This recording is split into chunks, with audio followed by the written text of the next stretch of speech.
My family was so perfect, you could have put us on a Christmas card. A big, beautiful house, every luxury in the world, and two loving parents. Until the day when I was in the ninth grade. My parents were hosting one of their grand Christmas parties when suddenly a group of men from the FBI barged in. One of them said, "You're under arrest for fraud," as they walked straight up to Dad. He screamed in protest as he was dragged away. Turns out, Dad had invested in a business venture with his friend, and it was a complete scam. The friend had run away with so many people's money, including Dad's. While he was in prison, I'd watch men in suits come by every day to take away all our things.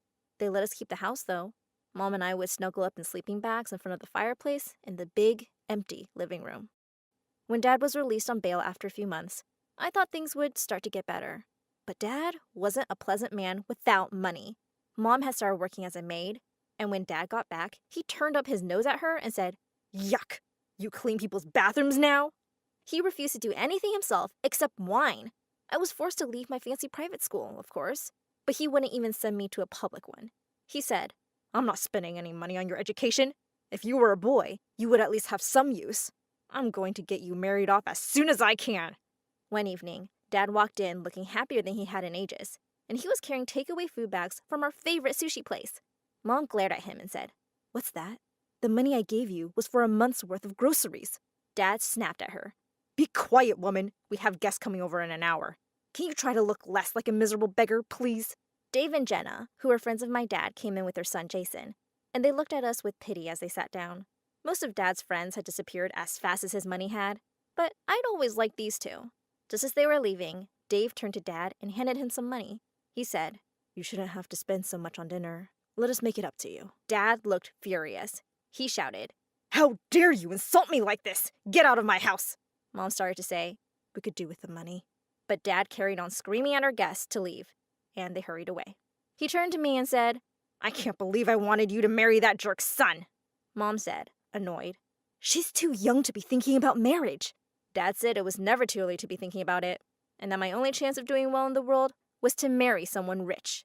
Suddenly, Mom rose from the table and said nastily, "Well, I married a rich man, and look where I am now." She flung the table aside and walked out of the room. A few days later, we heard loud bang on our door.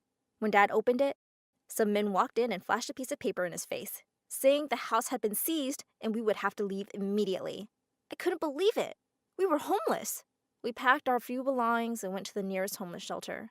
Dad looked in disgust at the watery soup served for dinner. He wouldn't lie down on the beds either because he was sure they were full of bedbugs. In the morning, as Mom was heading out for work, a woman drove up to the entrance of the shelter in her flashy red convertible and honked loudly. Dad came running out and, to our shock, jumped into the car and said, "Hey babe, I missed you." I realized that it was his former secretary. He looked back at us and said, "This place is just too filthy for me. I'll be staying with Amanda from now on." And they drove off while Mom screamed at him and called him all sorts of names. Mom turned to me and said, "I knew he was cheating on me. Now that Mr. Good-for-Nothing is gone, I have to tell you something." She told me that she had a private stash of money saved up, and we could use it to get a small apartment for ourselves. And she would send me to school, too. Well, all we could afford was a dingy one-bedroom apartment, but it was still better than the homeless shelter. I started looking at public schools in the area, but Mom thrust a brochure in my hand for a really fancy private school. I was surprised. Mom said she would keep doing her cleaning job. "I want you to hang out with the right kind of people and meet a nice guy." That meant rich, of course. It sounded really shallow, but I couldn't blame her. She'd gone from being the lady of the mansion to a maid. I got off the bus 2 blocks away and walked to my new school for New York's elite. I took 2 steps inside and tripped over something. I quickly got up, hoping no one had noticed. "Ouch, you okay?" I heard someone say. I turned around to see the most gorgeous boy smiling warmly at me. He introduced himself as Eli. Just then, a loud sports car sped into the parking lot, drowning out his voice. A really good-looking boy hopped out and was instantly surrounded by other students. Now that looked like someone I should be dating. I had to get close to him. He was rich, and Mom would be so happy. But that annoying Eli wouldn't leave me alone. I could tell he was totally into me. At lunch, Logan, the hot guy, came over to me. With a grin, he said, "I don't believe we've met. A pretty girl like you shouldn't be sitting alone." Yes! I batted my eyelashes. But then I heard Eli's annoying voice. "Let's go to the library, Mia." You go ahead. I think I'm going to stay here for a bit," I said, giving Logan a flirty smile. Eli walked away quietly. Soon enough, we were joined by Logan's minions, and before I knew it, I had become part of his exclusive circle. This was my ticket to becoming rich! I started hanging out more and more with Logan and his friends, but Eli wasn't happy about it. And he truly hated Logan. I didn't really care if he didn't want to come. I knew he was just jealous of Logan. One day, Logan announced that he was going to throw a huge party at his house next month. Everyone was waiting anxiously to see who would be on the guest list. I was on it. When I told Eli excitedly, he suddenly lost his cool and said, "I don't know what you see in that guy. Are you in love with him?" I felt annoyed by his question, but I just smiled at him and denied it. He looked a little relieved. Then he took my hand and said, "Mia, I'm falling for you. Say you'll go out with me." I had my sights set on Logan, but, well, Eli was pretty rich too, and he really adored me. He pulled me in for a kiss, and I kissed him back. We were officially dating now. Logan didn't look too happy seeing us going around holding hands. The other person who wasn't too happy was my mother. At first, she was excited to hear I was going out with one of the boys from school, but she went with me to his house one day to drop me off and looked really disappointed. She exclaimed, "That's their house? It looks like a cottage. And their car is a pretty old Mercedes. What happened to the boy with the Ferrari?" A few days before the party, Eli texted me to come to his place in the evening. His mom told me he was in the backyard. My eyes widened when I saw the whole setup. We had a wonderful dinner and danced under the stars. Suddenly, Eli took my hand and slipped a beautiful ring on my finger. Wait, what? Had this guy just proposed to me? And not even waited for me to say yes? He smiled and said, "It's a promise ring. Maybe you'll marry me one day when we're older." It was kind of hard to say no at this point, and Eli was so sweet. I smiled and nodded. When I reached Logan's place for the party, my jaw dropped. It was the biggest mansion I'd ever seen. Logan was outside greeting all his guests. He looked really happy to see me. His parents were away, and he gave us a tour of the house. I was having a hard time not looking completely awestruck. Logan was so much richer than I thought. Outside by the pool, while everyone was dancing, Logan came up to me and whispered in my ear that I looked really pretty tonight. Before I knew it, he was pulling me in for a kiss. I was about to pull away, but then I thought, he's so much richer than Eli, and I kissed him back. It was totally harmless anyway. The next day at school, Eli seemed to be in a really bad mood. He wouldn't even look at me. I caught up with him and asked what the matter was. He turned to me coldly. "It's over, Mia. I'm breaking up with you." He took his phone out and showed me some Instagram posts. I stared at them, horrified. Someone from the party last night had taken pictures of me and Logan kissing. And Logan was the one who posted them. "Eli," I started, but he walked off before I could say another word. I ran to the girls' bathroom and burst into tears. I knew I'd just lost my best friend. Logan hadn't come to school that day, and I headed straight to his place in the afternoon to confront him. He had no right to post pictures of me without my permission. I rang the bell loudly several times, and a well-dressed woman answered the door looking annoyed. "I didn't know his parents were back already," she said coldly. "What do you want?" I said hesitantly. Hi. I'm Logan's friend, Mia. I'm here to see him." She rolled her eyes and said, "No one by that name lives here. Goodbye." Then she slammed the door in my face. I was shocked. How was this possible? The next day, when he turned up at school, Logan greeted me with a grin and planted a big kiss on my lips. I saw Eli looking at us before walking away. My heart sank. I had decided not to confront Logan right away, so I pretended everything was okay. Later, while I was hanging out with Logan and his friends during lunch break, I heard an all too familiar voice. It was Dad. Dad said, "Well, well, well.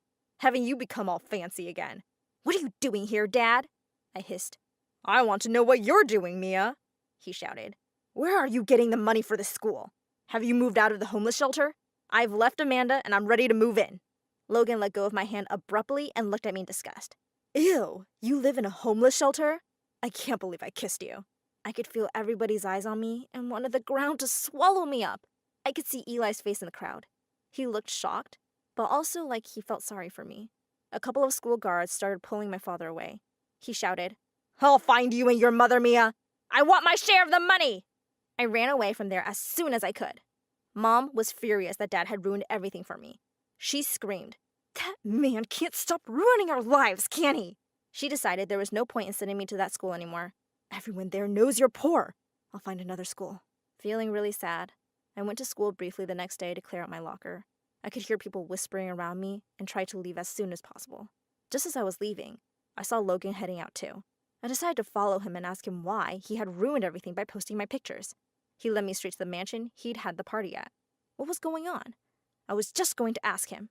I peeked over the wall and froze on the spot. There was Logan, wearing gardener's clothes and mowing the lawn. A woman who looked just like him came over to kiss him on the cheek and headed inside with cleaning supplies. Just then, Logan spotted my head over the wall and turned pale. He slowly walked out of the gate towards me.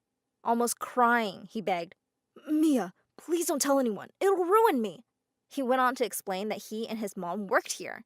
The owners were really nice and were paying for the school since his dad had left them a few years ago. They'd sometimes even get their chauffeur to pick him up and drop him off. And his real name was Joe. I said, "I'll keep your secret, Joe, but you better start treating the people around you a little better. And take my pictures off your Instagram, jerk." Mom was shocked to find out that Logan was so poor. She said, "Maybe you should just be friends with Eli again. At least they have their own house and car." "That was it," I shouted. "I've had enough, Mom. I'm sorry that your life is so hard now, but I'm not running after rich boys. Eli really loved me, and I broke his heart." I ran out and headed straight to Eli's place. I knew he wouldn't want to have anything to do with me, but I had to apologize, and I would give back his ring. I rang the bell several times, but no one answered the door, and the house still looked empty. Later that evening, I saw some news on the TV about a robbery at a big jewelry store in a nearby town. A policeman was proudly telling the news reporter that they had been looking for these thieves for years and had finally caught them. They were going to jail for a long time, and their teenage son would be sent to a foster home. I nearly fell off my chair in surprise when I saw their faces on the TV. It was Eli's parents. I looked down at the ring on my finger. I was pretty sure now that it was a real diamond ring. I decided to focus on my studies and work really hard to make my life better for Mom and me. We moved away to another city so Dad wouldn't come around to make us miserable. Years later, I went on to become a flight attendant, a job I really loved. As I stopped at a cafe after a long flight, a waiter approached my table. "Nice ring. Must be one lucky guy." I looked up in shock when I heard that voice. It was Eli. He sat down next to me and took my hand. He said he had known all this time that his parents were criminals, but he wasn't sentenced because he was too young. He didn't want the same life for himself. He said softly, "You never sold the ring?" Teary-eyed, I said, "I couldn't." He smiled. "Are you ready to keep your promise?" I smiled back and said, "Yes, I am." He took out a small box from his coat pocket and placed it in front of me. Inside was a dazzling emerald ring. That kind of ring on a waiter's salary? I was pretty sure it was stolen, but I took it anyway. Ever since 8th grade, my best friend Leah and I promised that we would take each other to our senior prom. We'd even sworn it in blood. So this was a legit pact that we wouldn't let either of us break. At the time of our story, it was January, the beginning of the new year and the new semester at school. Leah and I were headed to the lunchroom when she felt horrible pain in her knee. This pain was so bad that she lost her balance and fell to the ground. I grabbed her by her arm and pulled her up. She was shaking and her face was white. "Leah, are you okay?" I asked. I wanted to try to get her to the lunchroom quickly, thinking that maybe she was just hungry and needed to sit down. She sat with her hands on her knees for a few minutes before finally answering me. "Simon, I think something's really wrong with me. My knee has been hurting ever since I got kicked 2 weeks ago at the soccer game." She started to limp to the office, which was opposite of the lunchroom. I tried to stop her. "Let's just get some food." "No, I need the nurse," she said as she hobbled to the office. I helped her along the way, but as soon as she got there, she told me to go to lunch. Leah didn't make it to lunch that day. In fact, her mom picked her up early to take her to the hospital. I kept texting her all day long, hoping she would answer me and let me know that she was okay. It wasn't until around 8:30 that night that she finally texted back. She sent me a picture of an MRI, which is an X-ray of your body, and hers was of her knee, her lungs, and her neck. All of them were covered in spots. I didn't know what that meant, so I sent her a question mark. Almost instantly, my phone lit up. Leah was FaceTiming me. I pushed accept and saw her face for the first time since lunch. It wasn't as pale, but she looked tired. "Hey, what's going on? Did you go to the doctor? Are you sick?" I asked. Her eyes looked red and her hair was a mess. Leah could barely get the words out as she stared off the screen. I could see tears running down her cheeks. "I have cancer," she stated, before bursting into tears. All of those pictures were of my body. I have tumors in several spots. They told me I may not make it to graduation. She set the phone down, and all I could hear were her high-pitched wails and her mom in the background trying to calm her. Instead of listening to my best friend sob, I decided to drive over to her house even though it was late and I was going to miss curfew. I had to see her, to hug her, in case I didn't get the chance again. When I got to her front door, I didn't even knock. I just barged right in and ran to her room. Her mom was there hugging her, and I scooped in next to them. We all cried for a bit, and then when things calmed down, Leah turned to me. I have to start chemo next week. I nodded. I didn't know what to say. I grabbed her hand so she would know I'll always be there for her. A couple months passed, and although Leah was doing good, she wasn't out of the woods. The tumors were shrinking. Some of the chemo was working, but she was still struggling to live her day-to-day life. There were only a couple more days left until prom, and I was excited to finally pick out a corsage to put around her wrist. She was doing so good that the doctor told her she could go to the dance, but she had to sit down for most of it. She was allowed to slow dance, but no crazy dancing. She was okay with that. And so was I. My other best friend Malik and I were out tux shopping. Leah's dress was going to be maroon, and she wanted me to match. So I was going to every tux rental store I could find to try and match the perfect shade of her dress. It was harder than you might think. While we were at the 57th shop, my phone started to ring. It was Leah's mom. I answered, my voice already shaking. "Hi, Simon. Leah's back in the hospital. She wants you to come up here when you can." I didn't even hesitate. I said goodbye and started to walk out of the store. Malik stopped me and told me to at least rent my tux. I told him Leah was in the hospital and probably wasn't going to make it to prom. That's when he got a big grin on his face and grabbed the first tux he saw. "We're getting this," he said, pulling me over to the register. "It's not even the right color," I said. "It doesn't matter. If Leah can't come to prom, we'll take prom to her." That sounded like a genius idea. Malik and I visited Leah in the hospital that night. She wasn't doing well. Her eyes were sunken with dark black circles around them, and her thinning hair was messy and damp. I asked her mom to please make sure Leah feels beautiful tomorrow when we come back, and she asked why.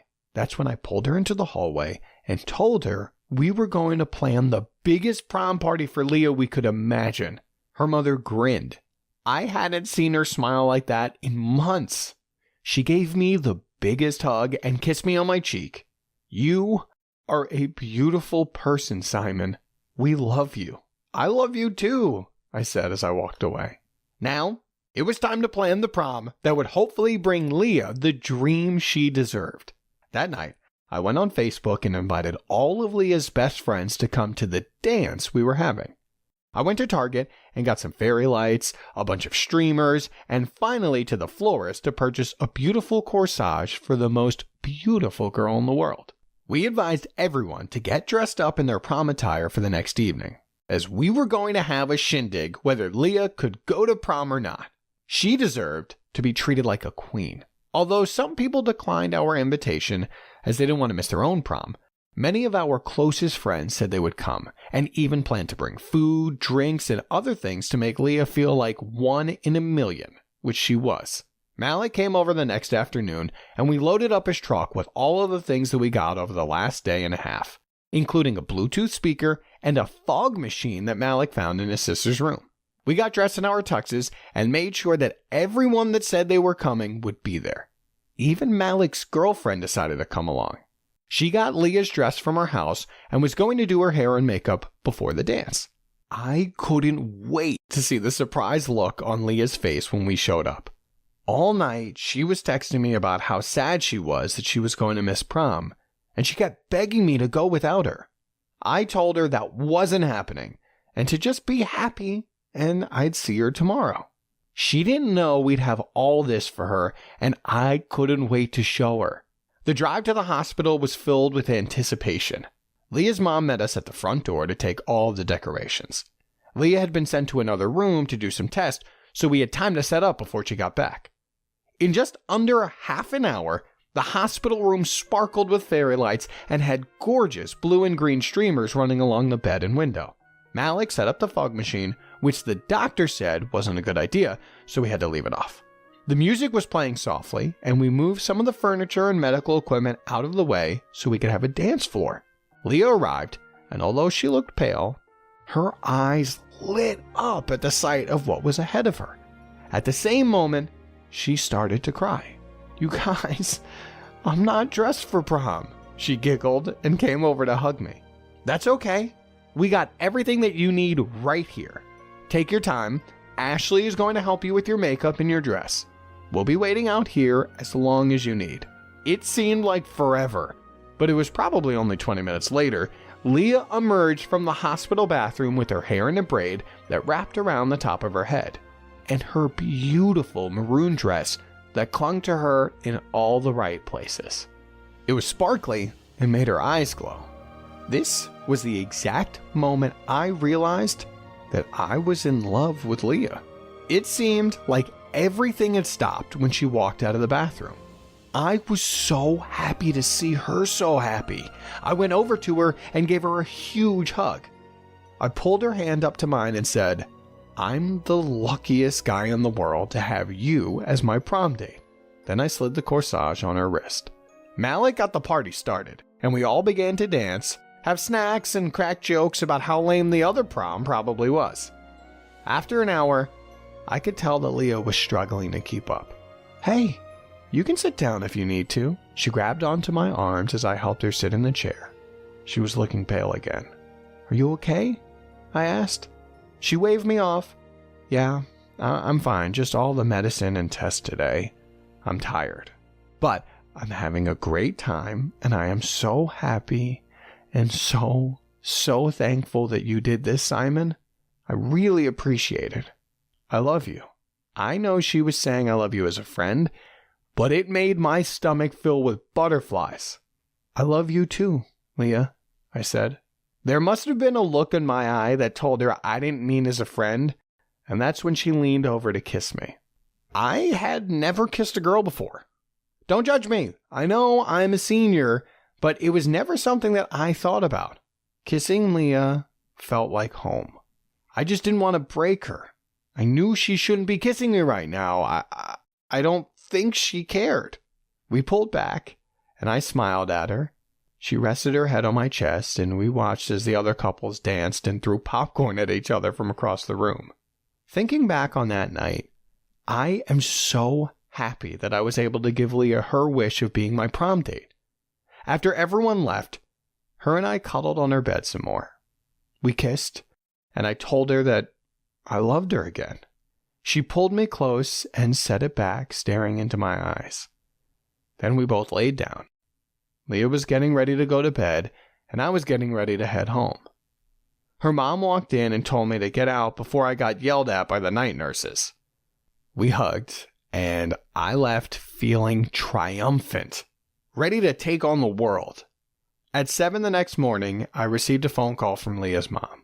She had passed away in the night, sometime soon after I left the hospital.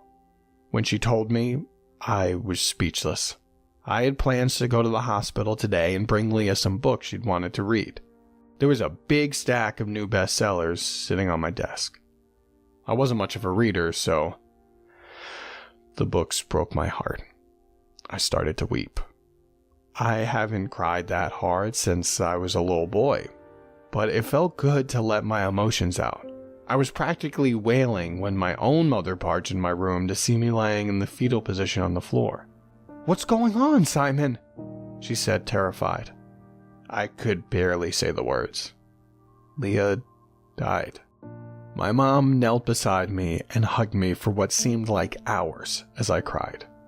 Leah was my best friend, my second half, my one true love. I know it sounds corny, but she was. I just realized over the weekend that I loved this girl more than anything in the entire world.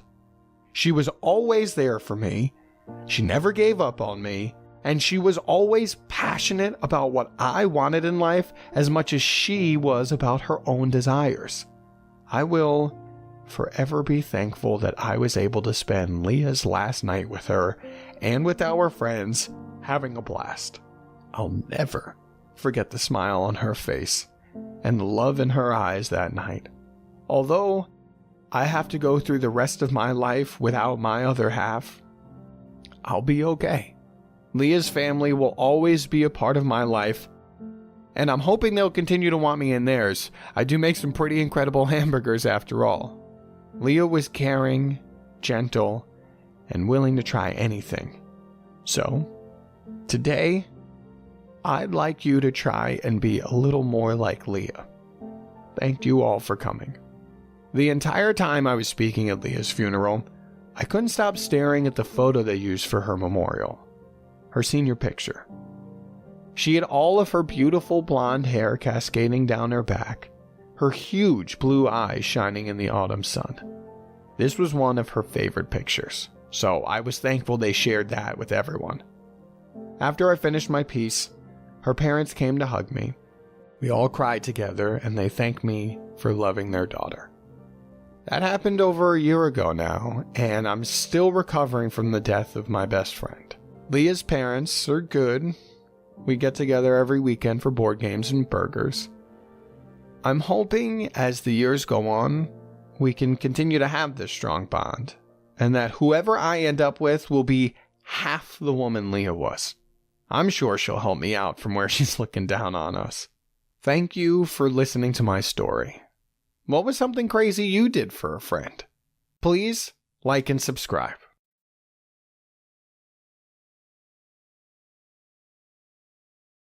Hi there, my name is Ariel and I'm a total freak. But before we continue, please hit like and subscribe. My parents found out I was a freak the day I was born. Every time I cried, sweat started dripping from my skin. Mom totally flipped and spent thousands of dollars trying to figure out what was wrong with me. The doctor said I just had a harmless mutation in my genes, which made me a sweat ball when I got nervous. Dad was thrilled to know that I was totally fine, but Mom was beyond horrified. She was a former model and was super obsessed with perfection and beauty. This thing is disgusting. Our baby is not disgusting. She's smart and pretty. Even the other kids agreed with Mom. Once when I was in kindergarten, kids laughed at me when the teacher asked me to sing in front of everyone, and my clothes turned wet in seconds. Oh, look at her. Doesn't she bathe? I told Mom about it, and she tried everything to fix me. You need to change. You need to be perfect. Even the fact that I was able to read and write when I was only 4 didn't make my mom hate me any less. She never saw me as someone smart, but she thought that my beauty was the only good thing about me. So she was putting makeup on my face to show me off in front of her friends. Once, she invited someone to demonstrate her makeup skills and convinced them to hire her in their salon. She used me as a model, but I got nervous and started sweating. All my makeup melted and Mom's face turned red. The makeup artist said, "Listen, your daughter is very beautiful, but your makeup skills are bad. Please don't contact me again." Mom grounded me for months, and books were my only friends. I spent most of my time reading in my room. I loved reading about science. It was so cool to know how things worked. When I was 5, I thought things might get better when my mom told us she was pregnant with a second baby. When Mom laid eyes on baby Grace, she screamed with joy. She's not sweating. She's normal. Mom, we still don't know if she doesn't have the condition. She's just a baby. Well, Grace got older and she did not have the condition. In no time, she became Mom's favorite. She got everything she wanted. But honestly, everyone agreed that I was the pretty one, and I knew I was also the smartest. Like one day, Mom gave Grace pizza for dinner and served me a plate of boiled broccoli. "You're so sweaty. You don't need more grease." But I said, "Oh, cool. Look, Grace, Mom wants you to eat the pizza and get fat. Mom hates you." Grace burst into tears and Mom started comforting her and giving her the broccoli while I took the pizza and left for my room. As Grace grew up, Mom taught her to really hate me. Grace had difficulties reading and I spotted the problem only when she was 6. I tried to teach her, but Grace said, Oh, I want to be like Mama, beautiful and non-sweaty. Stay away from me. I don't want to be like you. On Grace's 7th birthday, Mom forbade me from entering the party. I was even banned from the kitchen. But I snuck into her party when she wasn't looking to eat a slice of cake and spit in Grace's plate. That's when one of Grace's friends asked me, Who are you? We haven't met you before. She's just the weird housekeeper. Stay away from her. She's gross. Oh, yeah, I'm so gross. Look. And I dug into the cake with my sweaty hand, grabbed a large fistful, and stuffed it in my mouth. Happy birthday, Grace! As they all stared at me, I turned around and left. But things weren't any better at school. I always wore hand-me-down clothes because Mom didn't want me to sweat into them. This didn't stop boys from asking me out because they found me pretty. But they would leave after they found out about the condition. Mostly, kids were only nice to me when they wanted my help with their homework. Once, Naya, the richest girl in class, came to me before an exam and said, Hey, I need your help with an exam today. You mean you want me to cheat? Yeah, if you want to use that word. No, I won't do that. I don't think you have an option. She threatened to humiliate me in front of everyone, but I stood firm. However, I got nervous. Then she threw tissues at me because she knew they'd stick to my sweat. Look at her. She's such a weirdo. I pushed her, and then all the meanies showed up from behind her to beat me up. I ran like a cheetah until I reached the racetrack. I accidentally entered the race and started running with the competitors. Suddenly, I heard the coach's whistle, and he announced my name as the winner. What? People were cheering and hooting for me? Did I just accidentally win a race? The coach came up to me and said, Whoa, you're so fast. This is the first time I've seen you. I don't know what's going on here. I never wanted to participate in the competition, but Naya made me run here and... Naya? She's an awesome student. She's also a runner. She deserves a reward for convincing you to participate in this race. Just then, Naya showed up from behind the coach with a big smile on her face. Oh, yes, Coach. Ariel is talented. Not only pretty and a genius, but also a great runner. Plus, she's my friend. And just like that, she hugged me. I was overwhelmed by all of this. First, I won a race, then I was enrolled in the track team, and I became freaking friends with my biggest enemy, Naya. That day, I started racing against other kids, and soon enough, I realized that everyone was sweaty here, and I looked just like them. I wasn't different or disgusting like Mom used to say I was. The next day, as I was walking past her table in the cafeteria, Naya asked me to join her and her friends. I was taken aback, but I sat down and they were all being really nice to me. And suddenly, my popularity in school was rising. Being friends with Naya instantly gave me a higher ranking on the popularity meter, but that wasn't all. For the coming years, I was slowly turning into a racing star. Everyone who'd bullied me for so long started looking at me with respect. Our school was winning every race of the season because of me. Naya was having a big party at her place one evening, and I was invited. Luckily for me, it was a pool party, so my sweating wasn't going to be a problem because everyone would be wet. I was talking to Naya when suddenly I noticed a waiter across the room trying to balance trays of glasses, but they were about to fall any second. I dashed forward and caught them just before they crashed to the ground. As the waiter thanked me profusely and ran away, I heard someone say, Wow, you're quite the speed demon, aren't you? I turned around to see a gorgeous boy behind me. It's just all my running practice, I guess. I'm the star runner of our school track team, but I'm more interested in physics. The boy looked really impressed, and we started talking. It was so easy and fun talking to him. I didn't even realize how fast the time flew. Sometime later, Naya came by and put an arm on his shoulder.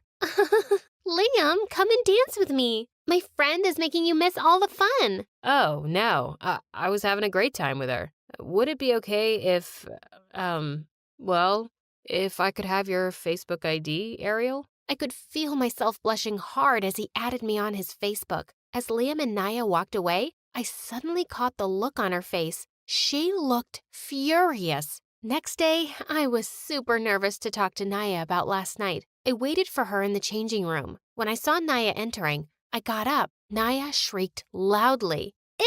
Ew! Did you just pee on your seat? I turned around in horror to see the seat was all wet. Listen, I'm just nervous about last night. I can see you like Liam, and I totally understand. I'll back off, and you can have him for your... Save it, Ariel. Liam is drooling over you, and since I can't do anything to convince him to go out with me, I can ruin you instead. And with that, she pushed me away and was about to attack me. I felt anger rising inside me, and I got up and rubbed my sweaty palm right on Naya's stupid face. She started shrieking like a madwoman. I looked at my hands in amazement, and all her makeup was ruined. Naya left crying. I knew that a war was about to start with Naya and her friends, but anyone who picked on me after that had their makeup ruined by my hands in a flash. I could now destroy their fancy suede slippers in a second. One drop of sweat in their lunch and it was inedible. My power was mighty. So they gave up soon and left me alone. And Liam and I had the greatest days in our lives. Somehow my sweating condition didn't bother him at all, and he was the nicest person I'd ever known. Liam once tried to hold my hand, but I pulled it back. But my hand's all sweaty. It's okay.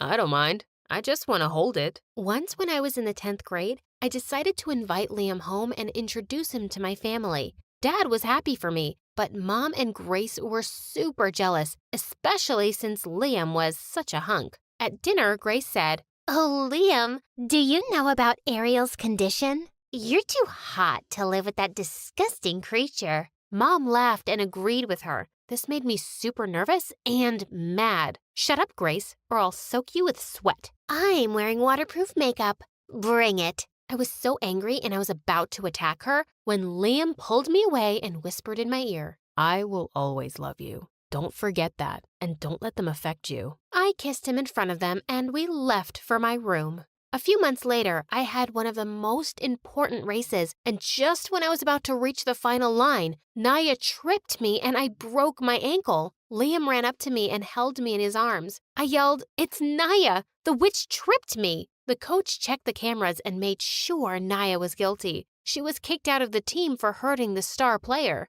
I thought I would be happy to know that, but I just felt bad for her. She was my friend, but her jealousy led her to lose her dream. However, I had another thing to be sad about. The doctor said I needed to rest for months, and with that, I wouldn't be able to participate in the final race. I was sad, but I decided to focus on my studies, especially physics. After a few months, both Liam and I got into our dream college, and our lives were just perfect. But then one day, I discovered that I was pregnant. I'm gonna drop out of college, Liam. I want to raise this baby with all my love and care. You don't have to, Ariel. I know how important our baby is to you, but I also know how important your dream is. Liam forced me to continue with my college and worked part-time jobs just to support us.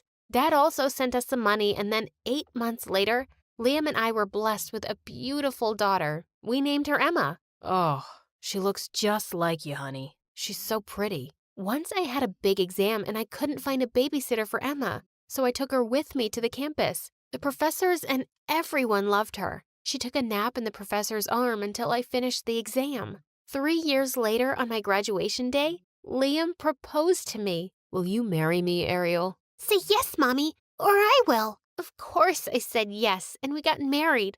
The happiest part was that our little angel was there on our special day as our flower girl. Fast forward 3 years now, and I'm a physics professor at a prestigious university, and all 3 of us live happily in a huge house in the city. Dad often calls and tells me about how Mom is so crazy about wanting to meet Emma and introduce her into modeling as her granddaughter, but we all know that's not going to happen.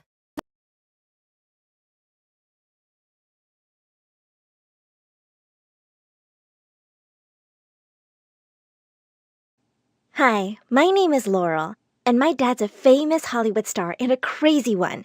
Even though he gave me everything a little girl could dream of, there was something I wanted more than anything else in the world. But be careful what you wish for, because I got what I wanted, and things got really crazy. But before all that, I have good news for you. My Story Animated will give $1,000 to one lucky person who subscribes in the next 7 days. Tell your friends, your sister, brother, and mom to subscribe now.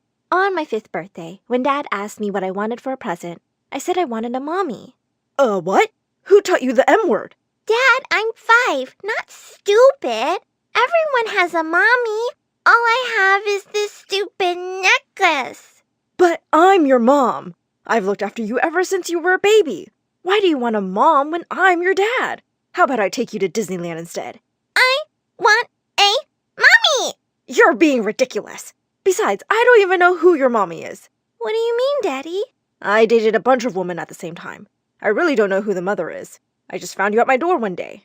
But I had the DNA test, and you are for sure my own daughter. I didn't really understand what he was saying, but after that day, he started distracting me with the craziest trips and presents so that I'd forget all about the M word. As if!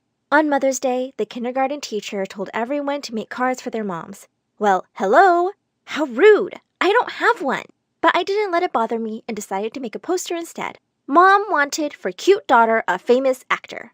My teacher thought it was really funny, so when I went home, I told my social media manager to post a picture of it on my Insta account.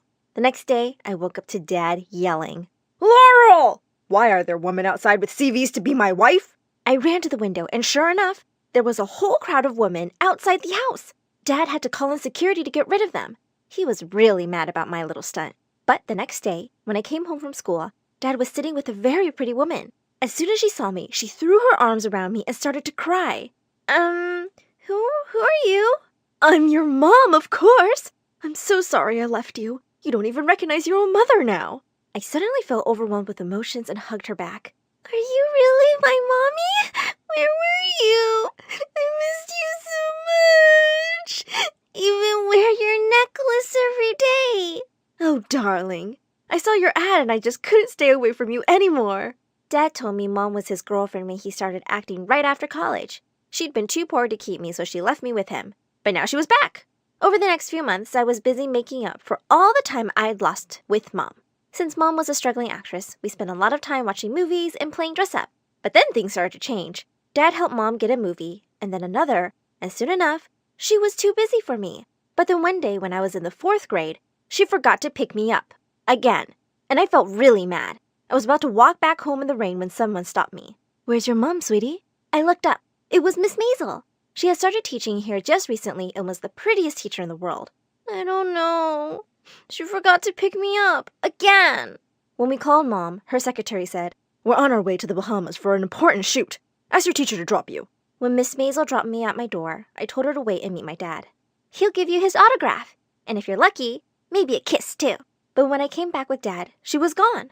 That night, I stayed up making a thank you card for her. But when I went to school the next day, the other teacher said she had moved. I was bummed the whole day at school. But when I got home, I had the craziest surprise waiting for me. I could hear yelling and screaming from inside the house. No, you witch! You're a liar! Takes one to know one. I rushed in to find Mom and Dad fighting while a woman sat in the corner crying. The minute she saw me, she jumped up and hugged me. My baby! Look at her, all grown up now! I tried to push her away, but she just clung to me and started bawling. I'm your mama. Believe me, she's lying. You remember me, don't you? Both my moms started fighting, and I ran up to Dad. What's going on? Who's that? And why is she calling herself my mom? Dad said this was his college girlfriend and first true love, but they broken up just before he started dating my actress mom. Darling, tell her to get out. You know I'm Laurel's mom. Oh, please, it's me. Remember the love we had? Dad turned red and looked dazed and threw up his hands. I don't care. You both stay. Let Laurel pick her mom. I already have a girlfriend. With that, he barged out of the room and both the women turned to me with blazing eyes. I gulped and stepped back. Uh-oh. For the next few days, I was super confused. I had not one, but 2 mothers, and they were both determined to show me who loved me more. I suggested to take the DNA test, but Dad refused and said, Well, your mom is the one who loves you more. I started to feel that my dad was crazy and he was enjoying this, and things got really crazier. Every morning, I'd wake up to not 1, but 2 amazing breakfasts. My new mom owned a salon and whisked me off to manicures and makeovers, which made my old mom feel really insecure. So she was now taking me out to fancy cafes and shopping sprees. I was loving all this mom-daughter time. One day, when I was in the 7th grade, my old mom came to me and asked if I wanted to play dress-up with her. Mom, I'm not 4 anymore. I'm 13. Yeah, you're right. How about we go to one of my parties? Are you for real? Yes. Abso-freaking-lutely not! My daughter is not going to go to some adult party. What? No! I'm going with my mom. I am your mom. No, you're not. I am. Before I knew it, they were at each other's throats again. Gosh, will you two just stop? I'm getting really tired of this. I stormed off to my room and slammed the door. But on my very first day of high school, I saw someone I thought I'd never see again. Miss Maisel. I ran up to her, almost afraid she'd have forgotten me. But the minute she saw me, she hugged me tight. You just left. I thought I'd never see you again. Well, I'm back. And now you'll see me every day because I'm your principal. I don't know who says high school sucks, but mine had just started out pretty great. I was friends with the principal already. Everybody in class seemed to be really friendly too, especially the boys. By the end of the day, I'd been asked out by the captain of the swim team, Brad, and I wasn't complaining. I started spending a lot of my free time with Miss Maisel in her office, and she would sometimes help me with schoolwork. She was rather appalled when she saw just how bad my grades were. Don't your mom and dad say anything? No, my mom's and dad says I don't need to study a word. We'll see about that, Missy. You need to work harder and spend less time with that Brad. What was she, my mom? On the day of the prom, Dad asked me why I looked so excited. I'm going to prom with the captain of the swim team, Dad. What? No, you can't date any boy. No daughter of mine is dating a jock and coming home pregnant. But Dad, it's just a dance. I said no. I'll be watching you. And he wasn't kidding. He practically set up camp at the front door. As I was thinking about how to escape that evening, suddenly both my moms came into my room. Your dad's being stupid. Every girl deserves to go to her prom. We're going to help you, sweetie. Mom 2 gave me the cutest dress and great makeover. And then Mom 1 put her acting skills to good use. She went to the kitchen, let out a shrill scream, and pretended to faint. While Dad went running to her, I slipped out the door and ran off grinning. My moms were the best. When I walked into the hall, I instantly had boys swarming over and asking me to dance. Thanks, but I'm here with Brad, guys. You sure? I think he's here with someone else. Just then, I caught sight of Brad with his arms around the cheerleading captain, and he was kissing her. I pulled them apart and demanded to know what was going on. What do you mean? You're my boyfriend. Why is your face stuck to her face? I don't know. I mean, I don't like you. I'm sorry, what? Yeah, I mean, you're cute and rich and an actor's daughter, but I don't know. I like her better. I was furious. Before I knew what I was doing, I grabbed a glass of punch and dumped the whole thing over his head. You horrible, horrible jerk! As I was busy pulling his hair, I heard Miss Maisel say, What is the meaning of this, Laurel? Immediately, I let him go and turned to her, angry tears streaming down my face. What's wrong? Just back off! What are you, huh? My mom? I rushed past her to the bathroom. I felt like such a fool. A minute later, Miss Maisel joined me. I looked at her and burst into tears as I told her everything. She told me I could do so much better than a dumb jock like Brad. Pretty boys can be a pain, really. Look for people who are kind. After a while, I stopped crying. She had a point. Suddenly, she reached into her bag and offered me a chocolate. That's my favorite. Thanks, Mom. I gasped. Had I just called the principal Mom? Could I be any lamer? But to my surprise, Miss Maisel suddenly hugged me. Think of me like your mom, always. Miss M, I have 2 mom. Oops!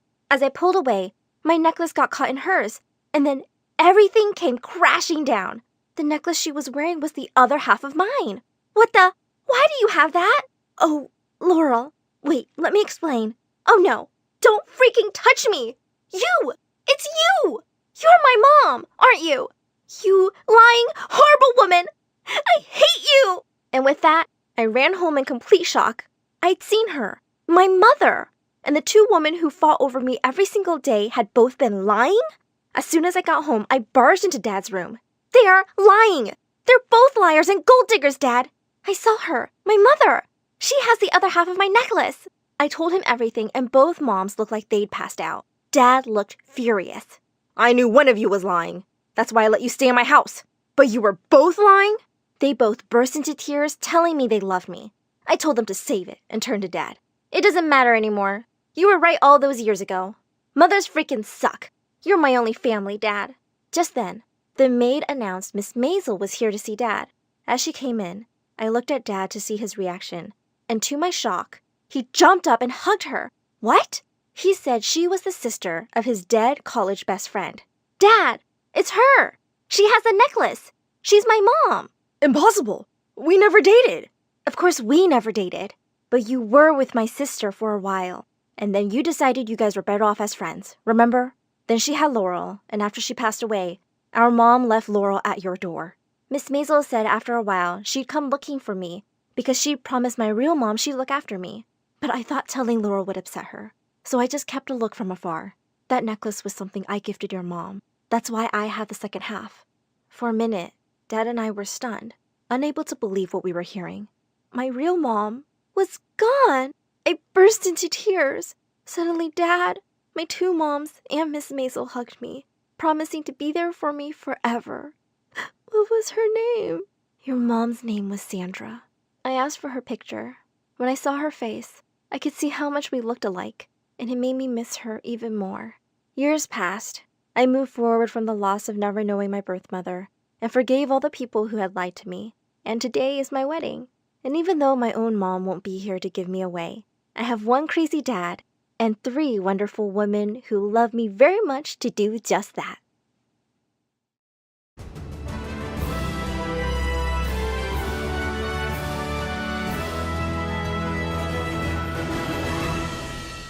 I kick Dad's car again and again. I hate them. I hate them so much. Ugh. They just love making me miserable. They make fun of me. They're mean to me. They think I'm not special. But I'll find out what makes me special one day. Everyone will love me, and they'll see. Hi, I'm Betty, and I hate my family. I'm the youngest child, and I have a mean older sister, Emily. My parents never wanted me, and they never failed to let me know that. Ah, man, I told you we shouldn't have kept the baby. Just look at her. She's so ugly. I'm not taking that thing in my house. That's what my dad said when I was born. And my mom replied, "Oh, shut up. Stop being so dramatic. She can be useful in the house." On my 10th birthday, I asked my mom why they don't celebrate my birthday like they do Emily's. "Oh, don't you know? We didn't plan for you, and we don't want you. Also, we look like a royal family, and just look at you. You look like a maid." I couldn't believe what I was hearing. But she wasn't finished. "I think it's time you start earning your keep in this house. Starting tomorrow, you're doing all the house chores. Since you're old enough to ask for a birthday party, you're old enough to work." I knew I wasn't beautiful like Emily. I think I wasn't really beautiful at all, but something down in my soul told me that I'm special in some way. Not bragging, but I just knew it. I just had to find it. The next day, I was napping when my sister barged into my room and slammed the door. I woke up immediately feeling really startled. She stood by the door with a sneaky smile on her face. "Aw, poor baby. Are you scared? I'm so sorry I woke you up." I was so angry. I knew she wasn't sorry. She got a thrill out of making me miserable. She was always trying to embarrass me at school, too. One morning, while I was getting ready for school, she entered my room with a yellow sundress and threw it at me. "Here, you can wear this. It's too outdated for me now, but it's still better than anything you have." I knew immediately that she gave me that dress because she wanted to humiliate me. "Sure," I replied. So I changed some things about the dress to make it more fashionable, and then I paired it with black boots. When I walked into class, everyone was staring at me. I could tell they were impressed by my outfit and sense of fashion. I was so happy. After class, when Emily saw me in the hall, she looked shocked and horrified. "How dare you do that to my dress?" Ugh! With that, she stormed off angrily, and I felt even happier. One day, I saw Emily going through Mom's cupboard and walking away with a box. Of course, they wouldn't mind her taking anything she wanted, but a couple of days later, Mom barged into my room with Dad and Emily right behind her, accusing me of stealing her jewelry. I told her I didn't do it. Then I pointed at Emily. "Why don't you ask your precious daughter? I saw her taking it." Emily gave me an evil smile, and I started to feel suspicious. "Emily would never do that. I'm going to search your room, and if I find it, girl, you'll wish you were never born." What an irony. She searched my room and found the jewelry. I was dumbfounded. Emily must have planted it in my room. I just stood there, speechless. "You thief!" Emily was giggling, and Dad started screaming at me. No matter how many times I said I hadn't stolen it, He just wouldn't believe me. He told me I was grounded for 2 weeks with no phone and no lunch money.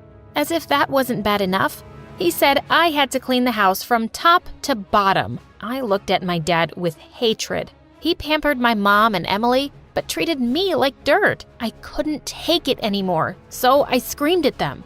I hate you. I hate you guys. They looked shocked because I'd never stood up to them before. Just you watch. I'll find what makes me special, and people will love me for it. I stormed out of the room and ran outside to my dad's car and kicked it. It felt good. A week after that, I was looking for my math assignment everywhere. I asked Emily if she had taken it, but she said no. Of course, I didn't trust her, so I waited till she went out with her friends, and then I sneaked into her room. I wasn't surprised when I found it under her bed next to her iPod. I decided to take that too. That's when I discovered my love for music. Whenever I was upset and wanted to escape my family, I would go into my room and listen to songs on the iPod. I would sing along and it would really calm me down.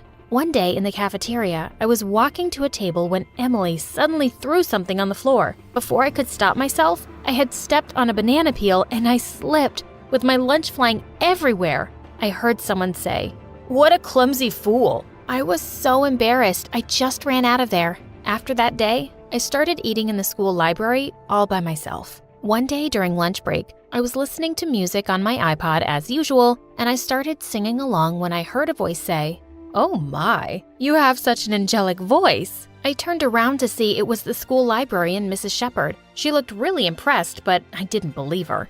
"Thank you, but I don't think there's anything special about my voice." She told me to sing it again, and this time, she recorded it on her phone. I'd never thought about that. She played it back and I heard the most beautiful tone. At that moment, I realized I discovered my gift. I was so ecstatic. I hugged her and said, "Thank you so much. I've wanted to have something special my whole life, and you've made me realize what it is." I rushed home to tell my family about my singing ability. They just stared at me for a moment and then burst out laughing. "What an attention seeker you are, Betty. Just stop making stuff up. You're never gonna be anyone special." After the jewelry incident, I hadn't been able to forgive Dad for not believing me and treating me badly, and he was just doing it again. I wanted to hurt him as much as he had hurt me. So I decided to call his company and accuse him of theft. Dad worked as an account manager for a business firm, and I wasn't exactly sure if he had stole from the company, but someone as horrible as him must be shady, and I wanted him investigated. At the end of my junior year, I was singing in my room when my sister screamed from her room, "Stop squawking like a bird!" I rolled my eyes and yelled, "You would know since you screech like one." Just then, there was a knock at our main door. I ran to open it and found 2 male cops standing there. One of them asked, "Is this the Blackwell residence?" Everyone was in the hall by now, and the cops walked straight over to Dad and said he was under arrest for embezzlement. The company he worked for had discovered that he had been moving their money to an offshore account. Before the cops left, they asked me how I knew my dad was stealing money. I told them I had my suspicions. My family couldn't believe what they were hearing. Dad started screaming at me. "You ungrateful girl! You called the cops on me! I hate you!" "I can't believe you! I should have listened to your father when he said we shouldn't keep you." My sister could only scream and cry.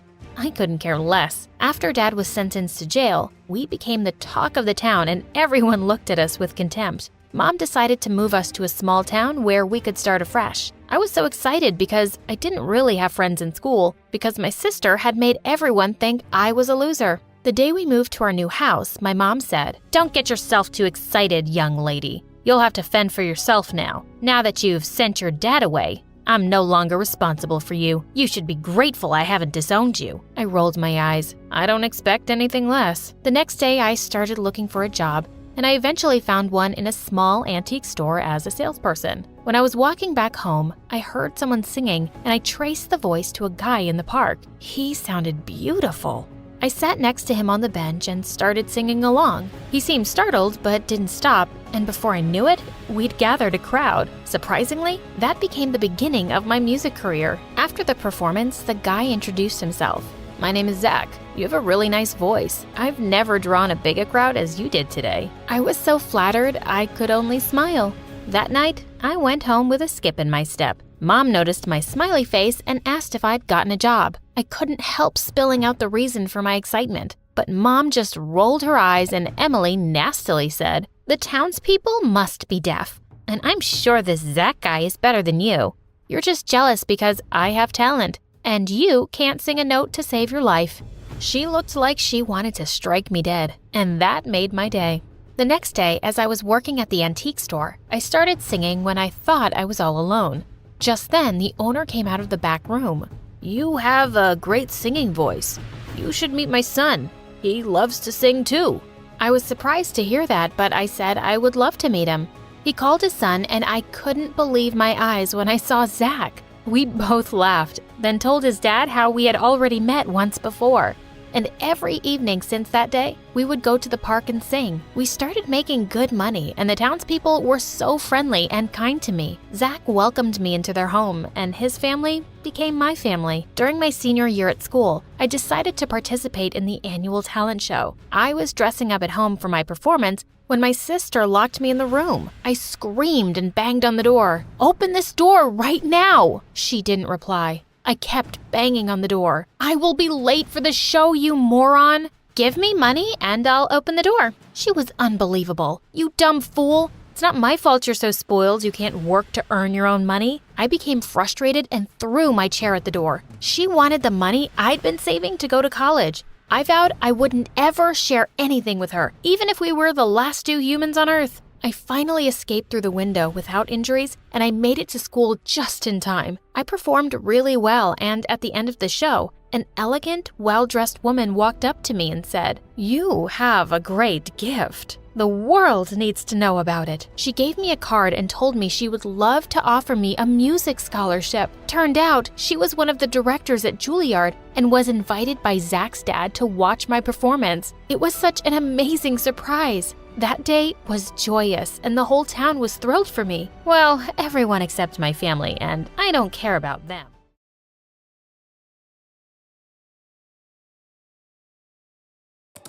The room was lit by only our laptops. Sabrina and I were deep into our usual AFK journey match. As expected, Sabrina was nailing it, and me, well, I wasn't.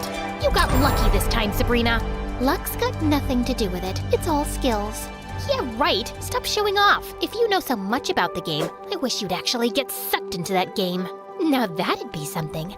I bet I'd still win. I suppose she was right. She'd still win. After all, she was Sabrina. My sister always shone bright, acing tests, grabbing the spotlight, and unbeatable in games, while I was just Ella. Plain, average Ella. The next morning, I woke up late, which only happens if Sabrina forgets our alarm. We were about to be late for school.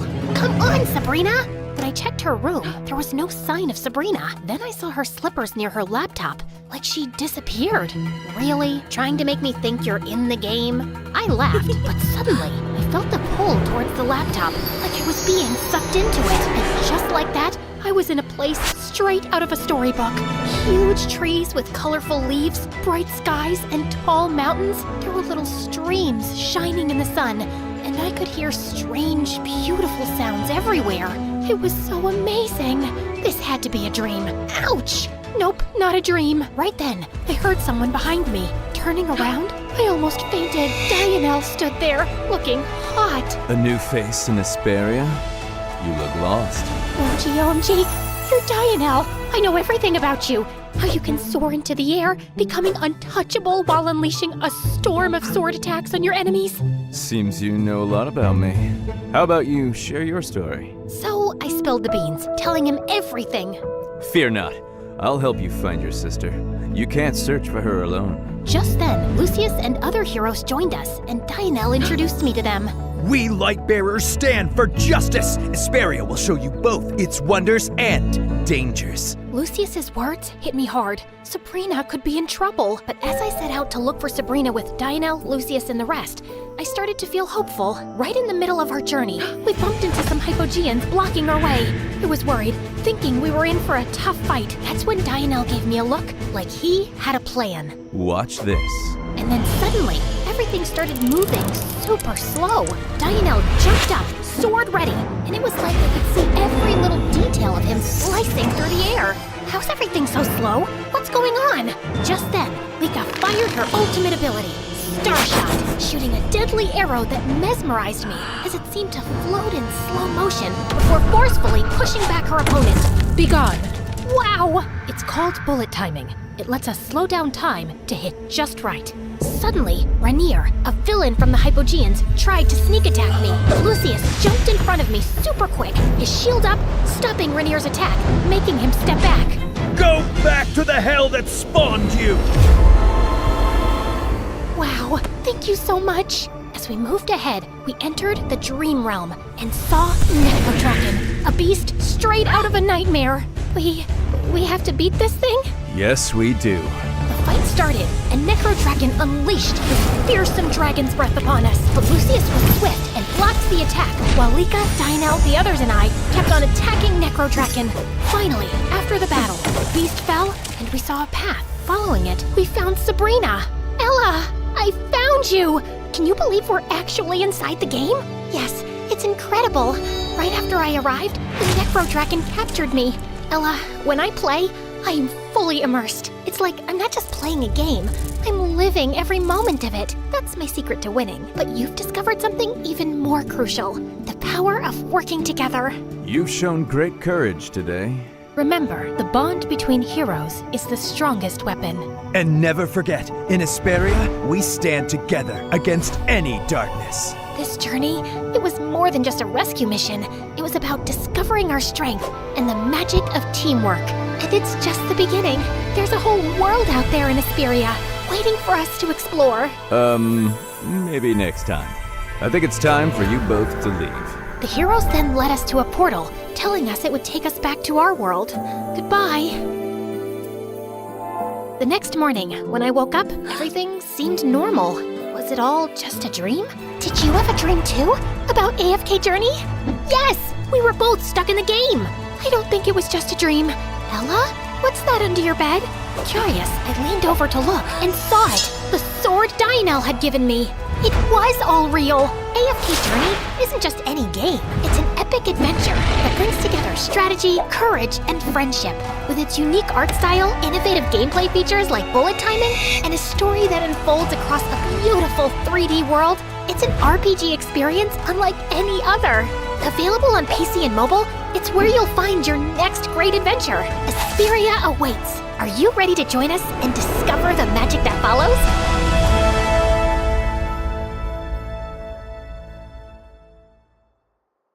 Hi everyone, my name is Marina, and I'm from Nevada. Please like and subscribe. I was raised in a small town by my aunt who owned a small bakery and loved me to bits. Aw, honey, today's your first day at school, so I packed muffins for all your classmates so you can make a lot of new friends. You're awesome, Aunt June. She wasn't super rich, but she was the richest person at heart, and that's why everyone loved her so much, including me. I always wanted to be just like her, so I'd help her out at the bakery. Marina, I'm gonna go out for a bit. Can you put the pink icing on the cupcakes? Sure thing. Later, when the customer came to pick up her order, it turned out I'd caused a disaster. This was supposed to be for a gender reveal party, but you put yellow icing on the cake. Ugh! That wasn't the first time I mixed up colors. My aunt knew something was wrong with me. Turned out I had color blindness, and I couldn't differentiate between certain colors. Is it gonna be like this forever, Aunt June? I'm afraid so, honey. But cheer up, because I've got a brilliant idea. The next day, everything in the house and all the ingredients in the bakery were labeled along with their colors. Aunt June made things so easy for me, and our life was just perfect. Until one day when I was in 2nd grade, an old man walked into our bakery and offered to buy it. This bakery has been passed down from generations in our family, and there's no way I'm gonna sell it. But the man's tone just got more rude. You should have signed these papers while I asked you nicely, but now you're just gonna pay for your stupidity. If you don't leave now, I'm gonna smash your car and then you'll have to pay for your stupidity, sir. The old man left at my warning, but the next week, another man was back with some papers that claimed that the bakery didn't belong to my aunt because her parents never signed the deal in her name, and now we had to move out. My aunt looked around for help, but the legalities were too complicated and no one was ready to help. So eventually we had to give away our bakery and move to the city. Thankfully, Aunt had enough savings to rent a small place and she started working in a small grocery store. And while I was trying to adjust to this new life, I saw a kid my age in the front yard one day, choking on something. I immediately ran to help him, but the moment the food stuck in his throat came out, I was shocked. Why were you eating a doll's head? I wasn't. He pushed me back and ran into his house next to ours. Turns out he was the landlady's kid, Timmy, and he was so weird. Whenever I'd try to go close to him, he'd just run away. Even when I joined school, I saw some kids throwing popcorn at him, but he wouldn't budge. Hey, why won't you say anything? Why do you let those kids bully you? But instead of answering me, he just ran out of there, and I decided I wasn't going to bother with this guy anymore. But later that night, I was in my room when I heard someone crying. I looked out of my window and saw it was Timmy crying in his room. So I climbed onto the tree outside my window and jumped into his room. And he freaked out. What are you doing here? Look, I don't know the deal with you, but if there's some issue, you really need to talk about it. At first he hesitated, but then he broke down. I miss my dad. Ever since Mom and he got divorced, I haven't seen him, and the kids at school always make fun of me because of that. I hate it here. Hey, it's gonna be all right.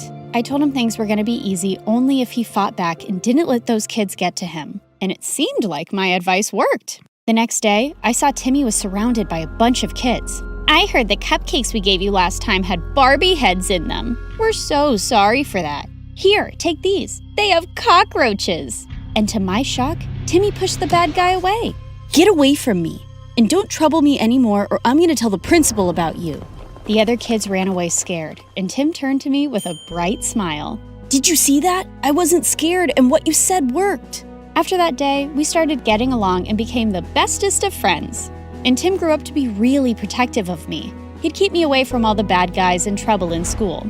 Then on my 16th birthday, I told him I was going to start working to support my aunt, but he had a weird reaction.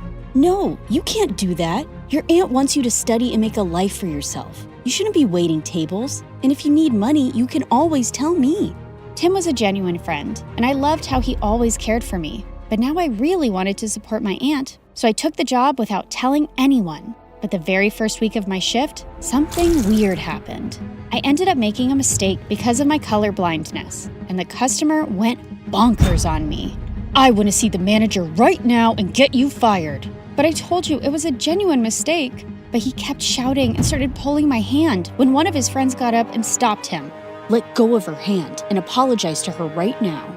Dude, you want me to apologize to this low-life waitress? As soon as he said that, the guy landed a punch on the bad guy's face and my jaw dropped. Holy jeez! The manager immediately threw all of them out, but after my shift was over, I saw the guy who stood up for me was still sitting in the alleyway and his hands were bruised. I immediately got some ice for him. Excuse me, sir, you can use this. But for some reason, he looked really mad at me. Who do you think you are trying to act all nice, huh? Just leave me alone. I could see his eyes were red, like he'd been crying, and I thought it was best to leave him alone. But to my complete shock, I saw the same guy in my class the next day. The teacher introduced him as a new student, James. While the girls were drooling over his handsome looks, he kept staring at me the entire time, and the moment class was over, he came up to me. I don't want you spreading any rumors about me from last night. Do you get that?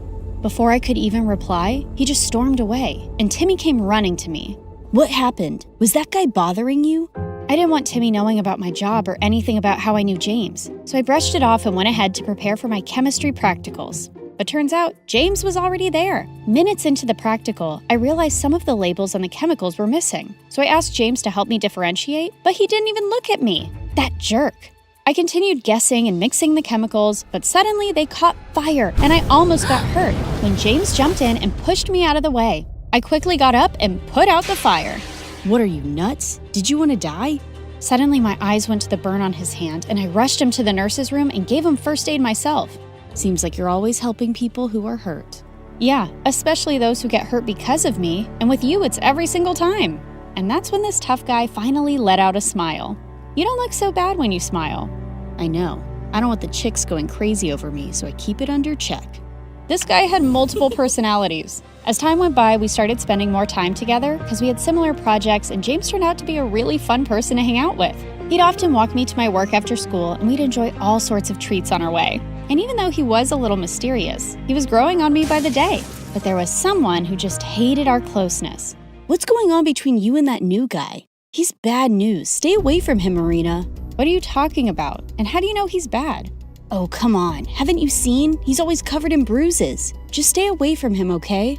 Well, I could understand Tim's concern, and there were things I wanted to know about James too. A few days later, we were at a friend's party playing Truth or Dare when I was given a dare to kiss James. My heart raced with excitement, but I saw Timmy looking at me with furious eyes. I wanted to run out of there, but thankfully, James got up and left first, and I let out a loud sigh.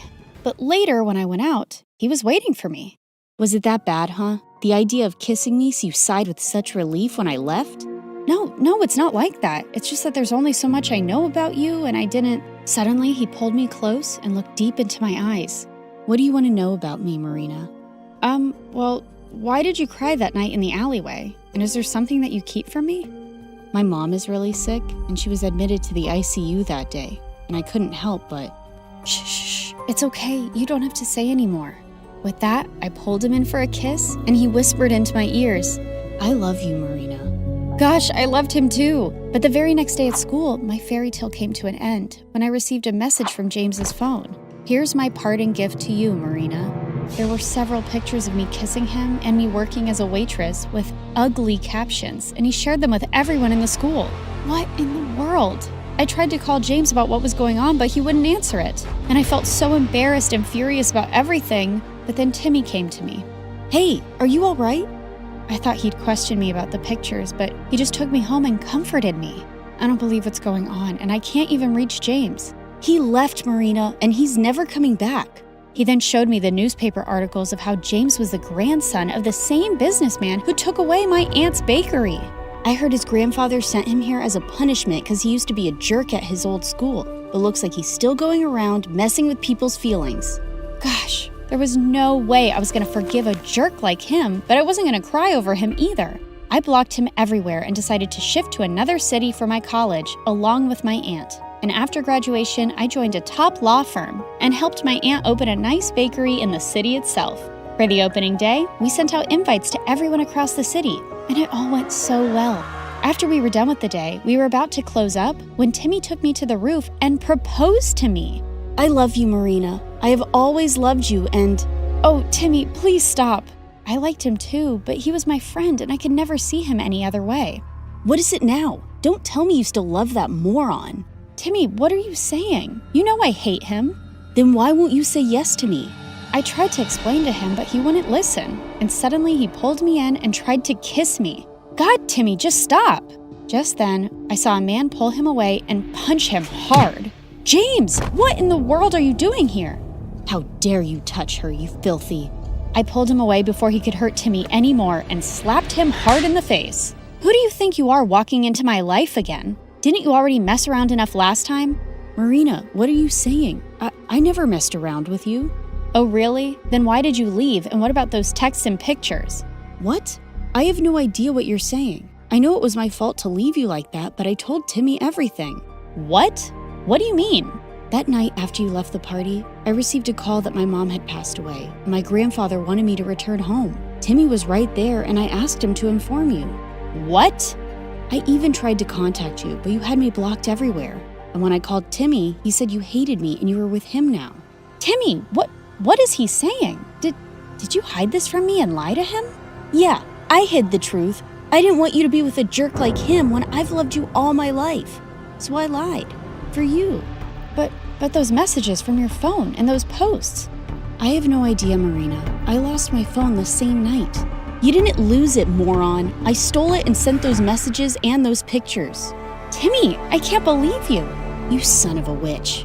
No, James, just let him go. He's a jerk and doesn't even deserve that. Oh, Marina, please don't cry. I'm here. I'm here for you now.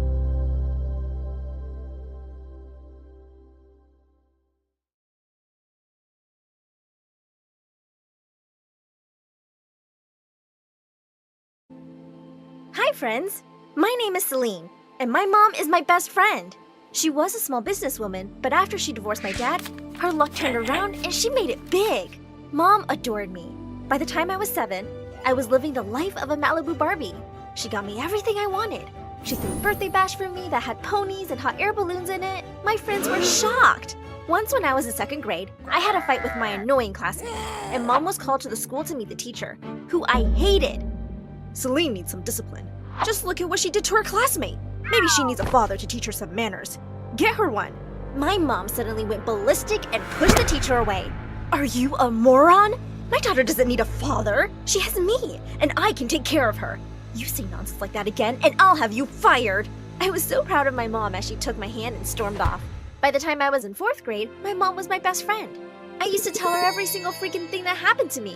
But once, I made a mistake. I told her how I'd seen my friend Jessica take the teacher's watch and put it in her bag. And a few days later, I invited my friends to my house.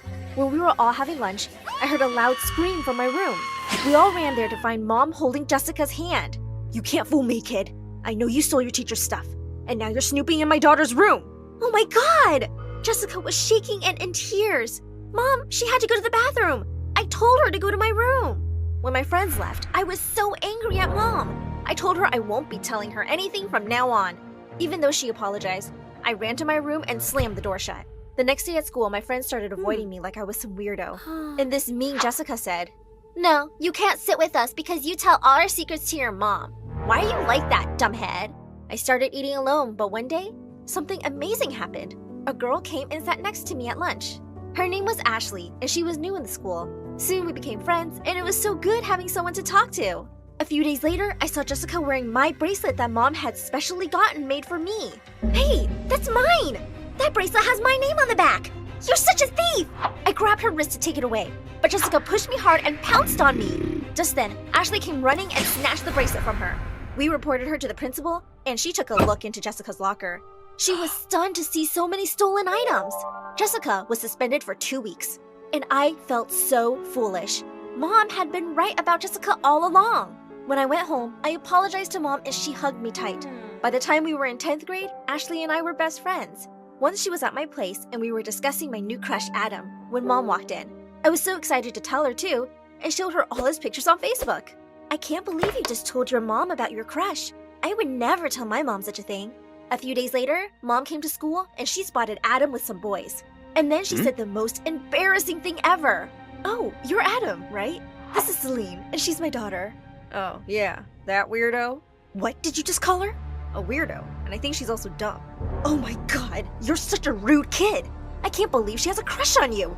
And she even looks at your pictures on Facebook all day? For what? You're a jerk, I can tell. Everybody, including Adam, looked at me like I was some psycho stalker. I grabbed Mom's arm and tried to drag her away. Oh, so Celine is crazy. Just like her mom. Just let me teach this loser a lesson. Mom tried to attack him, but thankfully, I was able to drag her away. At home, I had a huge fight with Mom about it. I did the right thing, Celine. The only thing you did was ruin my life. Mom asked for forgiveness, and I knew Mom meant well. So after a few hours, I forgave her and we hugged. But not for long. A couple of months later, we were having a Mother's Day event at our school. And when it was time for Ashley to give her mom the gift in front of everyone, Mom rushed to Ashley's mom and handed her a bag. She had gotten a matching outfit for her and Ashley. "I was so sorry to hear from Celine about your money problems and the divorce. You must be going through a really hard time right now. That's why I bought the nicest dresses for you and Ashley." Oh my God! How could she blurt that secret out in front of everybody? Ashley and her mom were stunned. So were all the people in the classroom. Suddenly, Ashley was furious. She attacked me and held my hair tight in her grip. How could you tell your mom about it? You know she can't keep a secret. Why did I ever trust you? Even Ashley's mom was furious and she screamed at Mom, calling her bad names. And that day, I lost my best friend. She just refused to talk to me, and a week later, she and her mom moved away without even saying goodbye. I was heartbroken, and my relationship with my mom was never the same. Celine, please forgive me. It was an honest mistake. Mom, enough is enough. You betrayed my trust and hurt other people. You can't just say it's a mistake every time. I can't do this anymore. I moved out of the mansion when I turned 18 and got admission in university. I got busy with studies, and Mom and I spoke less and less frequently. Luckily for me, I found love and got married after graduating. I was living a happy life with my husband, Andrew. After graduating, I opened up an art gallery with Andrew, and the exhibitions I held were famous all over town. After 2 years, we were blessed with a little baby girl. We named her Crystal. She had a star-shaped birthmark behind her ear, and I just loved kissing it. She was my world. One day when I returned from work, I saw Andrew park up his new Porsche. I was stunned. Sure, we both earned well, but not that well. Something was off about Andrew. I walked into his new home office and heard him talk to some girl. Oh, babe, I love you too. You think I'm in love with her? I am living with her only for the money. I went berserk on Andrew. I made him tell me the truth. But when he did, I felt the earth shake beneath my feet. My mom had been sending him money, and that's why he was with me, while he loved someone else. First, I kicked Andrew out of the house. I was done with him. Then I called up Mom. Why can't you just stop interfering with my life? Why did you give money to Andrew? But honey, Andrew asked me for money. He said he would leave you if I didn't give him the money. You knew he didn't love me and you didn't tell me? Mom, that's awful. You think giving him money was right? I told her never to send money again and hung up. I just wanted to focus on raising Crystal. Now that life was set, Crystal and I became best friends. When she was 4, I took her to Disneyland and we had a blast. I even got a star tattooed behind my ear, just like Crystal's birthmark. Mommy, we have the same mark now. I love you. After a few days, it was time to go home. When our plane landed, we needed to take the train to get home. As I was buying tickets, I suddenly turned around and saw Crystal wasn't there. I went crazy. I searched for my baby girl all over the station, but I didn't find her. People started to help me look for her, and soon the cops arrived on the scene too. I just sat down on a bench, crying with shock. I couldn't believe that my daughter was missing. I took my phone out and called the only person I could think of. I need you to come immediately, Mom. The minute she arrived, I broke down in tears and hugged her tight. I'm so sorry, Mom. Now I realize the pain of being away from your child. I am so sorry. Hush, Celine. You have nothing to be sorry about. Don't worry, love.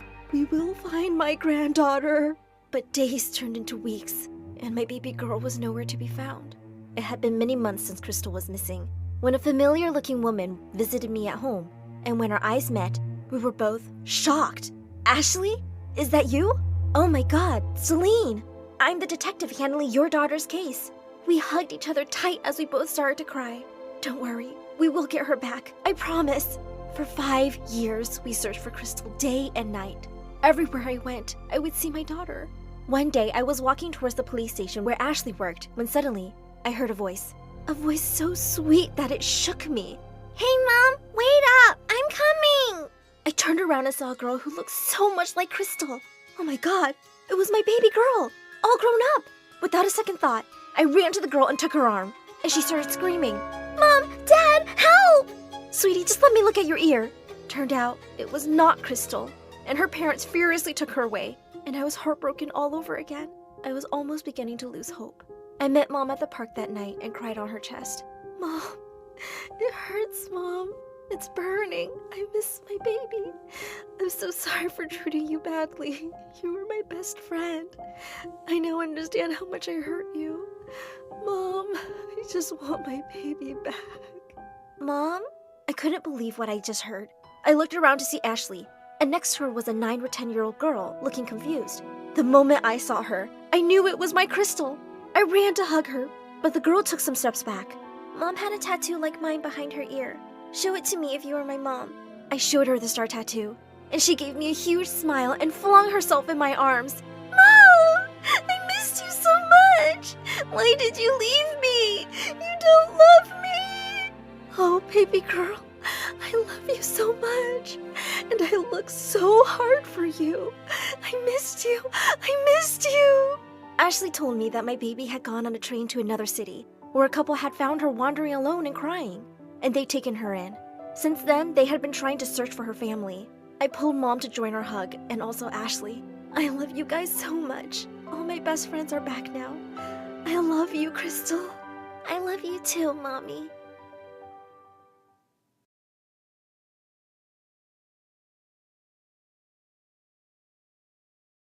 My name is Joy, but I'll have to admit I was not very joyful when I couldn't stop talking about doggy turd every few hours. The story I'm about to tell you is written in my notebook. I don't actually remember any of these incidents, to be honest. The last thing I clearly remember, though, is being late for my math test. I was running to catch the bus. I was so late for my test. My parents would kill me if I missed it.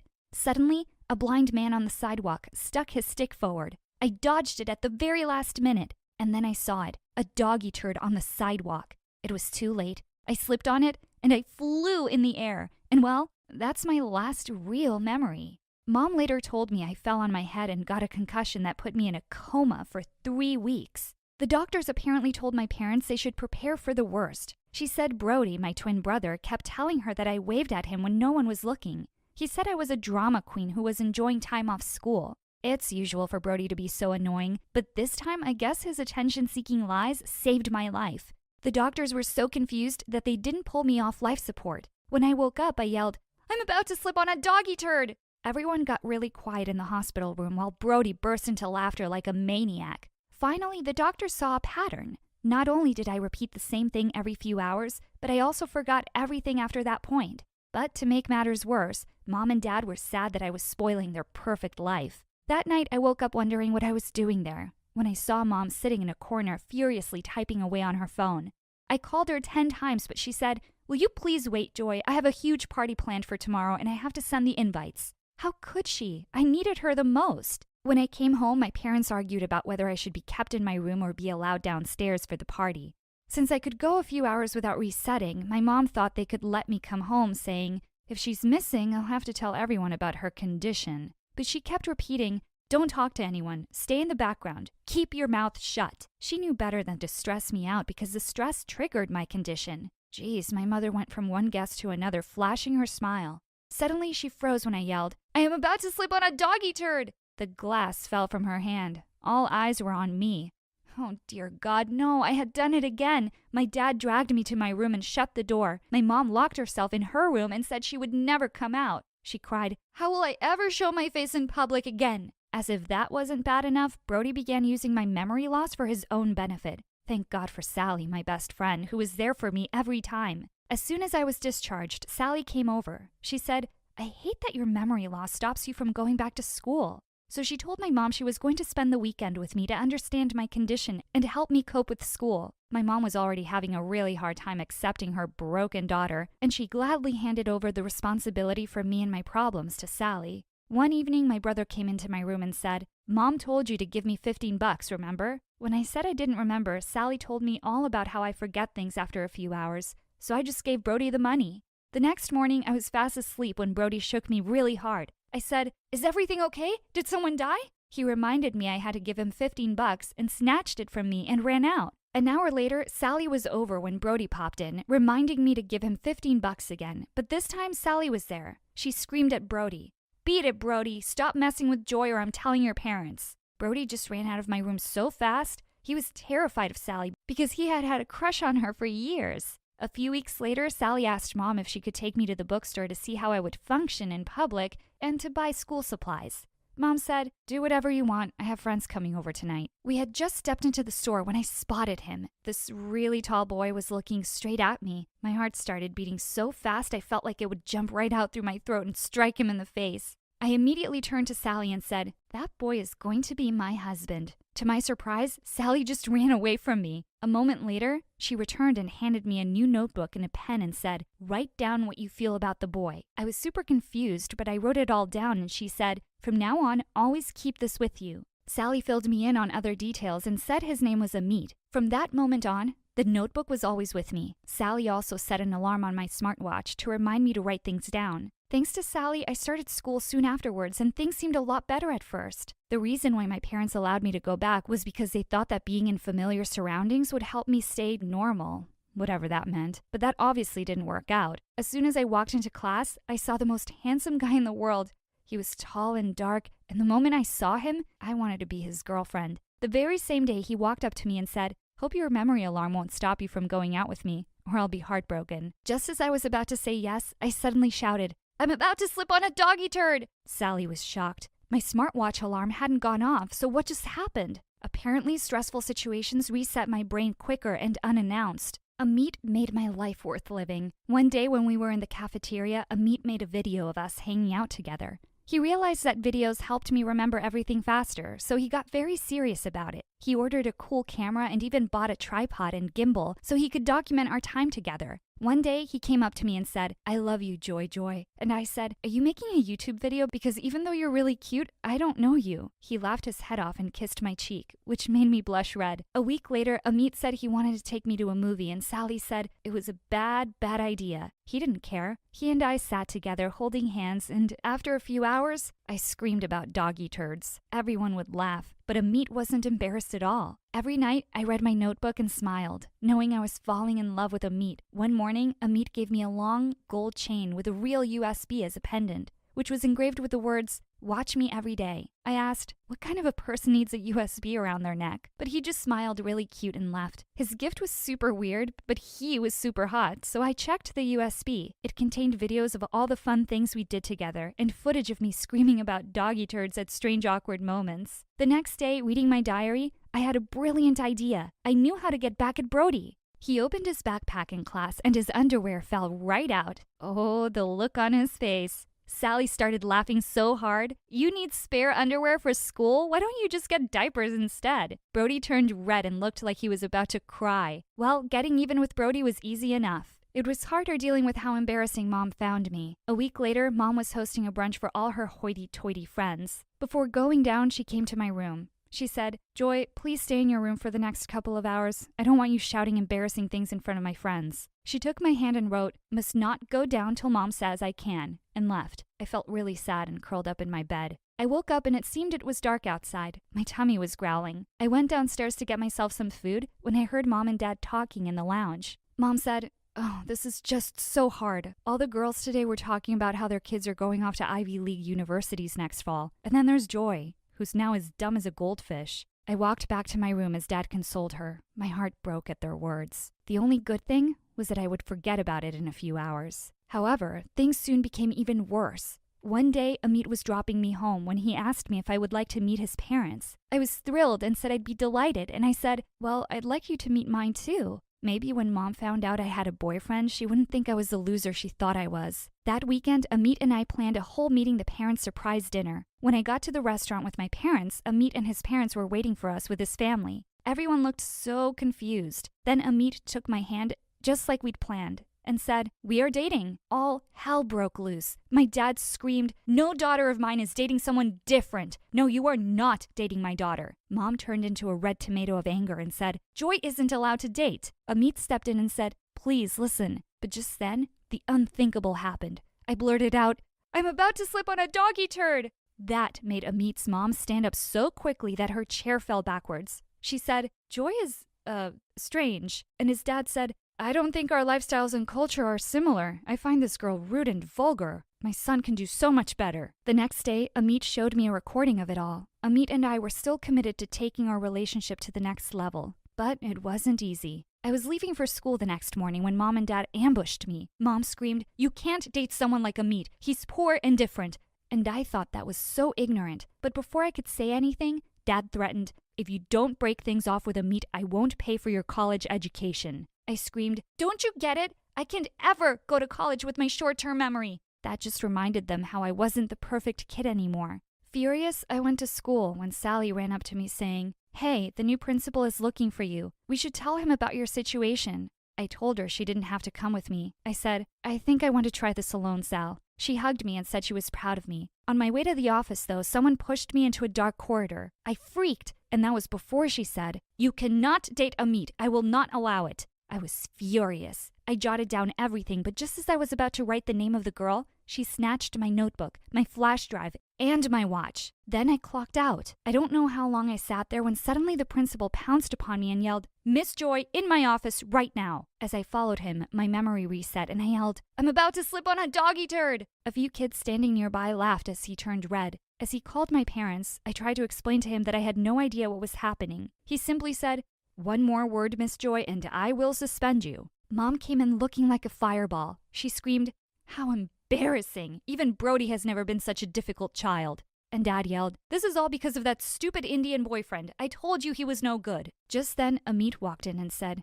"We'll get through it, Joy Joy." My mom and Dad jumped to their feet and started yelling at the principal for allowing this sort of stuff to go on in front of him. He looked super terrified and immediately told Amit to leave. But I'd had enough too. None of this was making sense, so I walked out. The boy followed me looking super worried and said, Joy, I'll take care of you. But I yelled, I'm about to slip on a doggy turd. When I came back to myself, I was surprised to see I was holding the hand of a very cute boy.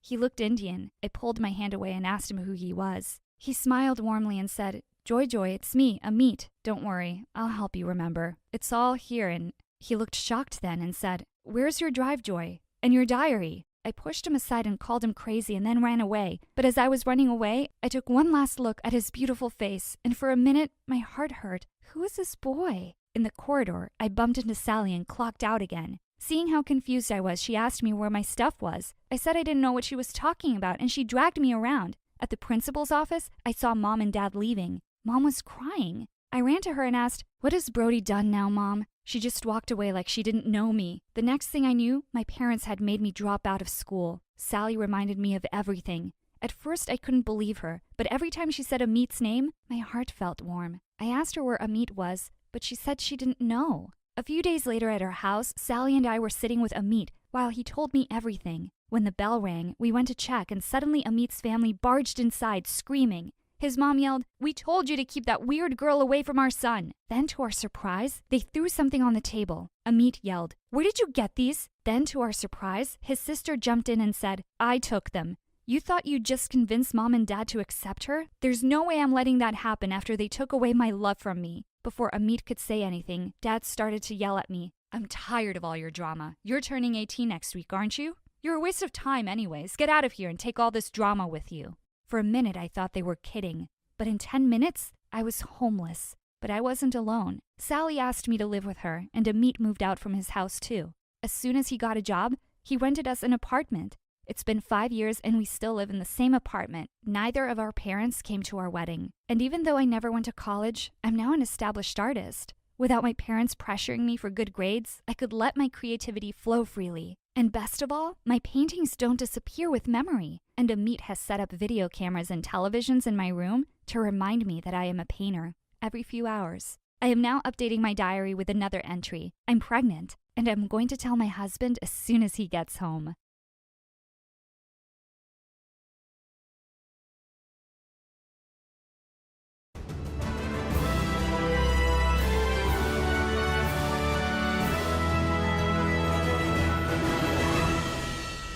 Hi, my name is Kristen. I'm a writer on Wattpad. My mom is a total Karen. I even write stories about her on my Wattpad. This is until my stories got discovered and all hell broke loose. One day, I was in the cafe and I looked at the cute guy who was walking over to me with my milkshake. As he handed me my drink, he said, Here you go, gorgeous. I could not believe my ears. Did Tyler, my crush since kindergarten, just call me gorgeous? But before he could say another word, a shrill voice echoed in the cafe. Where is your manager? This coffee is too hot! I want to speak to your manager! I sunk back in my chair while the raging Karen unleashed her fury on poor Tyler. I'd seen this too many times. She really was as crazy as I made her in my stories. I told Mom to back off. She turned to me with blazing eyes. No daughter of mine will talk back to me like that because of some loser waiter. Oh no! I looked at Tyler in horror. I thought the worst of that night was watching my crush stare at me like I was a monster. But boy, was I wrong. When I got to school the next day, everyone was looking at me weirdly and some kids were pointing at me. Suddenly my phone pinged and I nearly dropped it when I saw the message. Someone had recorded Mom that night, and the video had gone viral. When I finally saw Susie, my best friend, in the cafeteria, she ran to me and hugged me. Kristen, I'm so sorry. It'll blow over soon. But it didn't. When I got home that afternoon, ready to go off on Mom, she looked furious and pushed a pile of papers into my hand. As I read them, I almost passed out. They were printouts of my stories. I can explain. It's not you, it's... Suddenly, she pulled me into a hug and yelled, We're famous, Kersey! You genius! What do you mean? A famous producer watched the video and saw how people loved to hate me and thought Tyler and you looked cute. Then he found your stories and now they want us to do a reality show based on your stories. I could not believe my ears. I'd be the star of my own stories? And if Tyler agreed to be in it, maybe I'd have another chance with him. I rushed over to the place he was working at. Tyler, we need to talk. But just then, he dropped to his knee. I want to be your boyfriend. I could not believe my ears. Yes, of course, Tyler. I'd like nothing more. He laughed and jumped to his feet and hugged me. This was perfect. This was... Cut! Immediately, Tyler let go of me. Wasn't I just brilliant, babe? What do you mean? A funny little man and a camera crew rushed out yelling, You're a natural! I love that you don't even need the script. Just then, I saw the camera crew, and suddenly everything made sense. Clearly, the director had already approached Tyler. Tyler turned to me and grinned. Not that difficult to pretend to be in love with you, beautiful. My heart raced at that. Did he actually like me? The next few weeks were whack. I had a camera crew follow me everywhere. And they chose everything and everyone around me. When we walked into math class, the director looked up and down at the teacher. He just picked up his phone and said, No, this won't do. And seconds later, a super hot guy, introduced as our new teacher, came in and started playing with a calculator. I was so relieved when the class ended, and I finally met up with Susie. But when I hugged her, she pushed me away. Is this all your life is about now? The fame and fake people? Gosh, was my best friend jealous of me? But before I could reply, my phone pinged. Tyler had texted. They're ready for the take. I jumped to my feet and grabbed my stuff. We'll talk about this later, okay? To be honest, I was having the time of my life. Not only did I have the best boyfriend ever, but also everyone wanted to be friends with me. The only thing I really wanted was for Susie to be on the show too. But the director refused because he said she wasn't pretty enough. So they had a model replace her. After that, things just went downhill. One day, I was at the cafeteria when Susie plopped next to me. I was thrilled to see her. I miss you, Chris. You never have time for me now. Before I could reply, the model who was playing my best friend got up and splashed cold water all over Susie. Oops, sorry. Chris, you should probably get away from her. She'll mess up that gorgeous outfit. I jumped to my feet. Hey! But suddenly, the director grabbed my arm and dragged me away. I turned back to see Susie sitting there looking heartbroken. I was the worst best friend ever. Just send her chocolates or something. We don't have time for her moping. Just then, someone yelled, There's another Karen attack! I rushed outside with everyone else to see Mom was yelling at a teacher. You made a spelling mistake in my little girl's name. I demand to see the principal. What was happening? I ran over to her and pulled her away from the poor teacher. Mom, what are you doing? She quickly whispered into my ear. I'm improvising. I took a look around and sure enough, the cameras were rolling and everyone was laughing. I felt humiliated. I began to yell, Just stop it!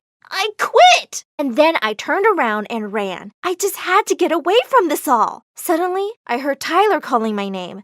Leave me alone, Tyler. I don't want to be a laughingstock. He caught up with me and pulled me into a hug. I looked around suspiciously. Don't worry, there are no cameras. After a minute, he asked, Are you really quitting? I nodded my head while sobbing. He said, You can't quit. He shifted uneasily before bursting into tears. Babe, I need to be in the show for a reason. Yes, to become rich and famous. No, I need the money. I need it for my mom. She is really ill. Oh my God, Tyler. You guys and all your lies. Yes, girls are emotional, but not dumb. Oh God, that hurts. I didn't know you were so heartless. Here, look at this. Does she look fine to you? Oh my God, I'm really sorry. Yeah. I feel terrible now. You should. Okay, I'm in. I'm not leaving the show. Please don't hate me. I'll try. And before I knew it, he kissed me. Fireworks erupted in my head as I kissed him back. Suddenly, we heard loud applause and the director jumped out from behind the bushes. Brilliant! We just cut the kiss, but it was brilliant! Good job bringing this Karen around, Tyler. What? Again? I messaged Susie asking her to meet me at a cafe the next day. I'd been feeling terrible and I needed to make it up to her. But the next day, by the time I got free, I was already late because of the shoot. When I got there, she seemed furious and was just getting up to leave. I tried explaining it was an emergency. She simply showed me her phone screen with all the posts from the shoot. I never thought I'd say this, But you're a horrible friend, Chris. I'm a what? I just skipped a great after party for you. You're the one who's being so freaking jealous of me. Can you even pretend to be happy for me? As I realized what I'd said, I snapped shut. What was I doing? How could I say something so mean? Sue, it's great to know what you really think of your best friend. Before I could stop her and apologize, she rushed out. When I got home, my phone was blowing up with messages from Tyler. Chris, look up, daughter of Karen becomes Karen. I did, and what I saw made me drop my phone in horror. It was a video of me yelling at Susie. Then the producers called. The stats are in, Kirsten, and the producers love Susie. He said he was changing my script and had decided that Susie and Tyler would date while I was the crazy ex. I've even fired the model who was playing her. The producers love her. I was reluctant, but then I thought of Tyler and his mom and changed my mind. Fine, I'll do it. It would all be just fake. Nothing would change. Right? Wrong. Suddenly, not only was Susie totally avoiding me, but also I was exactly what I had always been terrified of becoming, a Karen. To make matters worse, Tyler and all my other friends started to disappear. I wasn't being invited to parties, and the models and kids all started hanging out with Susie. One evening, I woke up from a nap and was surprised to find Mom and all the regular camera crew missing. I checked my phone, and what I saw left me devastated. Everyone's stories were full of pictures and videos from a party. Just then I remembered it was Susie's birthday. Was she really not inviting me? I felt devastated. I grabbed all the things she'd ever given me and rushed over to her house. The security guy stopped me and said I couldn't go in. That's when I really lost it. I started to throw everything I'd brought into her yard. Take this, you good-for-nothing friend! And this! I hate you! Just then, the gate flew open, and Mom walked out. She dragged me inside the house and glared at me. Just what are you doing? Me? What are you doing here? I was here for Susie's birthday, of course. Mom, how could you even be here if I'm not invited? Well, everyone was. I wasn't going to miss it because you've been stupid. Before I knew it, all my anger was pouring out right there. You're the one always embarrassing yourself in public trying to steal my show. Your show? The show exists because of me. It's my show. Suddenly, I realized she was right. It was her show, and it existed with the sole purpose of making us laughingstocks. They'd even changed my script and taken over all my life. I was trapped in my own story, and I'd hurt my friend in the process. You're right, Mom. The show is yours, and it's your world, not mine. I'm not some stupid Karen. I really quit. Then I ran past her into the house. I had an apology to make. But just before I entered, I heard Tyler say, Mom would love to take you to Paris this weekend. I barged into her room.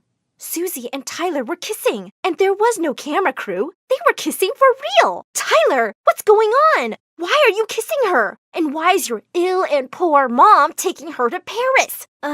Who else would my boyfriend kiss? The color drained from Tyler's face. Babe, I can explain. She kissed me. Explain this, you cheater. And I threw a glass of soda from the nearby table at him. Then I turned to Susie. I never thought you'd stoop so low and kiss my boyfriend. Your boyfriend? What are you? Oh, don't pretend. You can keep this loser. I'm out of here. With that, I turned and stormed out. I couldn't believe Tyler had been stringing me along for such a long time just to be famous. There was only one way to end this. I decided to call the producers to end this. Just as I was about to do that, Mom opened the door and said Susie was here to see me. I don't want to, but Susie pushed the door and came in. She started to cry and said, I've broken up with him, Chris. He swore you two weren't dating. I've left the show too.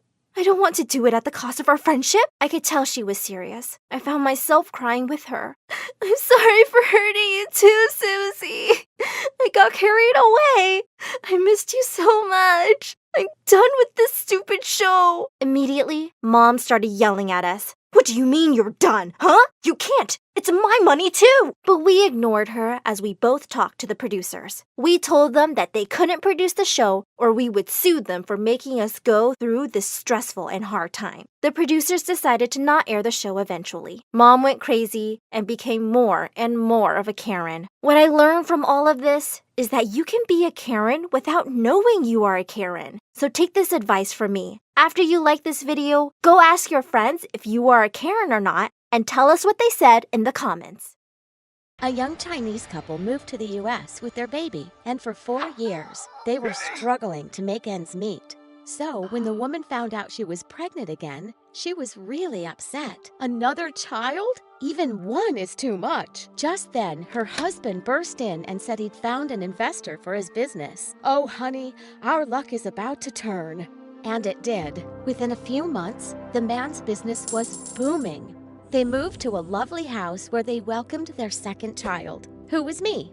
Hi, my name is Gia, which means extraordinary. Before I continue, please like and subscribe. My parents could spend hours gazing at me. They thought I was perfection itself, and they gave me everything. I literally grew up with a silver spoon in my mouth. All was perfect, except for one problem. My older sister, Fen, she was weird. All she did was glare at me, or pinch me awake at night and make some strange faces at me. But this one time, she put me in a pram and pushed me down our sloping driveway. As my pram rolled straight onto the main road, Mom came running out of nowhere and stopped it, just in time. On my first birthday, my parents threw a huge party for the entire neighborhood. As everyone gathered around the table, Fen suddenly jumped onto it. I've never had a birthday party. I've never even had a cake. Why does she get everything? Is that girl your daughter? You never mentioned any other kid than Gia. Fen screamed, and then she went all Godzilla on my cake. She was banned from the party, and my parents arranged for another cake within minutes. As I got older, I started realizing that my parents were really unfair to Fen.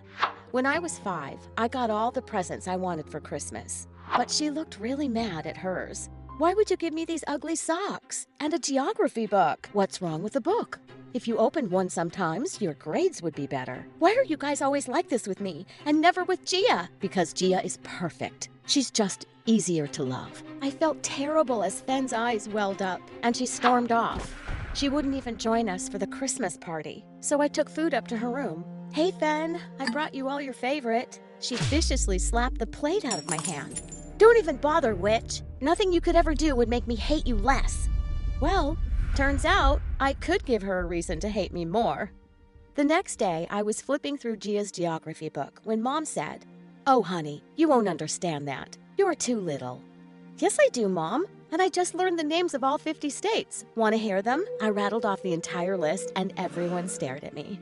You little genius! You just keep amazing me. This has to be some kind of world record, right? My parents called every newspaper in town to come interview their wonder kid. And I was suddenly famous. Mom and Dad were showing me off everywhere. But even worse, they enrolled me in a fancy private school. Not the public one where Fen was. As I was going in our limo on my first day, we drove past Fen walking to her school, and I felt sad. Why can't she go to my school, Mom? Because she's dumb, sweetheart, and your school is so expensive. Why should we waste money on her? You're the one with the big, bright future, so you're worth it. Fen and I just kept growing further apart. Once in 5th grade, my parents were helping me prepare for the National Spelling Bee when Fen walked in and we gasped. She dyed her hair bright pink and was wearing the most amazing makeup. But my parents went bonkers. What did you do to your hair? It was the one nice thing you inherited from me. And I never put on makeup till I was a married woman. Everyone here wears makeup, Mom, and people tell me I'm really good at it. Maybe I could be a makeup artist one day. Wow, we came all the way from China and struggled to give you an education so you can be some clown artist? Why can't you be more like Gia? You're an embarrassment to me and all our ancestors. She left angrily. Guys, you need to stop this. She hates me because of you. Oh, baby, who cares what she thinks? I care. I went after Fen and told her she looked beautiful. I expected her to be mean as always, but she kind of smiled at me. Thanks, kiddo. You've always been nicer to me than the rest of them. Was I hearing some kind words from Fen? In this rare moment, I asked her if she'd like to come see me at the spelling bee, and she said yes. I was nervous at the event because it was being shown on TV, but I aced all the rounds and I won. Just then, I heard Fen screaming, "She's a cheater! She won by cheating!" She was shouting that my parents had been helping me by spelling out the words. My parents were furious, but when the camera footage was pulled out, we saw that they were mouthing the words, but I wasn't looking at them. I spelled the words myself, but the judges disqualified me immediately. The minute we got outside, I attacked Fen. "Why do you hate me? What did I ever do to you? You were born, and you took everything I deserved." My parents pulled us apart and told Fen she was grounded for eternity. Totally worth it. "Fen, we can't go on like this. We're sisters. Wouldn't you rather have a fresh start instead of hating me forever?" "No, I'd rather hate you forever. It's just easier to hate you." As she stormed off, I decided I was done with her, and we hardly ever spoke after that. In the 8th grade, Dad announced one day that a friend's daughter, Sophia, would be coming from France to stay with us for some months. When she walked into our house, we were all awestruck by her beauty and style. She could also speak 5 languages and was a math wizard. "Wow, you're the perfect friend for Gia. You're like the big sister we wish she had." Even though Sophia was 3 years older, we had a lot in common, and we got close. One day, we heard some voices from Fen's room, and we peeked inside. She was in front of her phone recording a makeup tutorial for TikTok. The minute she spotted us, she looked mad. "Why are you jerks spying on me? Buzz off, and don't breathe a word of this to Mom and Dad, or else." We immediately checked out Fen's TikTok account, and to our shock, she had 1 million subscribers. She was really talented. Later at dinner, Fen came downstairs with a new hairstyle, and Mom just couldn't control herself. "Is this what you do all day, playing with your hair? What's going to become of you?" "Oh, I don't think you need to worry, Mrs. Chang. Fen is practically a TikTok star." "What on earth is a TikTok star?" And then Sophia showed them Fen's account on her phone. I could just see Dad turning purple. "I'm supposed to tell my relatives in China that my daughter is some internet idiot? We've been way too easygoing with you, Fen, and that was a mistake." He stormed off to her room, took Fen's phone, and flung it at the wall. Then he broke the tripod in half. "What are you doing?" "Are you crazy, Dad? Stop it!" Fen burst into angry tears and ran out of the house. When my parents stormed off, I turned to Sophia. "Why did you do that?" I didn't know they'd react this way. I was only trying to help poor Fen because they're always putting her down. I thought they'd be proud of her." Well, Sophia had no idea how crazy our parents really were. She tried apologizing, but Fen wouldn't even open the door for her. Weeks passed, and I was busy studying with Sophia for an important exam. The day before the exam, though, my parents had to go out of town. "We'll be back tomorrow morning, darling. Good luck." The next morning when I woke up, it was super late. I'd set the alarm for 7, and now it was 11. The exam was over by now. My parents would be devastated. I ran downstairs when suddenly I stopped short. Fen was sitting in the living room with our parents and a very elegant woman. "Your daughter has a supermodel's face, and people already love her. We want to collaborate with our makeup brand." When my parents saw the check she handed, their eyes almost popped out. As Fen signed the deal and the woman left, I saw something extraordinary. My parents started hugging Fen. "Oh, darling, I had no idea you were so talented." I was still super upset about my exam, and I burst in. "Mom? Dad? I missed my exam and..." "What exam?" "Oh, for that high school? Who cares? Didn't you just hear Fen's amazing news? Come, darling, let's go for a fancy brunch." What the freaking fish just happened? And suddenly, I was living Fen's life. My parents couldn't stop showing her off, and I was invisible. One day, they told me Fen would be using the limo, and I could take the bus to school. It's time you learned to be a grown-up anyway. One day, we weren't here, and you just slept through your exam. So irresponsible. Wow, who were these people? Sophia was my only ally here now. Mom and Dad threw a huge party to celebrate Fen's first modeling campaign. In the middle of it, the owner of the makeup brand burst in, and she marched up furiously to Fen. "You stupid girl. How dare you post something like this about my brand? What are you talking about? This!" It was a post on Fen's Instagram with some makeup and the caption, "These products are tested on rabbits who are kept in terrible conditions. Boycott this cruel brand." Fen protested that she'd never posted this, but the woman wouldn't listen and threatened to sue her. As she stormed off, Fen suddenly pounced on me. "You did this, didn't you? You couldn't stand that I was getting the limelight for once. Get off me, you psycho! It wasn't me!" My parents tried to calm Fen down, while they shouted at me for ruining her career and grounded me. This was crazy. Later that night, I was going down to the kitchen when I heard Sophia's voice from Fen's room. "You just turned 18, and you can leave these terrible people. Gia hates you, and your parents were awful to you before you became famous and rich. Forget them and come with me to France. You'll be even bigger there." And then suddenly it all clicked. It was Sophia creating all this chaos. "Sophia, it's you! You made me miss my exam, and you posted that on Fen's Instagram." Sophia suddenly looked really evil. "Yeah, I did all that, but can't you see? I've only exposed the truth about your greedy parents. They've always treated Fen like dirt, till they thought she was worth something, and now they're treating you the same way. Well, you can stay here, Gia, and maybe you'll be their favorite daughter again. But Fen is going with me, because I actually love her, and I'll treat her like a queen." Fen and I were both stunned. "Sophia, you're crazy. You almost ruined my career to make me go with you? I don't love you, and I'm not going anywhere with you." Sophia started screaming and throwing things around like a complete psycho. Our parents came running in at the noise, and when we told them everything she'd done, they sent her packing to France on the earliest flight. But the whole fiasco was a wake-up call for me and Fen. Sophia might be crazy, but she was completely right about our parents. "Mom, Dad, you can't treat us like we only deserve your love if we're worth something. And you never let us have a normal relationship. This has to stop. I'm not even waiting for you to change anymore. I'm moving out. Gia, would you like to come with me? And maybe we could have a fresh start." I instantly said yes, and no matter how much our parents begged, we decided it was best for us to move away from them. Maybe we'd forgive them one day, but it was too soon for that.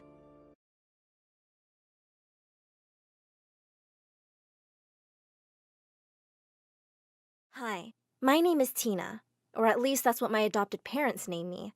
And that's pretty much the only nice thing they've ever given me. When I was a baby, my parents adopted me from an orphanage in New York City. I don't remember anything from back then, but they told me the place was horrible. It was filthy! You better be grateful we rescued you from there. I never really believed her. How could it be any filthier than their own house? It was practically a pigsty. The carpet always had a horrible damp smell, and the floorboards and walls were all stained. They already had one child, my younger brother Steven, but he was super dumb. They knew I was smart, so they probably thought I was a good investment. "You can do our son's homework since he's busy all the time. The little darling. Look, Mom, Dad, I can snort marbles out of my nose." "Well done, Steven. We're so proud of you." "Tina, those math exercises aren't going to work themselves out." I rolled my eyes as I walked away. Did I have to get adopted by the dumbest family in New York? I ended up doing all of his homework all the time. But of course, he was never grateful. Instead, he chased me around with scissors and threatened to cut my hair. "Come on, Tina. I just want to give you a haircut." I was smarter than all three of them put together, but they hated the thought. It would kill them to admit it. When I was 10, my dad owned a sports memorabilia store, and he was too cheap to hire a real accountant, so he made me work there as one. "It's the least you can do after all we've done for you." "Fine, but let me tell you, your dumb store is not making any money." "You're probably doing it wrong. Aren't you supposed to be smart and good at this stuff? Go over the books again." Well, I wasn't surprised when he lost his shop 3 months later. Meanwhile, at home, my mom would make me stay upstairs whenever she had company over, which was all the time. She liked to make her friends think she was really smart, even though she was an idiot. "Go to your room and don't you dare come down. God only knows what complicated and weird thing you'll end up talking about. They'll think I'm a freak like you. Don't embarrass me." I decided to have some fun one day while her friends were over. I set up a trivia board game I knew my mom would lose, and I told her friends I'd play on their team. We won by 25 points. It was epic. We didn't know Tina was so smart. My mom was so embarrassed. She flipped the table over and told everyone to leave. How dare you make me look stupid in front of my friends? Maybe if you ever read a book, you'd know a thing or two. Maybe if you weren't so ugly, you'd have friends other than books. I make myself laugh. Good, because no one else thinks you're funny. And I skipped out of the room before her flying shoe could catch me. One day, while Mom and Dad were at work, Steven decided to spray paint the living room wall. What are you doing? Mom and Dad are gonna kill you. No, Tina. They're gonna kill you. He hid the can of spray paint in my room where I couldn't find it. When my parents got home, they freaked out. Tina, what did you do? Clean this up right now. It wasn't me, it was Steven. But they wouldn't listen to a word I said. Just then, Steven walked into the room holding empty cans of spray paint. Look what I found in Tina's room. That was it. I was doomed. One more stunt like this and we're taking you right back to that orphanage. At least it looks better than it did before. This house is disgusting anyway. I spent the next 5 hours scrubbing paint off the wall. Even after that, I couldn't get it all off. I missed dinner, and my parents made me go to bed hungry. It wasn't much of a loss, really. My family just had gross canned junk for dinner anyway. They didn't have enough money to buy good food, apparently, but they could somehow afford a gigantic flat-screen TV for their filthy living room. My dad loved that TV and sat in front of it all day after work, watching baseball. Steven loved baseball too. So Dad signed him up for the Little League team. But equipment wasn't cheap. So Dad gave all of my measly allowance to Steven to buy a baseball bat. That's not fair. That's my money. No, it's my money that I gave to you, and I can take it back. My mother agreed with him. Maybe Steven will grow up to be a famous baseball player. At least he'll be doing something good for this family, unlike you, Tina. Steven's not even good at baseball. He strikes out whenever he gets up to bat. I'm better than he is, and I've only played once. It was true. Steven was horrible at sports, but my parents didn't care. Somehow, it was still my fault. Maybe if you were there to cheer him on, he hit the ball more often. I wish you had never adopted me. I wish I could go back. I stormed off to my room. I knew I had to get out of here, but I didn't have any money or anywhere to go. My friends at school all came from rich families in the city. I never told anyone I was adopted, because it would be so embarrassing. One day at lunch, the girls were just boasting away as usual. My parents are taking me to Paris this Saturday for breakfast. We just got back from Hong Kong last week. It was so exotic. I decided to chime in. My parents let me get extra pepperoni on my pizza last night. That was a lie. They actually said pepperoni was too expensive and I wasn't allowed to get it. Actually, we never ordered pizza either. The girls all looked at me like I had 3 heads. It's okay, Tina. We all know your family is dirt poor. Pepperoni is all they can afford. I was mortified. I ran out of the cafeteria in tears as the girls laughed at me. I stopped next to a bulletin board and noticed a help wanted sign. Angelo's Pizza was hiring delivery drivers. I was only 14 and I couldn't drive. But Angelo didn't need to know that. I lied in my application saying I was 17 years old and had a driver's license. He hired me and placed an Angelo's Pizza hat on my head. Guess it was time to teach myself how to drive. Driving wasn't easy. I knocked over so many trash cans and street cones at first. I didn't have anyone to teach me, and watching YouTube videos only helped so much. I couldn't tell my parents because they'd want the car for themselves. They only had one car, and Mom was only allowed to use it if she asked Dad's permission. Once I taught myself the basics, it was time to start delivering pizzas. It was actually pretty fun. I got to play my music and smell fresh pizza all day long. I told my parents I'd be studying at a friend's house after school. They didn't care where I was, as long as it was out of their faces. Do we have to feed you? Can't you just have lunch and dinner there? Sure, Mom. Her parents' dinner are even worse than yours, but I'll eat there. Nothing made me happier than missing meals at home and eating pizza instead. Angelo was always good about feeding his employees. I delivered pizza all over the city. Sometimes I'd even deliver to those mean girls from school. They'd laugh at me in my uniform. Little did they know, I had stolen a few bites of their pizzas, especially the ones with extra pepperoni. Sometimes I'd spit on them too. I saved up enough money and planned on buying myself a car. I was going to start my own delivery service. I hid the money under a loose floorboard in my room. I couldn't let my parents find it, or they'd probably spend it on another big TV. Then, disaster struck. I arrived at a house, got out of my car, and walked up to the door. I rang the bell and my dad answered the door. Tina, what are you doing here? He was at a friend's house watching the game and they had ordered pizza. I should have recognized the address, but I was just so busy that I hadn't noticed. Since when do you have a job? You better not be hiding money from us. You know we need it. That night, my parents ripped my room to pieces. They knocked over every piece of furniture and tore open every drawer. I found it! Steven pulled my box of money out from under the floorboard. Stop! Put that that back! How dare you hide this from us, Tina? We adopted you from that horrible orphanage, and this is the thanks we get? That was the last straw. I stormed out of the room and grabbed Steven's baseball bat, the one they bought with my money. I walked right up to the big TV in the living room, wound up, and smashed it to pieces. How's that for thanks? I dropped the bat and stormed out of the house.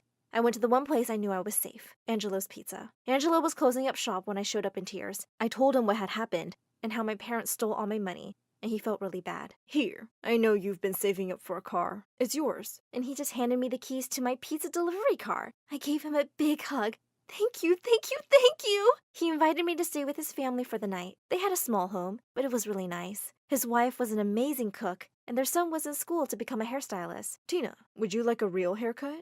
He worked some serious magic on my hair. I looked like a movie star, and I felt like one too. Angelo's family felt so bad for me that they offered to let me live with them. They became my second adopted family, my real family. Balancing work and school wasn't easy, but I managed. I learned as much as I could about starting a business and finally got my driver's license 2 years later. My parents didn't come to my high school graduation. They didn't even try to contact me after I smashed the TV. Instead of going to college, I started Tina Taxi, a full-service food delivery and rideshare company like Uber and DoorDash. Tina Taxi was different because I made each ride a party and worked a pure tip system. That meant my rides were free, and if people wanted to give me money, they could. My brother heard about my new job and called for a ride. He made me drive him all over the city pretending like he was lost. Sorry, I meant to go somewhere else. So sorry. Can you go in that direction now, please? He finally got out and didn't give me any money. Instead, he poked a hole in my tire and took a bus home. I lost a whole day of business because of him. While driving one day, I saw a bunch of signs all over town that were making fun of me. One in particular read, "Tina Taxi is a scam." I knew it was my idiot brother because he couldn't even spell taxi right. Take those signs down. You'll ruin everything. Buy me a new baseball bat and TV, and maybe I'll take them down. Why don't I give you a job and you can buy your own? Work for you? Why would anybody ever want to work for you? I tore the signs down myself and left them on my parents' lawn. I knew Tina Taxi was a good idea, and plenty of people already wanted to work for me. I got my own apartment and decided it was time to hire more drivers. By the next year,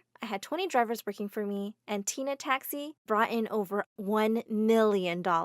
Soon enough, I got a call from a multi-billion-dollar company that wanted to buy Tina Taxi. They offered me $2.5 billion for my company. I told them I'd only sell if they maintained my business model. Tina Taxi was always meant to help those in need. They agreed. After everything was said and done, I went back to the orphanage where my parents had adopted me all those years ago. The kids were so excited to see me. That's Tina from Tina Taxi! I want to be just like her when I grow up! You're already just like me. I used to live here when I was just a baby. They were thrilled to know I started out just like them. I donated millions of dollars to help remodel and build orphanages all over the world, but especially one in my home state of New York. I even adopted a little girl named Amira, and I promised to give her the childhood that I never had. Together, we live in a huge house outside of New York City. I never heard from my adopted parents ever again. I never heard of Steven either, so he probably never did become a famous baseball player. Hi, I'm Megan. Please like and subscribe because My Story Animated will give $1,000 to one lucky person who subscribes in the next 7 days. My American mom met my dad in London when she studied piano at university, and they got married and then had my older sister Susie. They moved back to the States so mom could work on her career, and then had me. Then they started having problems, and my dad thought it would be best to move back to London. But for some reason, Dad only loved Susie and ignored me all the time. On my 5th birthday, Dad bought her a PlayStation and beautiful dresses, while I only got a grumpy look from him. But Dad, it's my birthday. Why didn't you get me anything? Don't you love me? Oh, stop being such a crybaby. I told you, Mum, I only wanted one child. Susie was enough for me. But no, you had to come along. Seriously? He was such a jerk. And Susie always made sure to remind me she was his favorite.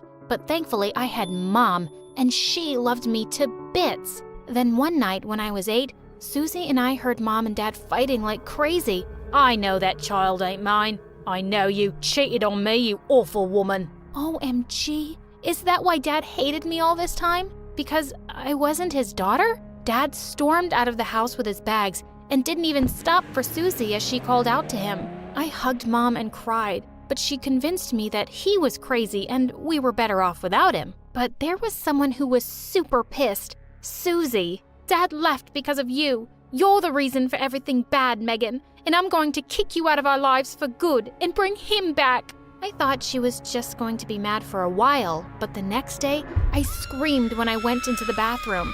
Stuck on the mirror was my head cut out from a photograph with the eyes poked out and red paint streaks on my face. Of course it was Susie. I found more of those pictures all around the house, and I showed them to Mom, and she grounded her. Over time, I grew even closer to Mom, and she discovered that I was great at playing the piano, just like her. She started teaching me, and by 7th grade, I was good enough to be selected as the key player of the school's music team. But Susie just couldn't live with that. On the day of the program, when I went on stage, I saw that my music notes had been burned. There was only a heap of ash on the piano with a note, "Hope you fail and keep failing for the rest of your life. You don't deserve happiness." Susie was a psycho, and I was gonna kill her.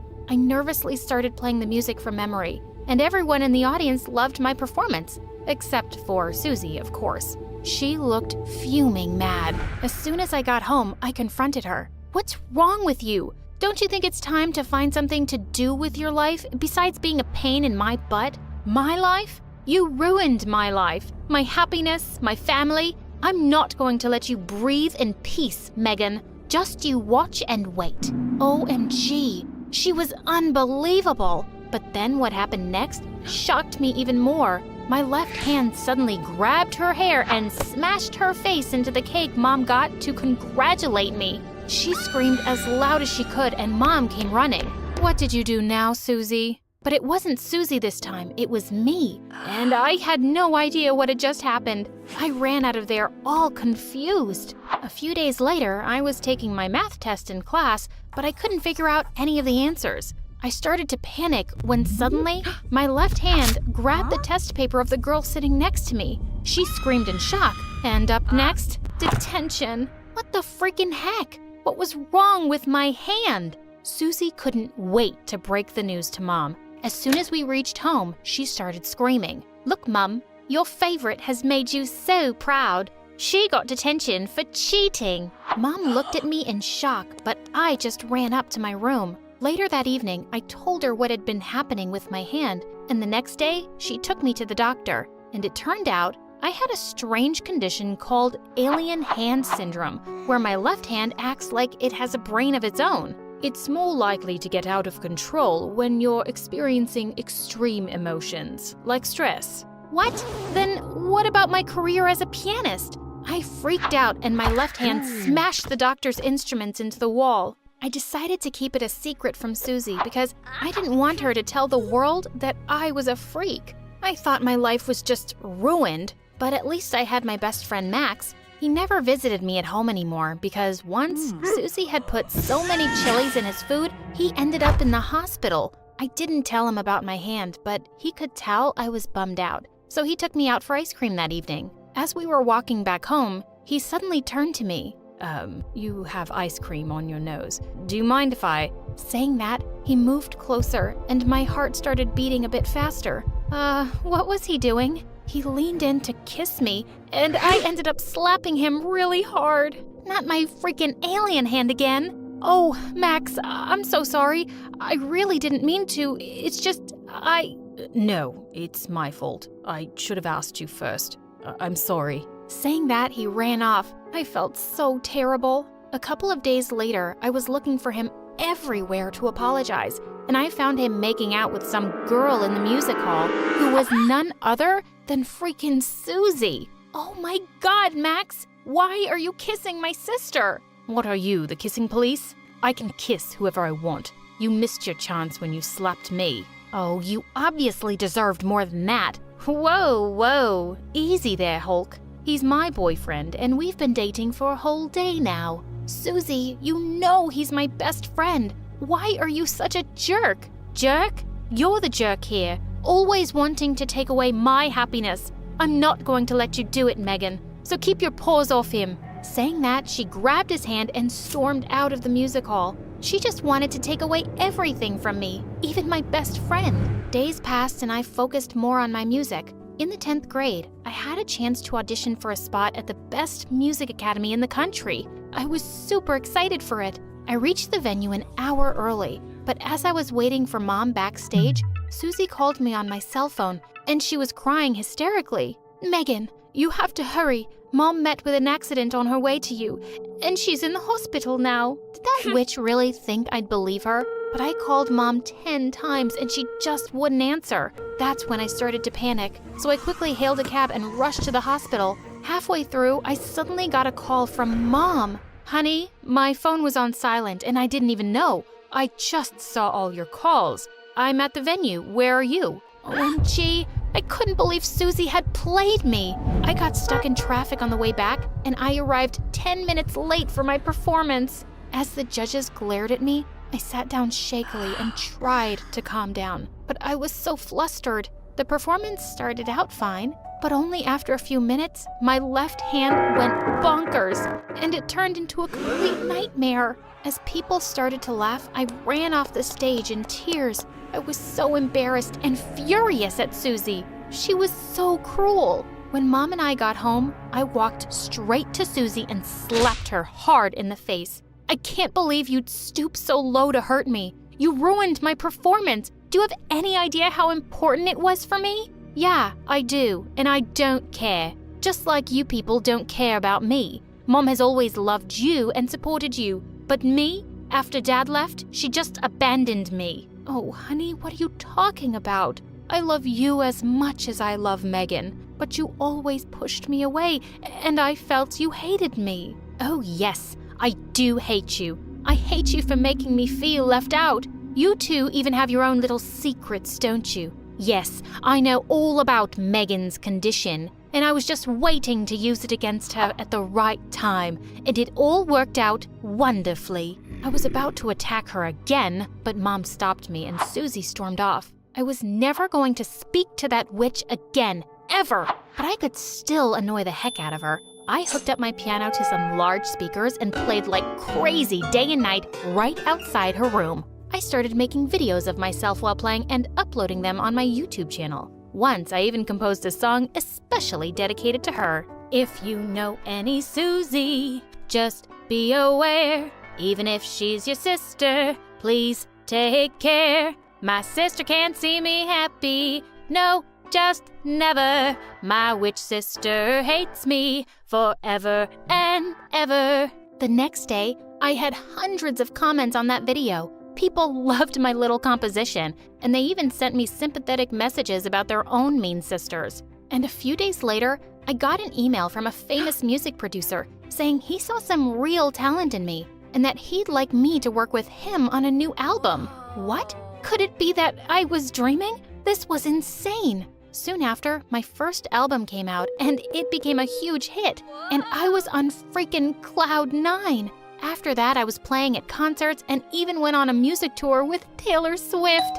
Then one day, the bell rang and Susie opened the door. I went running when I heard her screams. Standing in the doorway was Dad?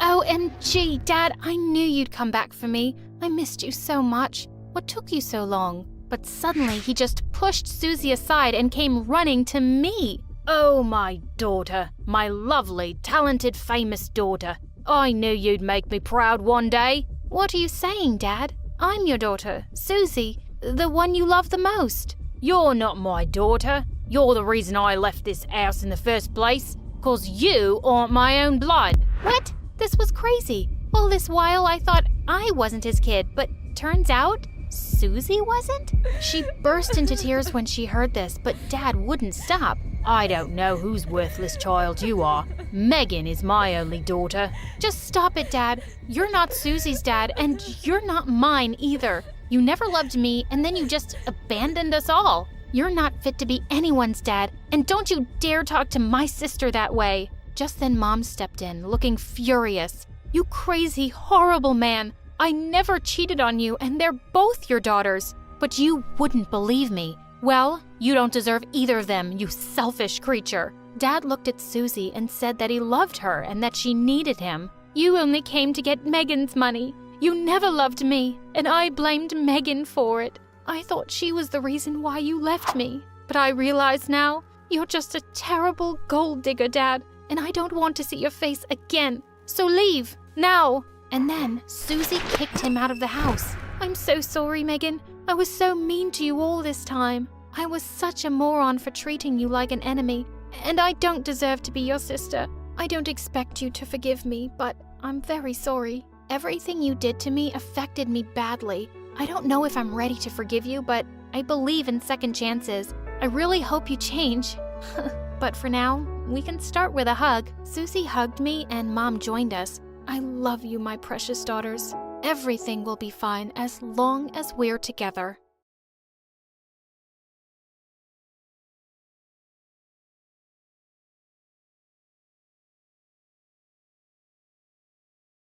Hi, I'm Tara from California, and boy, do I have a crazy story for you. When I was born, my mom was so bummed out. She cried. All I ever wanted was a boy so he could grow up and make money for me. And all I get is a stupid girl. Once when I was 3, she took me to the park and tried to exchange me with a boy. The kid's mom was so mad, she called the cops. Mom grabbed my hand and ran out. When we got home, we found out Dad had run away with some younger girl, and Mom and I were alone. I was sad Dad was gone, but Mom was traumatized. She was crying about money all the time and said it was my fault Dad left. Around the same time, something else really weird started to happen. Sometimes, when I said or heard certain words, I tasted things. One time, Mom's friend Mary was over, and whenever Mom said her name, I tasted strawberry ice cream. I jumped onto Mary's lap and licked her cheek. Ew, you don't taste like your name. Who asked you to lick me, weirdo? And what do you mean? But I couldn't really explain it. One day, Mom was going on and on about some guy Bob at work. And every time she said Bob, I gagged. Stop saying his name, Mom. It tastes disgusting, like raw eggs. Mom freaked out and took me to a doctor. And that's when I found out I had something called lexical gustatory synesthesia. That means I could taste words. At first I thought it was kind of cool, like a superpower, even though some words tasted horrible. But then school started and things blew up. On my first day, our teacher asked us to introduce ourselves to our desk neighbors. I was sitting next to the prettiest girl, who turned to me and said her name was Sarah. Before I knew it, I was puking all over her.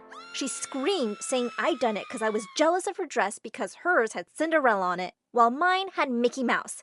No, I just have this condition where I can taste words. And Sarah just tastes like stinky broccoli. I hate you, freak! After that, I became the official school entertainment. As soon as anyone saw me, they would yell all the words they knew tasted bad to me. Hey, Tara! Say mayo! Rock! Algebra! When I was in grade 8, everything changed. I was walking back home when I saw a girl from our class, Quinton, practically being yelled at by her chauffeur. Your old one was fired. I'm your chauffeur now. I don't even know your name. I'm Gilsberg. Now get in. Your dad wants to see you now. He said you were in danger. Quinton was about to sit in the car when I found myself running across the lot like a banshee. No! Quinton! Don't trust him! His name tastes like sweaty socks! I bet he's a criminal! Everyone around me started laughing, but the chauffeur looked terrified and immediately tried to get away. The security guard managed to stop him and had him arrested. He was trying to kidnap her. As the police took him away, he turned to yell at us. I'll get you some other time, you brat! You're lucky that stupid girl saved you! Quinton was in shock, but she threw her arms around me and said I was a hero. The next day, I was in the headlines. Everyone was talking about how I had saved a billionaire's daughter from a horrible crook. At school, there were reporters around my locker. They all wanted an exclusive interview with me. And when I got home, there was a huge bag of money waiting for me. Quinton's dad was so grateful that he'd sent it as a thank you. Mom was obviously thrilled. A few days later, when I got back from school, she rushed forward to hug me, saying she'd missed me so much. Mom, I saw you this morning. I know, but I let my baby girl leave without a hug. What if you didn't come back? You're so special, and I have a huge surprise for you. You're gonna be a star. Excuse me? Then she told me the craziest thing. I've spoken to a producer, and they are giving you your own show where people will call in every night. They will give you names to taste, and you can give them advice about their lives based on your powers. It'll be called The Tara Show. They're not powers, Mom. I don't even taste all the words. They don't mean anything. Well, those people don't have to know that. Come on, sweetie. Don't you want to make your poor old mom happy? At first, I wanted to refuse, but I did really want to make her happy, so I gave in. Overnight, I was whisked away onto a set. On the bright side, being on national TV changed my life at school completely. People actually sat with me in the cafeteria now. Girls would ask me to tell them what I tasted when they brought up names of people they had crushes on. I've had a crush on this girl, Emma. Emma tastes like cookie dough pancakes. You should totally ask her out. Life was good. Then one day, Quentin, who is now my best friend, rushed up to me and said, Tara, I need a huge favor. There's a new guy in my class, Nicholas, and I have the hugest crush on him. What does Nicholas taste like? I gagged on my lunch. Ew, it's like black coffee. I'd say stay away from him. She looked devastated, but said she believed in my powers and dropped the idea. One day during gym period, a popular jock who used to bully me was pestering me to go out with him because now I was popular too. Just then, a football came flying and hit him smack in the head. The jock yelled and let me go. I tried to see who had kicked the ball, but my savior was already leaving. I ran after him. Hey, wait! The guy turned in for a second, and I asked, what's your name? Why? So you would taste it and judge me? To say thank you. Thanks for helping me, but he'd already turned around and left. But he wouldn't so much as look at me. I once pretended to give myself flowers in front of him just so he'd be jealous. But he gave me this long, dark stare and walked away. But another thing was bothering me like crazy. Mom was constantly breathing down my neck. All she ever talked about was the show and the money. She even started making me skip classes to practice my craft. So one day, I snuck away from home to study in the library. As I was struggling with some math, someone took my pencil out of my hand and solved the question. It was that boy. That's when I had a brilliant idea. I'll pay you if you tutor me. For a minute, he looked at me with an intense expression and then brushed my hair out of my eyes. I'll do it for free. With that, he walked away, leaving me with weird little butterflies in my stomach. Later that night, as I lay in my room, someone tapped the window. I jumped up. It was him. I opened the window, and as I pulled him in, the two of us toppled to the ground, our faces inches from each other's. My heart was beating like crazy. Then he leaned in and kissed me. Can you tell me your name now? Oh, it's Nick. Suddenly, the door flew open, and Mom barged in. What's going on here? Mom, he's just here to help me with math. Math's math. I know what he wants. There's no way I'm letting anyone steal our money. These men are all gold diggers. And with that, Mom kicked him out. I was so mad at her. The next day when I got to school, Quentin came up to me and was still going on about the guy she liked. I felt really bad for her. But just then, Nick walked up to me, and as we kissed, all color drained from Quentin's face. She yanked me off Nick, dragging me to a corner. What the freaking fish, Tara? How could you do this to me? Do what? Kiss Nicholas! I can't believe you'd betray me like that. Betray you? That's my boyfriend Nick. And suddenly, I understood what a terrible confusion had taken place. Quentin's Nicholas was my Nick. I tried to explain, but she just pulled back and slapped me. Just because you're a stupid celebrity doesn't mean you can have whatever you want. I hate you, Tara. With that, she stormed off. I was devastated. The next day when I was going to the library, Mom stood in the doorway glaring at me. I told you to stay away from boys, didn't I? There's no way I'm letting anyone take that money. From now on, you're grounded forever. No dating. I was so upset that I just started yelling at her. You know what, Mom? I think you're really greedy. I'll date whoever I want, and I quit your stupid show. I'm tired of lying anyways. I'm no stupid psychic. When I got to school the next day, everyone was looking at me and whispering. The girls who'd come to me for advice looked at me angrily. Oh, look. There goes the lying freak. Liar. Such an attention seeker. What was happening? Then Nick marched up to me and said, I didn't expect this from you, Tara. What are you talking about? This, Tara. I saw you talking to your mom yesterday. Then Quentin thrust her phone into my face. It was a video of me yelling at Mom that I was lying on the show. Quentin had uploaded it, and now everyone knew. Nick, I can explain. Save it, Tara. I can't believe how many people ended up doing stupid things because of your games. You're a horrible person. I can't believe I thought I loved you. As he stormed off, Quentin turned to me and said, Revenge does taste sweet. Bye, bestie. The rest of the day was terrible. When I finally got home, I found out the producers had seen the clip and canceled the show. And Mom was so furious she'd packed up and left. First of all, she'd taken all her savings with her, including the money I'd saved up for college. I was devastated. My mom was a monster, and I lied to everyone because of her. But there was no use crying now. I had to fix it. So first thing, I got a job to start saving up again. At school, everyone was now ignoring me. I thought Quentin and Nick might start dating each other, but they both just went around looking sad all the time. I hated that I'd really hurt them. So one day at assembly, I walked onto the stage. Everyone started booing me, but I was determined. Hello, everyone. You all know me as the girl who can taste words. And I'm just here to say, I'm sorry. I've lied to all of you, and I've ended up hurting the people who mean the most to me. I hope you can all forgive me because I never meant to hurt anyone. I just got carried away. For a second, there was silence. But as soon as I got off the stage, Quentin ran up and hugged me. I'm sorry too, Tara. What I did was horrible. I even told Nick the whole story. I don't even like him anymore. I was just mad because I thought you'd betrayed me. What did Nick say? He says he's a fool if he doesn't give you another chance. Nick, I'm so sorry. But he didn't let me continue and pulled me in for a long kiss. And I knew even though his name tasted like coffee, everything would be just fine.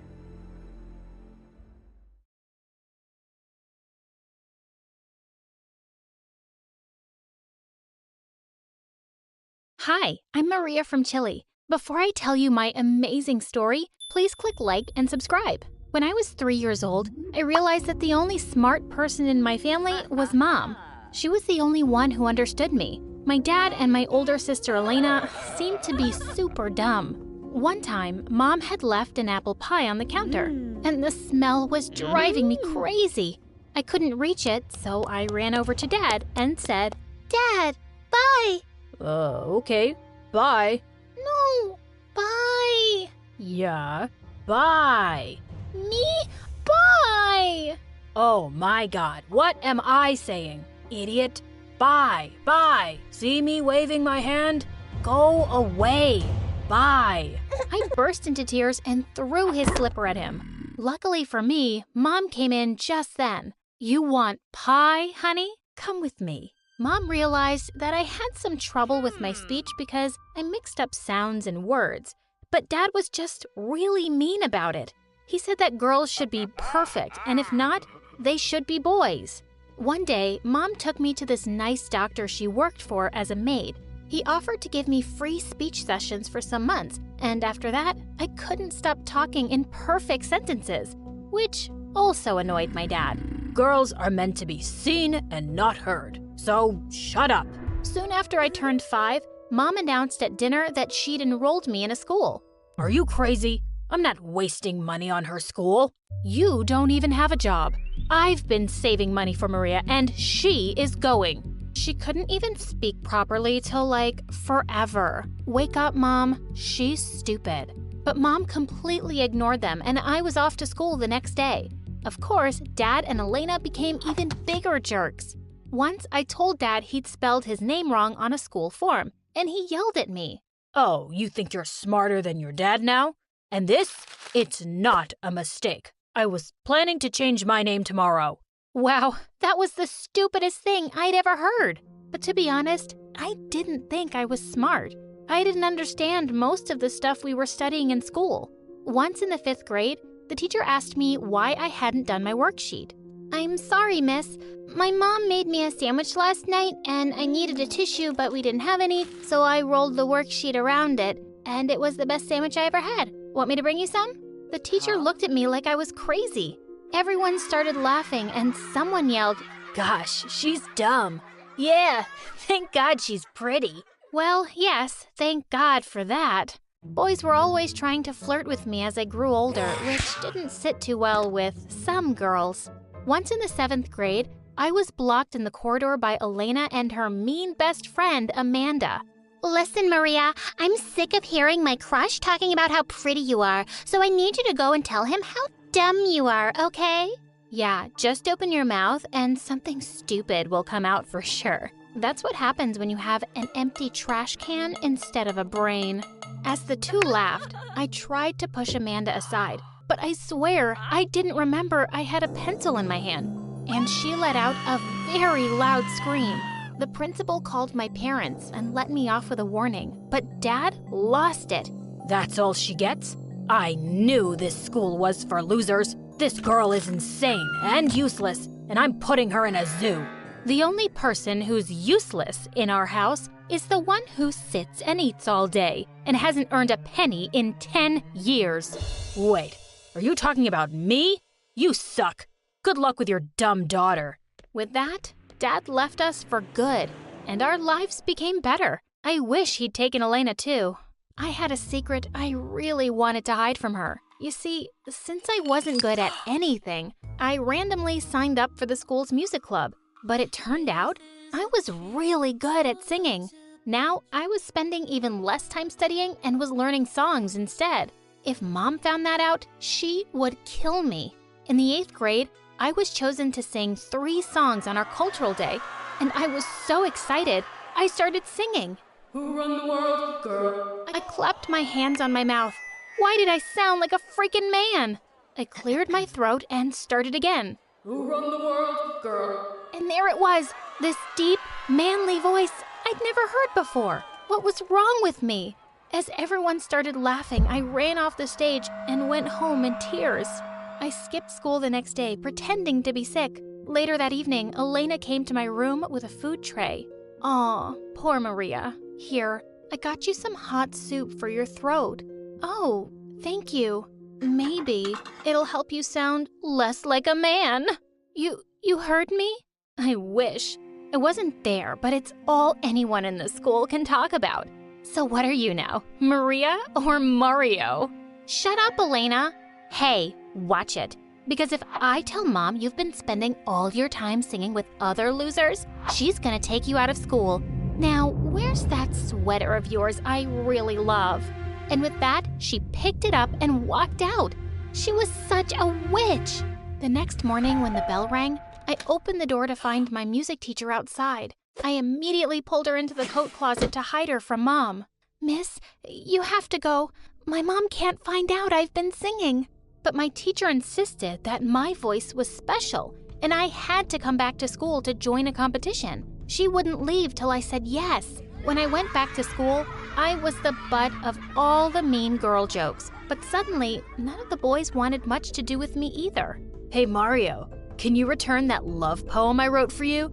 I want to give it to a real girl. I'm canceling our date, but you can come watch the game with me and the guys at boys' night.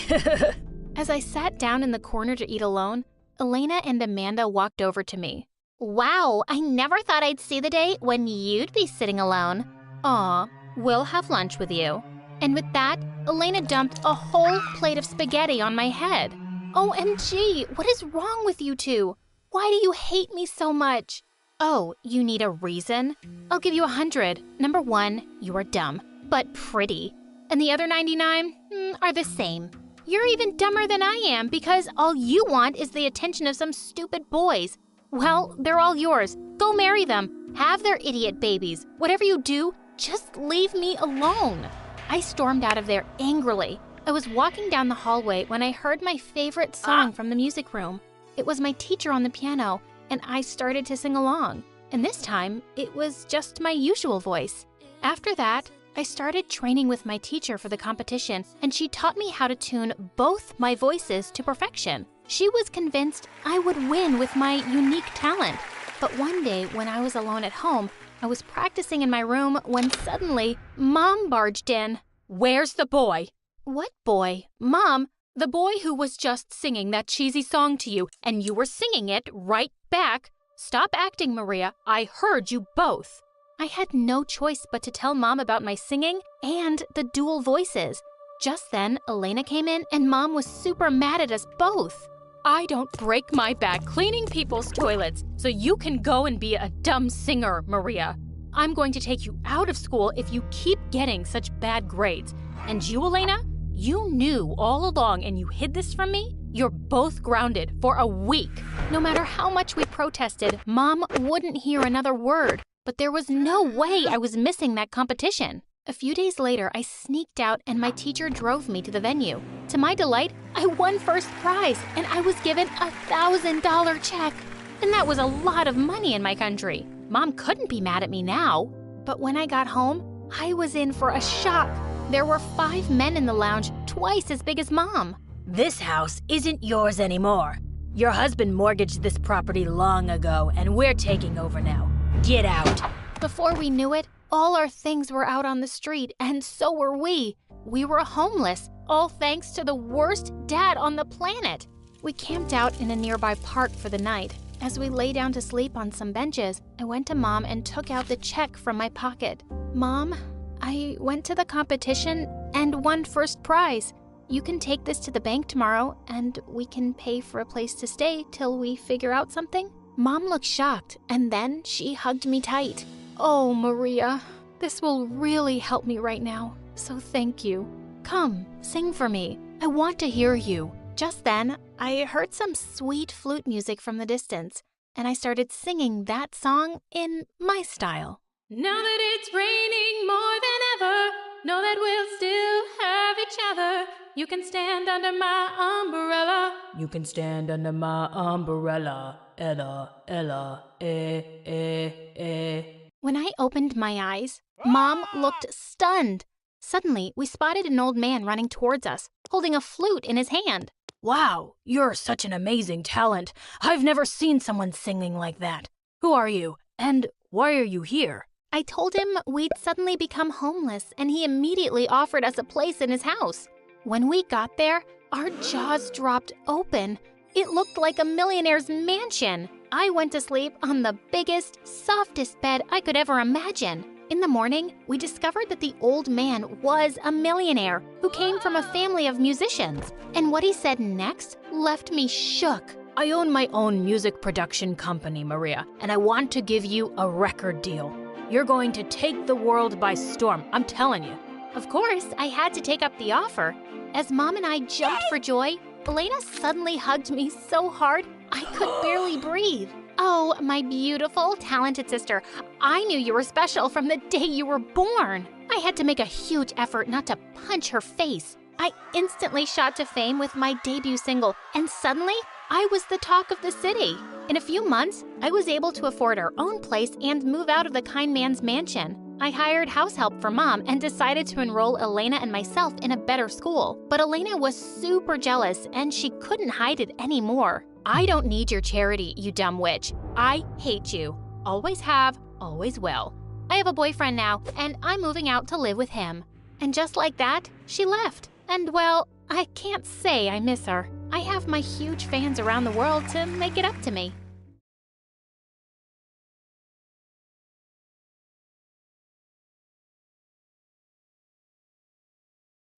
On my 7th birthday, I climbed onto the chair to blow the candles on my cake when suddenly I felt someone pull a hair out of my head. Ow!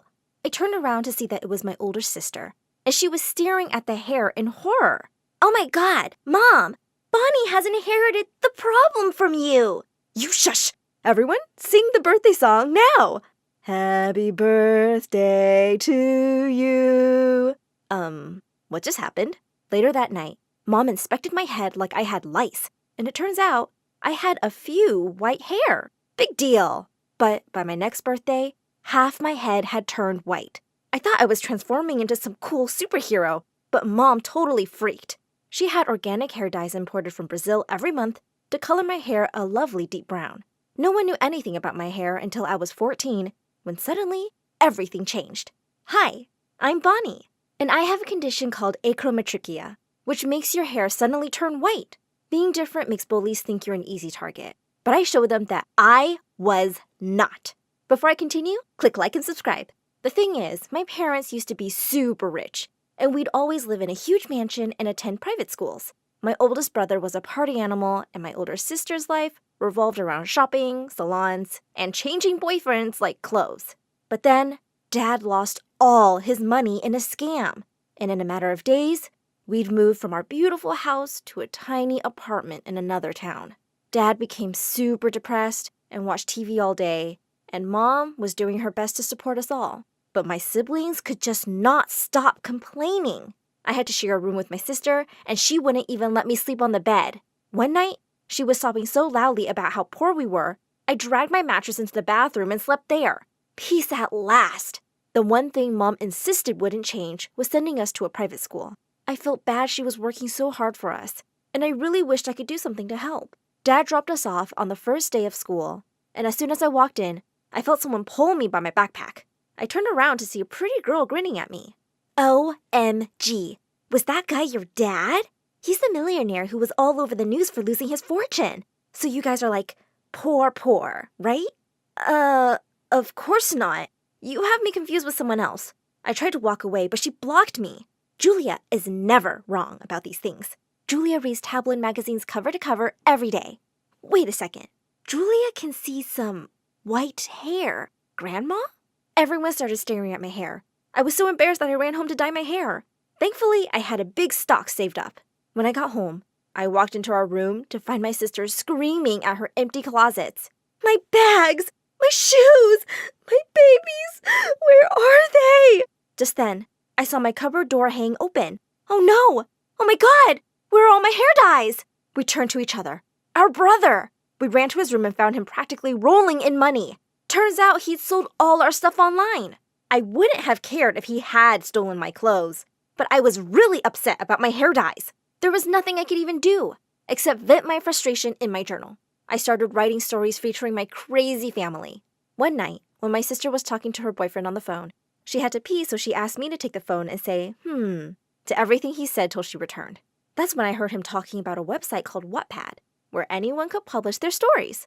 So I started sending in the ones I'd written about my family, under a fake name, of course.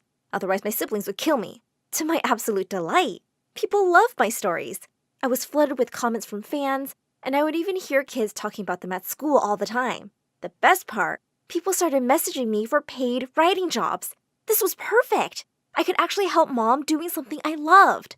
While my online popularity was rising, things weren't so great at school. My hair had turned completely white by now, and that gave Julia all the more reason to bully me. And no one dared to be friends with me because of her. But that gave me another idea. I started following her around and started writing stories about all her boyfriends. Once I saw her kissing the captain of the soccer team, right after she went on a date with the class president. And then the next day, she made out with the captain of the swim team. I was so surprised, I accidentally tripped and fell out of the bushes I was hiding in. As soon as Julia saw me, she looked furious. Are you stalking me, you pervert? No, I was just picking berries. I grabbed a fistful and stuffed them in my mouth and then gagged. They were so bitter. Julia stepped close to me. I don't know what you're playing at, but you should know I'm not into girls, you weirdo. Then she walked away while I sat in the bush, and everyone eyed me like I was a creep. The next few weeks were brutal. No matter what I did, Julia was there calling me a perv or a weirdo. She told everyone I was crushing on her. A few days later, I was sitting in the cafeteria when Julia came up and dumped a bag on me. Take these hair dyes! You look like a homeless old woman, and this school has a reputation. Just stop embarrassing us with this hair, Bonbon! As her minions snickered, I rose from the table and pushed the bag away and stood up to leave. Leave me alone, Julia, or else. Aw, I'm so scared. And what will you do, huh? Then she and her minions took out all the dyes and dumped them on my hair. Blue, black, red, purple, everything. I pushed them back and yelled, What have you done, you psycho? I slapped Julia right in the face and ran to the bathroom. My hair looked like turd. I washed it and thankfully all the color came off. I was so mad that I went home and wrote a story where I gave Julia the lesson I wished she would get in real life. As soon as I published it, I received a message on my Wattpad account from a fan, ID-free prisoner. I love all your stories, especially the bully story, so I just had to message. Your characters are so relatable. I guess we both were stuck with crazy people. We started exchanging messages more often, and I felt like I'd finally made a friend. One day at the school cafeteria, I was writing crazy fast to meet my deadline, and I didn't even realize it when someone came and sat next to me, pushing a can of juice towards me. Can I get you something to eat? You look like you're on a mission to save the world. I looked up, and for a few seconds, I was so lost in his dreamy blue eyes. I'm pretty sure I looked like a dumb puppy. Hi, I'm Eric. Do I know you? No, but I know you. You're kind of hard to miss with that hair. I know you think my hair is weird. No, I think it's amazing. You look really cool. I stared at him in shock. Who was this boy? I wanted to talk to him more, but just then, I got a message from Free Prisoner. I think I'm falling for you. You're just so incredible. Oh my God, he had a crush on me? The next day, while I was working in the library, it got really late. Everyone was gone and I only looked up when I heard a noise. I felt freaked out. Just then, I saw Eric walking towards me. I'm beginning to think you're stalking me. Eric laughed and said, Yeah, maybe. But also, I work here, and I was about to lock up. Want me to walk you home? Yes, please. Eric was so funny and adorable. He insisted on walking me home every time. I was definitely attracted to him, and it made me feel a little confused. What was I gonna do about Free Prisoner? One day, Free Prisoner asked me out on a date. I agreed. I needed to see who he really was. When I arrived at the address, my jaw dropped. It was a mansion bigger than ours used to be. I was greeted at the front door by a butler, who then led me to a large drawing room. And there were lit candles and flowers everywhere. At the far end was a high chair, and when someone suddenly spoke, "I've been dying to meet you." Wait, why was this voice so familiar? When the girl stepped in front of me, we both stared in horror at each other and shrieked. It was Julia! You're Free Prisoner? You're the freaking writer I have a crush on? You have a crush on me? Julia looked insane. Of course not. How could I have a crush on you? You're gonna pay for this, Bonnie. Now get out of my house. I was only too glad to. I couldn't believe the person I'd been friends with for months was crazy Julia. And by the next morning, I walked into the most horrific scene. The school hallways were full of posters of me. They read, "The White Witch Can't Be Trusted." Everyone in school knew the writer was me. Julia was going around telling everybody how I was a terrible person who wrote mean stories about her family and kids from school just to get popular. Why would we want to be friends with someone like her? She can't be trusted. She'll be writing all kinds of things about us. Freak! But even worse than everybody suddenly hating me at school, I was in so much trouble back home. My siblings were so mad about the stories I wrote about them. We know we tease you, but we never thought you could be so mean. Guys, it's not like that. I never meant for anyone to know who those characters were. But they wouldn't listen to my protest and stopped talking to me. Later that night, Mom came to my room and asked me why I'd been writing these stories. I handed an envelope to her from my drawer. "I only wanted to help you out, Mom." She let out a cry when she saw the cash inside. "Bonnie, you're a kid. You don't need to worry about money. I'm not going to take this. How about we use it for your hair?" "Yeah, Mom. Let's do this, I guess." The next day, I decided to fix everything. I went up to the stage during morning assembly and nervously cleared my throat. I just wanted to say sorry to my siblings and anyone else who might have been hurt or offended by my stories. I only used you guys as inspiration, and you made such interesting characters. But it wasn't right of me to use anyone's secrets, and I won't be writing on Wattpad anymore. As I ran out of the auditorium, someone caught up with me. It was Eric. "Hey, that writer is you? Oh man, your stories are hilarious! I wanted to ask you something a long time ago. Will you be my girlfriend?" I grinned and pulled him in for a kiss. From the corner of my eye, I saw Julia storming off, and I followed her to the girls' bathroom. "What do you want, freak?" "I just wanted to say, you and I have been friends for months online. We can actually get along. Why can't we be friends for real, Julia?" She started to laugh. "Friends? Oh, babe, how is that even possible? Look at your face, and your personality, and your ugly hair. I give charity to the poor. I don't befriend them." "Well, look around you, Julia. I don't think you have any real friends.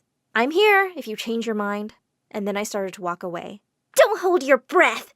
Well, after that, things got a little better because my siblings forgave me, especially when they realized my stories hadn't affected their popularity one bit. I stopped writing and spent all my time with Eric, who asked me out to prom. That night, I went home with a big smile on my face. Mom was waiting for me to dye my hair, and then I said, "You know what, Mom? I like my white hair. I'm born to stand out. Why should I try so hard to fit in? It's cool to be different." Mom smiled and hugged me. "I'm so proud of you, Bonnie." Next day, when Julia found out that Eric and I were nominated for prom king and queen, she completely lost it. She went too far.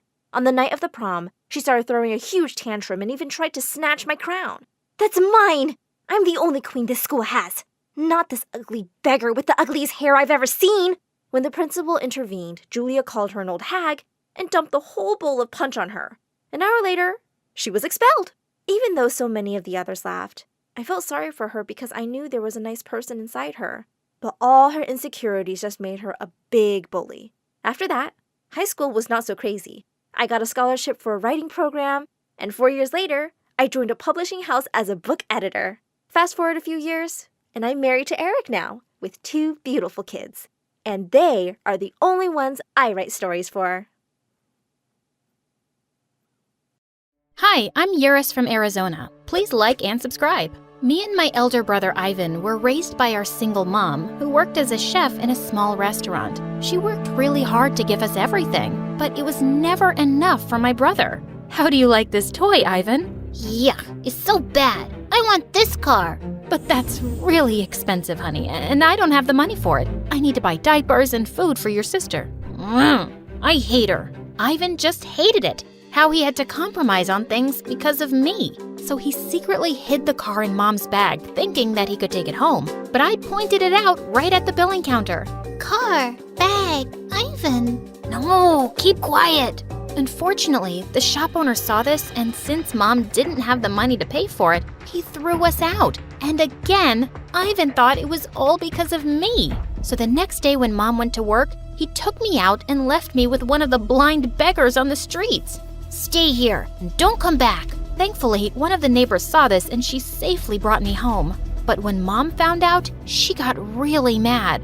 Ivan, have you gone crazy? She's your sister and I told you to always look after her. No, she's not my sister. She's the reason why you won't buy me any stuff. So I just want her gone. Saying that, he stormed off and Mom turned to me and hugged me tight. Oh, sweetie, you must have been so scared. But don't worry, your brother's just a kid. He'll come around. Well, I hoped so too, but only he didn't. Growing up, Ivan was never around for me, and I grew up into a shy kid who hesitated while talking to others. Sometimes when they'd ask me something, I'd go completely mute and just run away. But as shy as I was really curious about things too. One time in 2nd grade, I saw 2 old men playing a game in the park. It seemed so interesting that I stood there watching for hours until they called me. Do you want to play the game, kid? Of course I did. I loved solving puzzles and games, and chess became the ultimate love of my life. After that day, I'd play chess all the time, every day. But Ivan just hated it, because he was the complete opposite. He never liked studying and was often caught cheating on his tests. And the worst happened when Mom lost her job and Ivan failed 6th grade. Mom was really stressed, so she ended up scolding Ivan, and he seemed upset. It's all right. I can help you with your studies. But he didn't take it the right way and thought I was making fun of him. You're gonna teach me, huh? You think I'm a kid and you're some genius because you play that stupid game? Go away. He pushed me away and I landed on my butt. Mom rushed in and picked me up. Are you okay, sweetie? But for some reason, I couldn't speak. I tried really hard, but I just ended up in tears. Ivan, your sister was just trying to help you and you hurt her. You're grounded. After Ivan left angrily, Mom felt something was wrong with me because it wasn't the first time that I struggled to speak. So she took me to the doctor, and that's when we discovered that I had selective mutism, a condition in which a person goes mute for some time under shock or surprise. Mom looked really worried, but I didn't want to add to her stress. It's gonna be all right, Mom. The doctor said the condition will go away with time, so don't worry, okay? Of course, Ivan thought I was making it all up to get more attention, so he spread all sorts of rumors about me at school. But I couldn't care less. There was a regional chess tournament for kids, and they were giving away a huge cash prize to the winner, and I couldn't think of a better way to help Mom. So I spent weeks practicing for it while Ivan kept demotivating me. But it was no surprise that I won the finals, and Mom threw a huge party for me. I'm so proud of my daughter. She's like a blessing to me. Oh yeah? And what am I? A curse to you? Ivan. It's my birthday soon, so why is she the one getting a party? Ivan caused a huge scene and Mom had to ask everyone to leave. And now I was really pissed at him. What's your problem? Why do you have to do this to Mom all the time? But he just shut the door in my face. Ugh, this boy was something. He kept getting more jealous of my achievements as I kept winning more and more competitions. And by the time I was 13, I was competing in the state championship. My final match was against a guy named Greg, and everyone said he was a ruthless player. And indeed, he defeated me with his brutal moves. He was so good. I was really curious to know more of his tricks, so I gathered up the courage to talk to him. Hey, excuse me, whoa! Easy there, and I'm not signing anything for you. What? No. I'm not asking for your autograph. Then why have you been following me all the way into this elevator? I was... And there, my mutism was back again. It's okay. I get it. I'm so charming and handsome. Girls often go speechless when they see me. What? This guy was so full of himself. As soon as the elevator door opened, I stomped on his feet and ran out, hoping I'd never run into him again. And thankfully, the next year, I won the state championship because Greg wasn't there. By the time I was 15, I had won enough money from different chess tournaments for us to move into a better neighborhood and for Mom to start a small cafe. Things were really looking up for us, but Ivan continued to be a brat. He failed so many times now that he was in the same grade as me in high school, but he always hung around with the bad senior kids. One time when I was walking down the hallway, I saw him picking on some kid along with his minions. Ivan, stop it! What are you doing? But what I saw next shocked me even more. Greg? What are you doing here? Oh, so you know him. Is he your boyfriend? Then I guess I should trouble him more. Ivan! Just then the principal came in and most of the kids ran away, except for Ivan and his gang. When the principal asked what was happening, all the guys blamed Greg for trying to prank the seniors. No, I didn't do anything. Greg looked at me hoping I'd tell the truth, but I couldn't. I tried really hard, but I'd just gone mute. So Greg was put into detention, and I felt so bad that I decided to go tell the truth to the principal later. But Ivan caught me on my way. If you go and say anything to the principal now, I'm gonna make you and your little boyfriend miserable. Gosh, you're such a jerk. I can't believe you're my brother. I wasn't afraid of Ivan, but thinking about what he'd do to Greg, I decided to let it go. Just this once. A few days later, after the detention period was over, I went over to see Greg. Hey, I'm really sorry about the other... I don't want to hear it. Just leave me alone. He just walked past me without listening to another word. He was in the same class as me, but he hardly talked to anyone. And when I asked him to join the chess club, he just refused. He seemed so different from the time I'd met him at the chess tournament, and I wondered why he'd changed. A few days later, it was Mom's birthday, and I decided to go to her cafe after school and surprise her. But I got the bigger surprise when I saw Greg was laying out the tables there. What the duck? I asked Mom, and she told me Greg was in dire need of money and begged her to let him work there after school. But he was a chess master and a genius. Why was he begging for money? I had to find out. After we cut the cake, I went over to him. Here, this is for you. He hesitantly took it, and then I explained to him the whole situation about my condition. At first, he looked at me weirdly, but then he just broke into a laugh. So you weren't mesmerized by my looks in the elevator that day? Absolutely not, but I was mesmerized by your brain for sure. Suddenly his gaze changed and he looked at me with bright eyes. We then talked for a while, but when I asked him about why he wasn't playing anymore, he said it was getting late and ran out of there. And I felt something was really off. So I decided to follow him and saw him secretly sneaking into a dark alley. And then he entered the haunted house in our neighborhood. That house had been empty for over 20 years and no one ever dared to go inside. Some people even believed that ghosts lived there. What was Greg doing here? I somehow gathered courage to go inside, but then I heard screams and I ran away as fast as I could.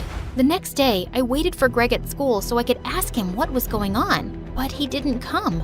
Now I was starting to get worried, so on my way back home, I sneaked into the haunted house through the back door and switched on the lights. But as soon as I did, I heard that same loud scream again. Gosh, this was really scary, but I had to find Greg. I walked upstairs and saw a woman sitting on the floor in one of the rooms.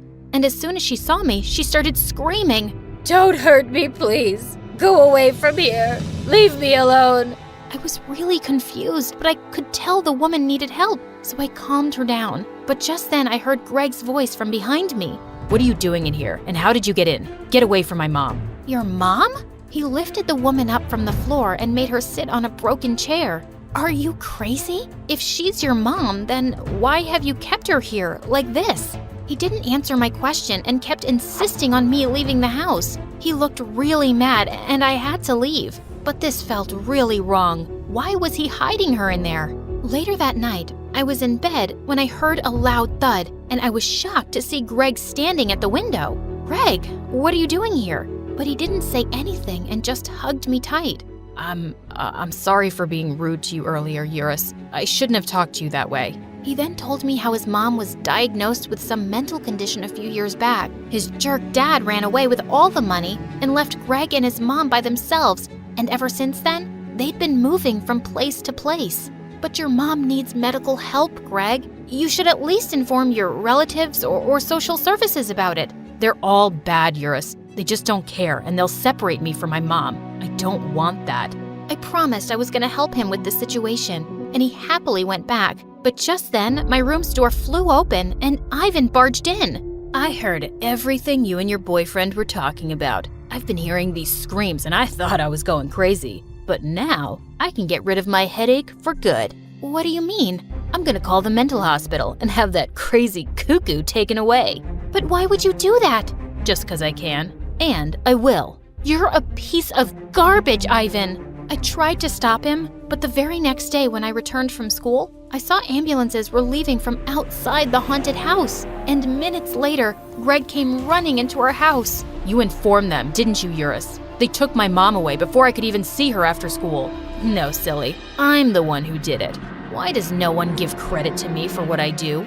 Before Ivan could say more, Greg jumped onto him and they broke into a huge fight. I tried hard to separate them, but they didn't stop until Greg's mom came out. Stop it, Greg! Stop it, Ivan! Greg looked really confused, and even Ivan lost his mind. What the minions? Is she really a ghost? What's she doing here? I brought her here. This morning, after you both left for school, I told Mom everything and brought your mom to stay with us until things were sorted. Greg ran and hugged his mom really tight. No. Are you kidding me? She's a psycho. She belongs in an asylum. Stop it, Ivan. I think you're the one who needs treatment. Shut up, you little... That's enough, Ivan. I didn't raise you and your sister to be so different. But while she's so nice and kind, you're always looking for ways to hurt people. That's because you always hurt me. You've always liked her more and never cared about me. And treated me like I'm a good-for-nothing. But that's your own fault. Even though Eurus is younger than you, she's always understood me and helped me, while you just added to my troubles. And I know you're failing again this year. Enough's enough. I'm sending you away to your aunt's place in the countryside. What? Mom, no! Ivan ran after Mom, and Greg turned to me and held my hand. I'm really sorry for doubting you, Eurus. I'll never be able to thank you enough for your kindness. Well, you can actually. I'm going to be competing for the National Chess Championship, and I'd love to defeat you at the finals. You sure you won't be distracted by my looks? Come here.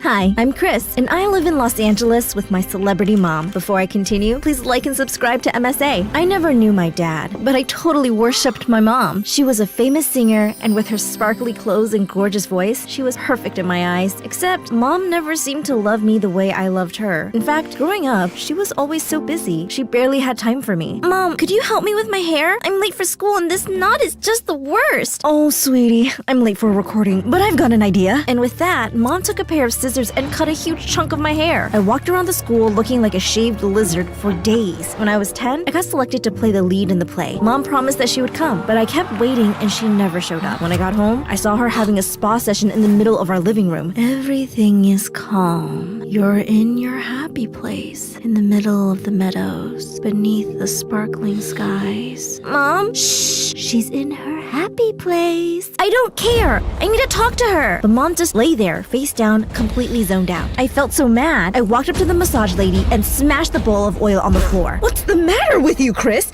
Can't you see I'm busy? You missed my play for a stupid spa session? How could you be so selfish, Mom? You have no idea about the stress I'm under. Working on my new album to keep my millions of fans happy? And how about keeping me happy? Ever thought about that? With that, I just ran up to my room and shut my door. Mom and I didn't speak to each other for days, and after that, she left for yet another tour and didn't come back for 2 whole weeks. Over time, Mom and I just got more distant. She got busier with work, and I got busier with school and theater. With time, I got better and started performing for me in local dramas. Things were fine. But then I turned 16 and everything changed. Mom told me she was leaving on a tour for a year and I was going to a boarding school. But I don't want to go. My whole life is here. Why are you doing this? Chris, please don't make this more difficult than it already is. You're going to a boarding school and that's final. I kept arguing with Mom the whole night, but she didn't give a hoot, and 2 days later, I was on a flight to my new school. Mom didn't even come to see me off, but by now, I didn't care. From the moment I arrived, I hated the place. The walls were so gray, it made my eyes hurt, and the hallways looked something straight out of a horror movie. Just when I thought the place couldn't get creepier, I was on my way to the class when suddenly a girl my age collapsed at my feet. Oh my god, my head is so heavy. I feel like I'm gonna throw up. Take me to the nurse, please. But the girl started shivering like crazy, and I panicked and took her to the nurse. But she was so busy with someone else and just told me to take the girl to one of the treatment beds. I'm here a lot since I suffer from fainting spells. But you didn't faint. You just dropped at my feet. Right. I mean, normally I faint a lot. But today, I just have a broken sock bone. Okay, fine. I'm just trying to get out of class. Please don't tell anyone. You can stay with me in Miss Class too. I'll cover for you. I'm Melody. Chris. Melody and I got talking and instantly connected over our hatred for the boarding school. Incidentally, she was also my roommate and the biggest troublemaker around. She was always sneaking out, bunking classes, misbehaving with teachers. Her dad was one of the trustees, so the teachers didn't really say anything. This one time, Melody dropped fart bombs in the class and everyone went into a frenzy. Obviously, she got busted and threw a tantrum. I was trying to hide my fart smell with that bomb. I have a very weak stomach and I fart a lot. You know how kids can get really mean about these things. You want me to get bullied? What if I start taking drugs? What if I die? And then Melody dropped like a fly to the ground and the teacher ended up apologizing to her instead. Being with Melody was fun and slowly I started liking my life in school. Until one day, I was on stage reciting a Shakespeare sonnet for a school play when I saw Mom walking in. I was so shocked to see her. I forgot all my lines and ran backstage in panic. But I tripped on the stairs and the next thing I knew, I was in the hospital with Mom and Melody sitting next to me. I'm a horrible mother. I shouldn't have come and upset Chris like that. It's my fault. I called you here so we could finally tell Chris the truth, but I guess we messed up big time, Mom. What? When did you wake up? Around the same time you called my mom your mom. I didn't say mom.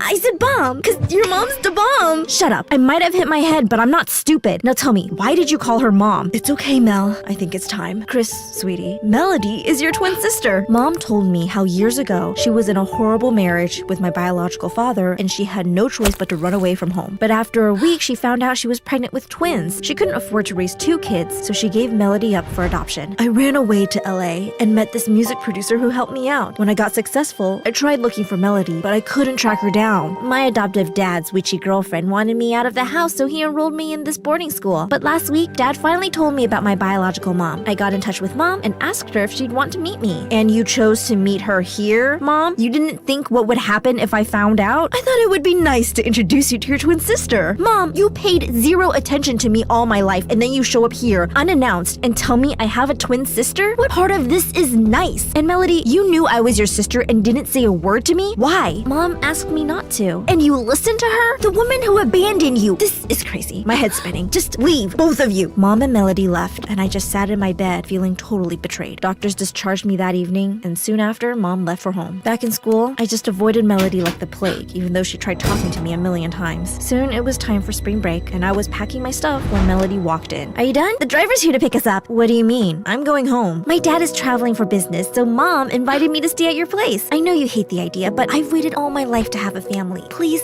just let me have this one spring break. I promise I won't butt in your life ever again. I wanted to say no, but Melody looked like she would break in a million pieces, so I decided to look the other way. It would be good for Melody to discover what a terrible mom we had, but I was totally wrong. Mom was so excited to have Melody around, she took a break from work, made us breakfast, took us out on shopping sprees, dinners, and she even threw a homecoming party for Melody. Mom had never paid me so much attention, and it made me so jealous watching her bond with Melody. Soon after spring break ended, and it was time to get back to school. But a day before we had to leave, Mom gave me yet another surprise. So, I've spoken to your dad, Melody, and we have decided that it's best you girls stay near home. No more boarding school for you guys. Isn't that exciting? Oh, Mom, that's great! It sucks! Mom, I begged you not to send me to that dreaded school, and you didn't listen to me. But now that you have your new daughter, you want her to stay near you? I want both my daughters to stay close to me. me. I've missed out on so much already, and I just want to make up for the lost time. Yeah, right? You'll just end up disappointing Melody like you've always disappointed me. With that, I just left. And the next day, Mom enrolled us in a school nearby. I just wanted to stay away from home as much as possible, so I decided to join the drama club in my new school. On my first day, we were asked to perform a dialogue from Romeo and Juliet, and I got paired up with this dreamboat of a boy, Matt. He was so cute, I could hardly focus. Oh, my Juliet, why won't you come down?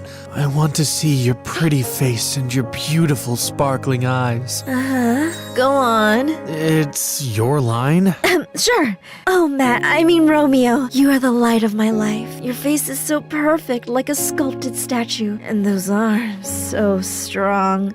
Do you work out a lot? I do, but I don't think that's what we were talking about. Then what are you talking about? The play? Are you okay? You're not blinking. I'm fine. I'm just getting into character.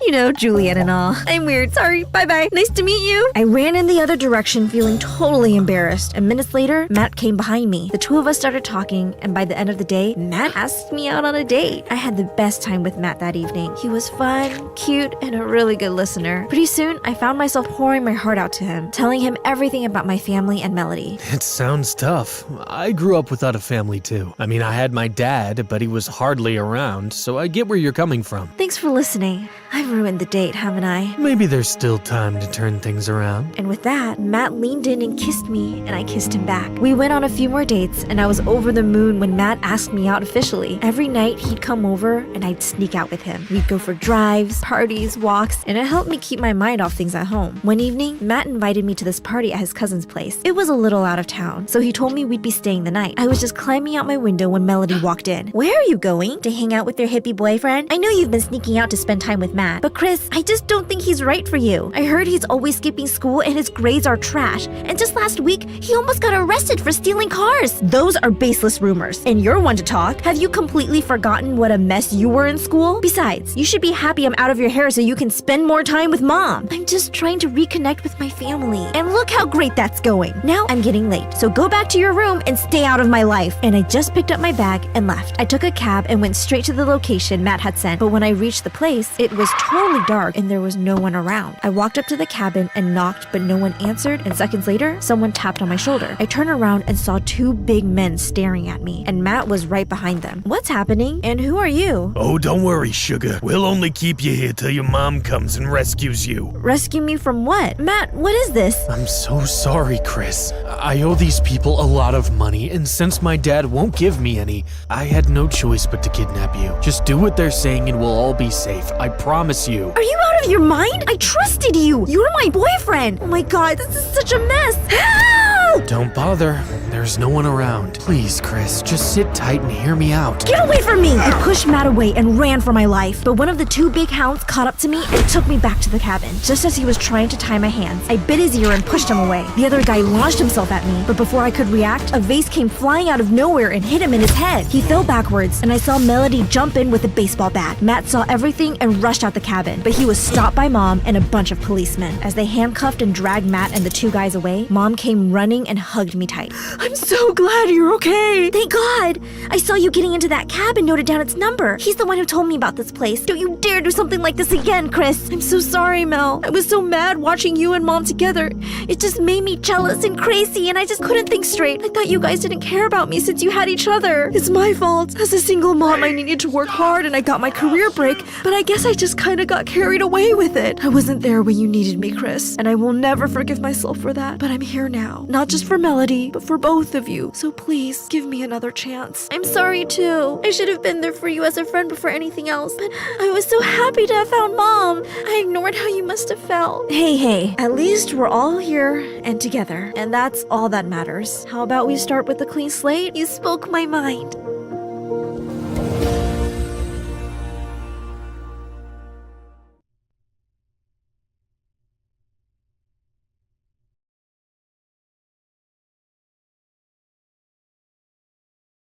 People often say that the Irish are super fun and love to party. Obviously, none of these people ever met my mom. She was the opposite of fun. When I was 4 years old, my grandfather got me a set of Legos. I was literally freaking out about how cool they were when my mom snatched the box from my hands. We don't need this. It's going to the donation room. Oh, the donation room. My mom was obsessed with charity. We had a room in our house where she kept the things we were going to give away. And by that, I mean every single thing we owned. One Christmas Eve, my grandma gifted me an amazing sweater. The minute my mom saw it, she yanked it out of my hands. That poor girl across the street would love this. It'll make me look really good. I was so mad. I decided I was going to get my sweater back. I stole it and hid it in my room. Mom figured out where it went right away. You selfish, ungrateful thief. It's my sweater, Mom. Grandma made it for me. So, you want that poor girl to freeze?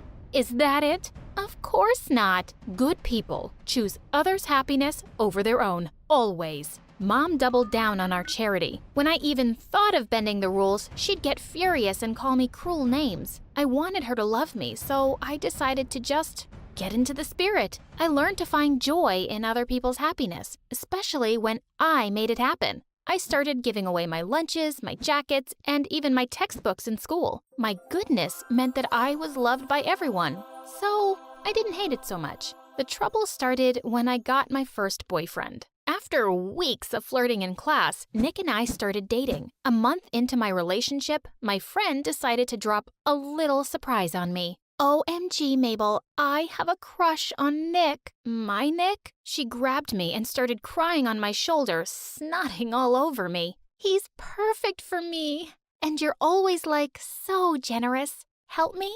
I put on my good person avatar right away. Of course you can have him, girl. I'll break up with him for you. OMG, Mabel, you're like the greatest. I politely ended things with Nick and told my friend to go for it. I'd get over the breakup. I chose someone else over me, and that's what mattered, right? Wrong. And I wasn't going to realize it until after I did some truly crazy favors. One day, Maya, the most popular girl in school, randomly sat with me at lunch. It was always super weird to see her because our faces were almost exactly the same, except she was rich and had makeup and epic clothes, so it confused no one. You're the girl who does stuff for people, right? I guess. I need your help. I want you to be me and break up with my boyfriend. What? Maya explained to me how she needs to dump him but doesn't actually want to do it. With a little bit of work, you could totally pass for me. I don't know. Please, Mabel, you have to help me. She'd said the magic words. Next thing I knew, I was in a wig, 4-inch heels, a skin-tight dress, and voila, I was ready to dump her man. When I saw him at the restaurant, my jaw literally fell. Who'd be crazy enough to dump him? I sat down at the table, feeling totally nervous. You're sweating. Did you run here? No, I took a shower and forgot to dry. He laughed so suddenly, he snorted his water out of his nose. He looked at me in total shock. You're not Maya. What? Maya couldn't make a joke like that if someone paid her. Who are you? Oh no, I was busted. I did the only thing I could think of. I ran as fast as Maya's heels could take me. I told her what happened at school. That guy was really smart. We should have prepared more. Ha! You could never trick me. I turned around and gasped. He was here. How? I'm Evan, and I'll be joining your school. Oh my God. I was so embarrassed I ran again. I tried to avoid Evan in school for weeks. I wanted to act like this had never happened. He kept trying to talk to me any chance he got. Just tell me why you helped her. She didn't even pay you. I did it to just help. He laughed at me. No way. That can't be the reason. It is. You can't be real. I'm real. Really awesome. He laughed even harder, and then he asked me out. I was so surprised I almost fell off my chair. Why? You're beautiful, hilarious, and a good person. Seems like it'd be a great date. He was totally right. I had so much fun dating him. Evan was gorgeous, witty, and best of all, he treated me like a princess. He literally made me accept gifts and hide them from my mom. That's how I got my first Lego set Finally, I did my best to keep him a total secret from Mom. I even made up a dance class to cover my dates. Once again, I underestimated Mom's snooping skills. One night, Evan was dropping me home from a late-night date. To my horror, Mom was not up in bed as I'd thought. She was waiting for me on the front lawn. Oh no! I got out of the car, and that's when I saw the items near my mom's feet. My Lego set, my new camera, 3 years of gifts and clothes I'd been hiding.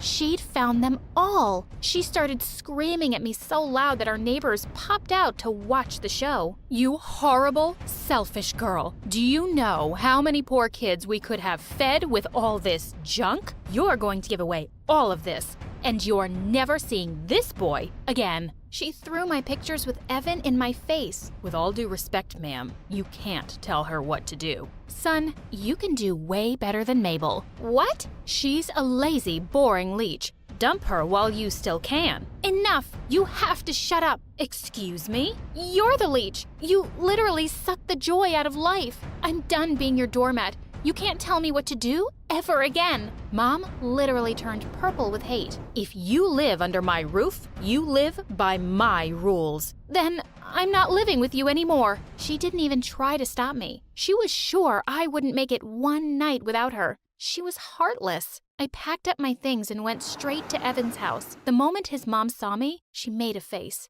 Evan, this girl looks homeless. We can't have her in our house. Mom, she's my girlfriend. OMG, look at her clothes, son. What if the neighbors see her with us? He begged her to let me stay with them, but his mom didn't budge. She can sleep in the pool house for one night. One night? What was I gonna do tomorrow? I was worried out of my mind in school the next day when Maya walked up to me. She'd become a famous model in the last 3 years. Every teenage girl knew her face now. Mabel, I need an urgent favor. I need you to be me for the school counselor. Suddenly, I got an idea. I told Maya I'd do all the favors she needed if I could stay with her. She agreed right away and hired me as her full-time body double. I moved into her enormous mansion, and for the first time in my life, I had so much stuff. I had my own bed, my own nightstand, a wheelie chair, and the best part, my mom couldn't steal my things anymore. I started my job as Maya's copy, and I was great. We actually prepared now, so we fooled everyone in school and beyond. One day, she asked me to appear on a show for her. It's this charity thing for sick kids or something. I literally have zero interest in it. Charity? Right up my alley. I went to the event ready to fool a whole TV studio. It was all going so smoothly till the organizer quietly offered me a huge check backstage. You're paying me? Wasn't this for charity? You asked for a percentage of the donations coming here, remember? OMG? What kind of person takes money from sick children? I donated the check back to them right away. I had no idea what a big deal this was going to be. My act of charity went viral on the internet, turning Maya into a role model overnight. Her offers doubled the next day, and she started pushing me to do more events for her. You're so good at it, Mabel. The public loves me. Actually, they loved me. While Maya enjoyed luxurious holidays around the world, I took her place to attend fundraisers, serve food at shelters, and host dog adoptions. I loved charity, so I didn't mind. But pretty soon, the work started getting out of hand. She made me do photo shoots and walk the runway for her while she danced around Italy with her flame of the month. She was basically making me do her job. When I asked her to start paying me, she laughed in my face. I should pay you for getting to live my epic life? For staying in my house, rent free? Oh God, what had I gotten myself into? Maya had no boundaries. She once sent me to have dinner with a client, and only when I got there did I realize there was no client at all. She'd sent me on a date. What am I supposed to do here? Have a fun date. Give Michael a few kisses for the camera. Our fans totally ship us. Maya, do your own dating. I don't have time. I already have like 4 other dates this week. OMG, my personal life is off limits to you. Off limits? I own you, Mabel. If you don't follow orders, I'll throw you out on the street. She was driving me mad, but I needed a roof. I decided to just get the date over with. I was so uncomfortable the whole time, especially with the paparazzi literally buzzing around us. The flashes of the cameras never stopped. You're so hot and generous and perfect. Give me a kiss. He leaned forward and I jumped up, spilling water all over us. Oh no, I have to change at home. I turned to run and he held me back. He pulled me close and asked me for one kiss, just for the fans. He pressed his lips against mine and I wanted to puke. Before I could push him away, Evan showed up. Oh my God, you're cheating? Evan, no, it's not what it looks like. I saw you kissing. You're such a liar. Michael just had to act all macho in front of the cameras. He literally shoved Evan away from me. She's my date. Back off, dude. You back off. She's my girlfriend. Before I knew it, they were fighting. The cameras just went wild. They were eating up the drama. I tried to push the boys apart and accidentally sent Michael flying right into our food. You idiots! You ruined my outfit. We hurried out of there and the cameras literally chased us. Evan, you have to give me a chance to explain. I can't even look at you right now. We're done. He ran away before hundreds of people surrounded me with their cameras, clicking close-up photos of my tears. My world was in ruins. I reached home and found Maya in the best mood of her life. OMG, that drama was perfect. My fans are going nuts for me.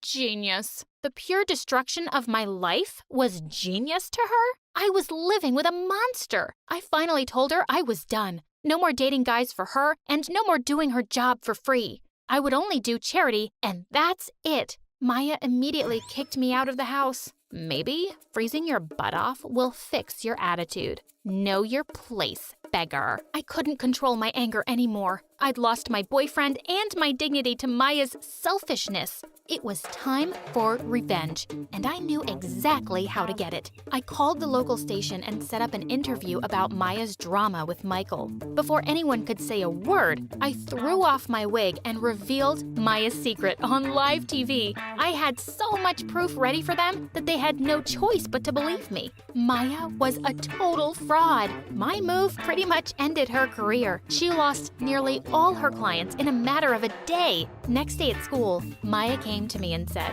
I hate you so much. Have fun being homeless forever. Actually, all your clients want to hire me now, so I'm good. I apologized to Evan for hurting him and tried to explain my actions to him. When he realized what kind of pressure I was under, he forgave me right away. I'm so happy you're away from that witch. I don't care what my parents say. I'm sneaking you into my room.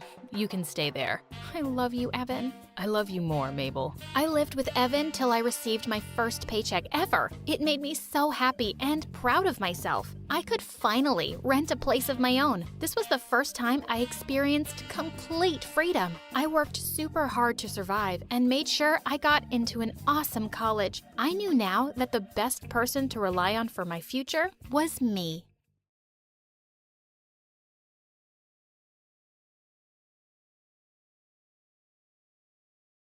Hi, my name is Tiara, and My Story Animated will give $1,000 to one lucky person who subscribes in the next 7 days. Tell your friends, your sister, brother, and mom to subscribe now. The first time Mom realized that I was really shy was when I was 4 years old and she took me to the amusement park. I was terrified. I just kept my eyes on my shoes and clung onto my mom's hand tight the whole time. You see, I just wasn't used to a lot of people, so I'd completely freak out around strangers. Once, when I was 5, I was busy taking down a cereal box from the shelf of a grocery store, and when I turned around, Mom was gone. I felt panic rise in my chest, and I started running down the aisle. Just then, a strange woman caught my hand. Hey, pretty girl, are you lost? What's your name? I stared at her in horror, completely speechless. Just then, I saw Mom running towards me, and I went flying into her arms. The woman turned to Mom. Oh, I'm so sorry. It must be really hard having a mute child. Does she go to a special school? Mom snapped at her to mind her own business, and we walked off quickly. But the next evening, when I went down for dinner, I saw a grumpy-looking man at the table, and I froze. Hey, sweetie, it's okay. I want you to get comfortable around new people. So I thought I'd introduce you to my very special friend. I was 5,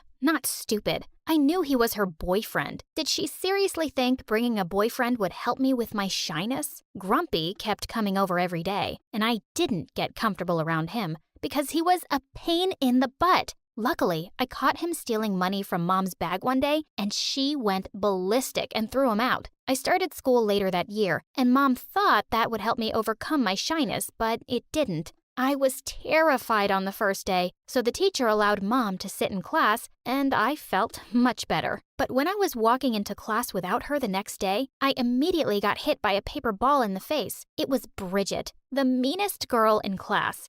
Yo, Mama's girl, who's gonna change your diaper now? The title Mama's Girl stuck for a while, but after some bullying, Bridget and her minions got bored and I became invisible. Even though I had no friends, I didn't hate school because I really loved to learn. So I started spending all my free time in the library. One day, when I was in the 2nd grade, I found a boy my age in my usual spot. I wanted to talk to him, but I felt shy, so I just sat down at the same table and gave him a smile. He smiled back, scribbled something on a notebook, and pushed it towards me. Hi, I'm Ethan. It's nice to meet you. Was he shy like me and couldn't talk to strangers? I thought this note system was way cooler anyway. We exchanged notes all during recess, and it was the best time I'd ever had at school. One day, I followed the boy to his class, and all the kids welcomed me with waves and smiles. Wow, who were these angels? Just then the teacher came in and she started using her hands to make all sorts of signs. It looked so funny I started laughing. That's when she noticed me. Sweetie, can you hear what I'm saying? I nodded my head.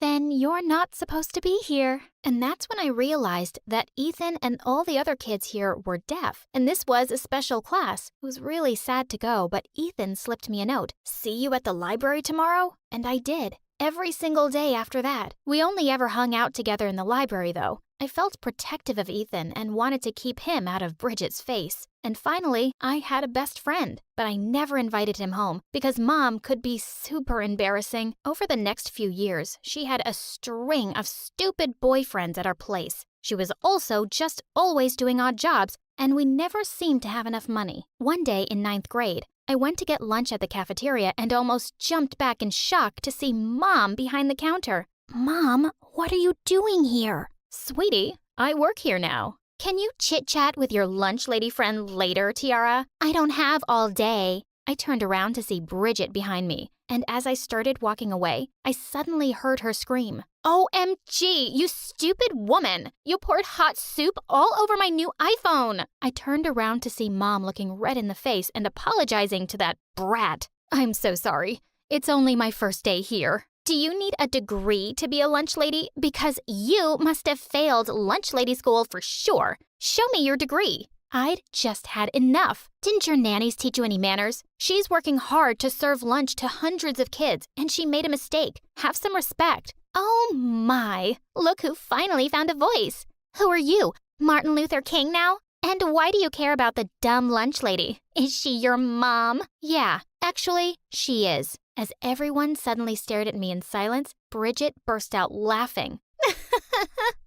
So, you're still a mama's girl? And now I get why you're so stupid. I was about to attack her, but just then I saw Ethan walking towards us with the principal. Bridget, how dare you talk to a staff member like that? That's a 3-day suspension. To my office, now. As Bridget walked away looking furious, I knew I'd pay for it later, but standing up to her felt so good. Later that day, when we were hanging out, Ethan said, "You were awesome for standing up to that bully, and your mom seems nice. And you were awesome for calling the principal just in time. And well, Mom's a bit crazy. What's yours like?" And then Ethan told me that his mom had died when he was little, and his dad was a big businessman who was mostly away. He'd provided plenty of servants to take care of Ethan, but he never had much time for him. Sometimes, I think he must be disappointed to have someone like me as a son. That just broke my heart. I'd been waiting to surprise Ethan with the secret sign language lessons I'd been taking, but I couldn't wait any longer. I'm sure that's not true, Ethan, because you're the loveliest person I've ever met.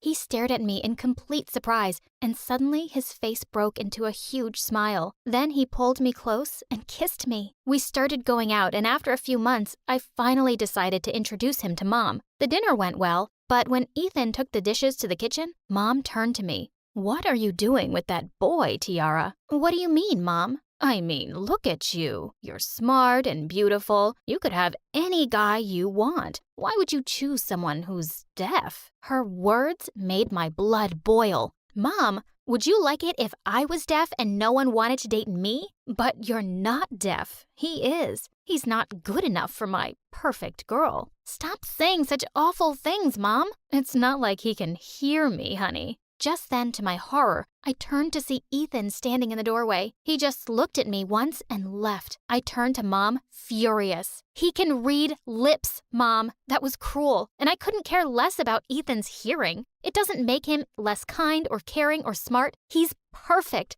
unlike the jerks you date. And with that, I stormed off to my room. Ethan wouldn't reply to any of my texts, and the next day at school, I looked for him everywhere. Eventually, I found him sitting alone on the bleachers outside. Ethan, I'm so sorry about what Mom said. He shook my hand off angrily. She's right, Tiara. You're perfect, and I'm not. I'm sure you've thought about that, too. Why else would you always keep our friendship a secret? And with that, he walked off. But I wasn't going to let him go so easily. I ran to the art room and wrote something on a chart paper, and at recess, I went to the cafeteria and jumped onto the table. I felt really nervous as everyone's eyes turned to me, but I only had eyes for Ethan as I held up the chart. Ethan, I love you more than chocolate cake. Will you do me the honor of being my prom date? Ethan burst out laughing and ran to hug me. As we kissed, the whole cafeteria erupted into cheers and applause. The next day, when Ethan and I were leaving school, we suddenly got hit by paper balls. Remember how you were such a little scaredy cat that you couldn't even speak, Tiara?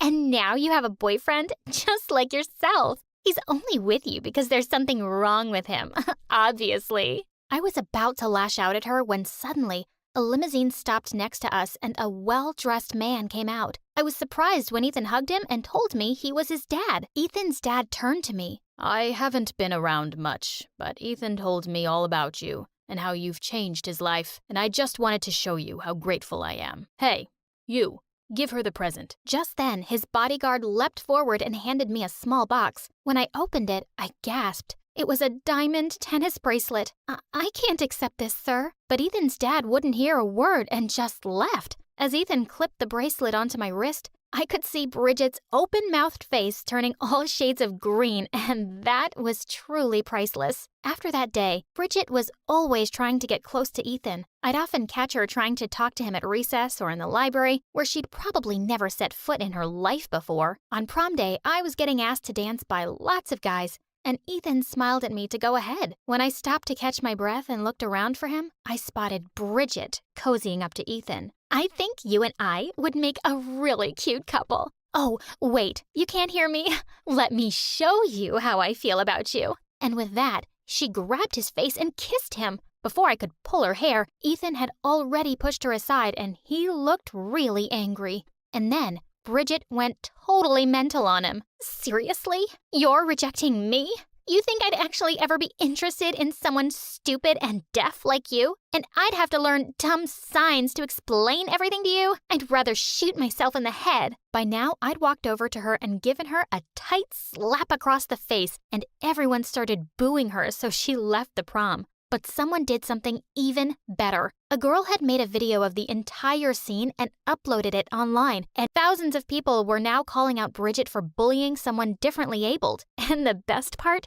She was expelled from school, and a year after graduation, Ethan published a groundbreaking paper that got published in a very prestigious science journal. When it came out, he left a copy for me at the breakfast table. As my eyes fell on the first page, I started to cry. Dedicated to my best friend and the love of my life, Tiara, the girl who saw me when I was invisible. And that night when he came home, I had a little scrapbook I'd made waiting for him at the table. When he saw it, his eyes started to well up. Inside the scrapbook was every note we'd ever written to each other. Ever since that first day in the library, I'd saved them all. He turned to me and I went down on one knee. I knew you were someone special from the very first moment I saw you. I want to spend the rest of my life with you, Ethan. Will you marry me? He said yes and made me feel like the luckiest girl in the world. Months later, I invited Mom to the wedding and she did come. And she actually apologized to both me and Ethan. I thought life might be hard for you with a differently abled person, but I was wrong. I'm so happy to see how happy he makes you. And when we signed our vows, Mom almost ruined our perfect moment by crying the loudest. We have 2 lovely kids now who are perfectly fluent in sign language, of course. I hope having Ethan for a dad makes them even more compassionate towards anyone who is differently abled. One night, I was deep asleep when a sound outside my window woke me up. Naturally, I was scared someone was trying to rob us, but it was actually something way more irritating. I opened the window and I saw my sister with her boyfriend. It made me feel kind of jealous, and I decided to be petty and tell on her. I quietly went to my mom's room and woke her up and started telling her that my sister was outside with some random guy. "Nonsense," my mom snapped. "Your sister is fast asleep in her room." I insisted, and we ended up going to my sister's room and saw that the bed was empty. There was a sudden bang downstairs, and both of us ran to find the source of it. It came from the kitchen, and we found my sister in there. There was glass all over the floor. She said she dropped a glass while getting herself some water. My mom was furious and started shouting at her. "Do you know what time it is? You were out with your boyfriend, weren't you? Don't try to deny it either. Your sister saw you." My mom started calling her names and getting really mean. But my sister didn't change her story. In the end, Mom grounded her for a whole month and stormed upstairs without another word. My sister looked at me with such rage in her eyes. I thought she was going to attack me. She hissed and turned away. The next day, my sister wasn't any happier. Every time she passed me, she glared at me like she was trying to kill me with her eyes. I wanted to get away, so I decided to go to the grocery store with my mom. When we arrived, while she was busy finding all the stuff on her list, I decided to have a walk around by myself. I got a little distracted and accidentally walked into the back of a man. I was ready to apologize, but when he turned around, I saw it was my dad. I was sure he should be at work. Maybe he was on a break or something? "Sorry, Dad. I wasn't looking where I was going." Dad looked a bit startled for a moment. He looked around in all directions nervously. It was really strange. But finally, he seemed to relax and smiled at me. "No need to apologize, my princess. Hey, how about we head back home?" "Well, Mom's here. Should I go get her?" I asked. No, he said pleasantly. "It's fine. I saw her before, and she wanted me to take you home. She'll catch up with us." Maybe I'd been bugging Mom? I didn't know, but I followed Dad outside to the parking lot anyway. Except it all got even weirder. He had a totally new car I'd never seen before. "Did you get a new car, Dad?" "Yes. I actually bought it this morning. Do you like it? Get in quick. Your mom won't be happy if she has to wait." "What on earth are you doing? Get away from my daughter, you freak! I swear I'll call the police!" I ran back towards my mom. "Mom, what's wrong with you? Everyone's looking. I was just going home with Dad." I turned to talk to Dad, but he was speeding out of the parking lot. What was happening? My mom was furious, demanding an explanation about why I was getting into a stranger's car. She wouldn't listen to me when I tried to say it was just Dad. Then she dropped a bombshell on me. "Honey, that wasn't your dad. Your dad's at work. That man didn't even look like him," Mom said. I stared at her, wondering if it was all one big joke. But Mom looked deadly serious, and I started shaking and crying. What was wrong with me? They looked exactly the same, I was sure! After we got home and talked about it, my mom was so concerned that she decided to take me to a doctor. The doctor gave me a lot of weird tests, and I had to talk to other medical professionals too. But it only took a few days for the psychiatrist to diagnose me. Prosopagnosia. What a mouthful, right? To put it simply, I suffer from face blindness. I couldn't tell different faces apart from each other. People could easily end up looking the same to me. I couldn't believe it. I'd never had this problem before, or so I thought. I started to wonder whether I had confused people in the past, and it just hadn't been an issue until I was in danger, like at the grocery store. Unfortunately, there was no cure, and I was told I'd have to learn to live with it. My mom told everyone the news. I could only stand there and try not to cry. My mom had taken the news really well, and was as sympathetic as she could be. The rest of my family? Not so much. My sister scoffed and rolled her eyes. "I could have told you she was crazy. You didn't need to pay anyone," she said. My dad was the worst, though. He smashed his glass on the floor and wouldn't even look at me. He looked so disappointed. My mom told him to calm down and think about his daughter. "And what about me?"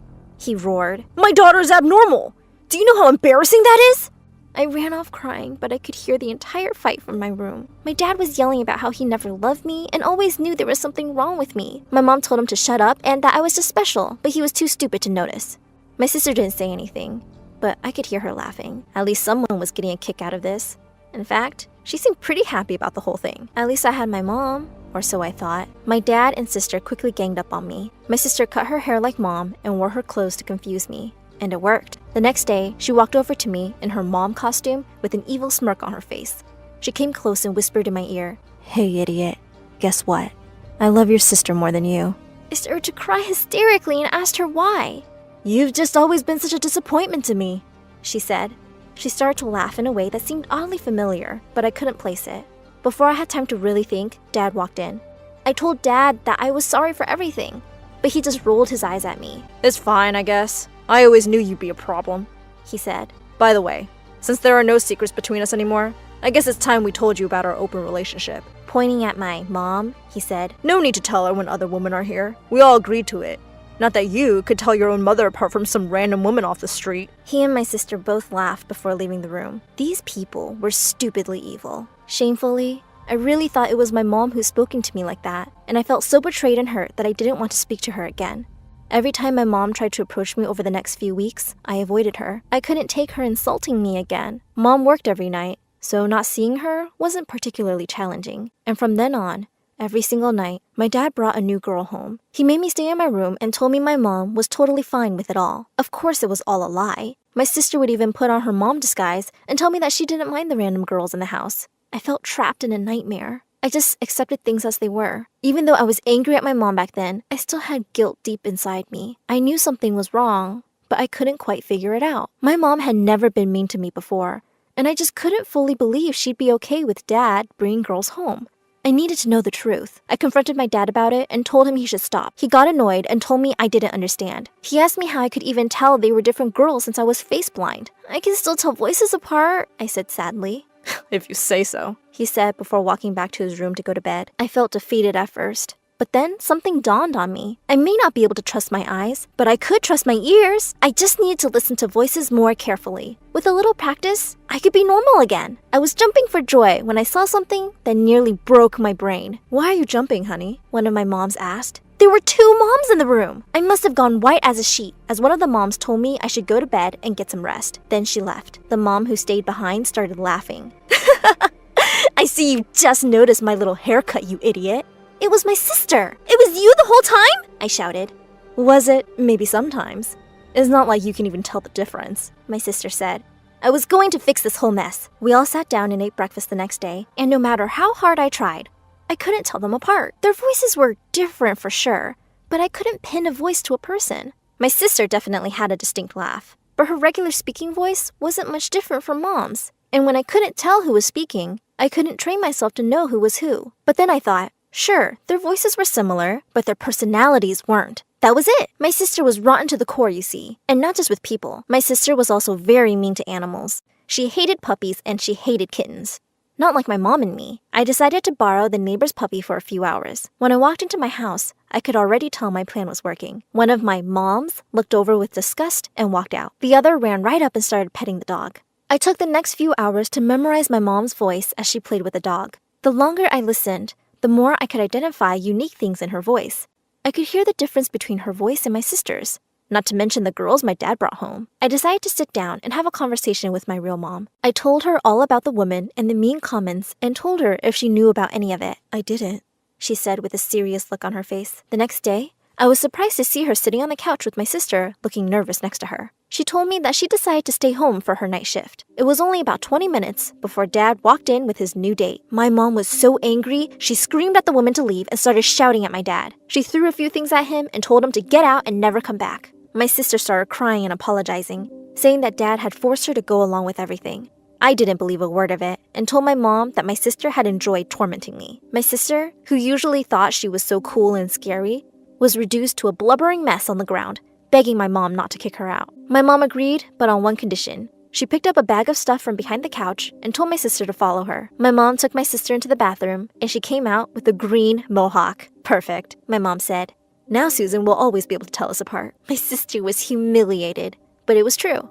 I would definitely know who was who now. This should have been a happy ending for me, but my mom did have one flaw. She would never be able to live without a man in her life. And it wasn't long before one showed up. As expected, my mom brought home a new guy a few days later. And he really was something. He wore tattered old clothes and had a tattoo of a chicken wing on his shoulder. I had no idea what my mom saw in him, but maybe my sister knew. See, whenever my mom went on her night shift, my sister and my mom's new boyfriend would disappear for hours. At first, I thought it was great to be left alone. Then, I realized it was very suspicious. I told Mom about it, and she kicked him out and sent my sister to live with my dad at the motel he'd been staying at. A few weeks later, Dad came back, full of apologies and begging to be taken back. My mom crumbled. I guess she really couldn't survive without a man, so she agreed to work on their relationship. I asked my dad where my sister was, and he just looked confused. "What are you talking about?" he said. I felt super bad. She was a mean person, but there were worse people in the world, like the man who tried to kidnap me. I didn't want her to get hurt. I decided to look for her myself. I told my mom I was worried, but she only seemed to care about my dad now. I wondered about my mom's ex, the weird guy with the chicken wing tattoo. Maybe it was something to do with him? I went to the police station, and an officer told me we could go to the man's house and see if my sister was with him. I tried to explain my face blindness problem and that I wouldn't actually know if the girl was her. And what if she didn't want to admit who she was? The officer wasn't sympathetic and told me to deal with it on my own in that case. He said that runaway kids weren't his problem. "Go play Sherlock Holmes if you want," he said, and walked away from me. Luckily, it was pretty easy to find the guy's address. His house was exactly what I expected it to be. It was a total mess, and there was loud music booming everywhere. There were also lots of women inside. The door was unlocked, so I let myself in. There were so many women with strange haircuts and outfits, I didn't know where to look. I shouted for everyone's attention, and they all looked at me. "Hey, Rachel, if you're here, I'm sorry, and you can come home now. Forgive me. Please, sis. Say something," I pleaded. One of the girls approached me and said, "What are you talking about, idiot? There's no Rachel here. Can you just leave?"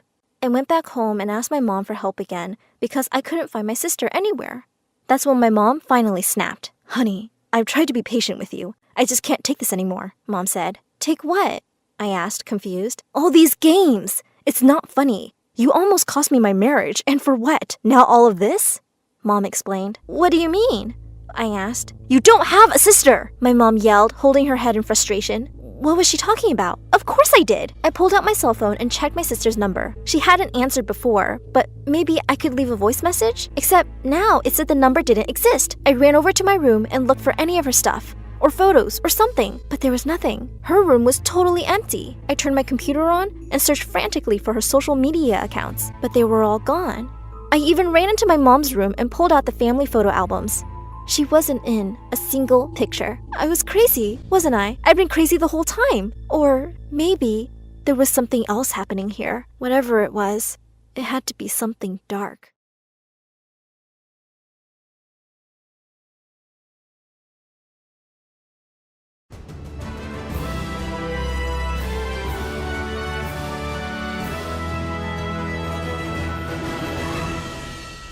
Did you know you have the superpower to change the character of a person? If you want to know how, you have to like and subscribe to this video, because My Story Animated will give $1,000 to one lucky person who subscribes in the next 7 days. Tell your friends, your sister, brother, and mom to subscribe now.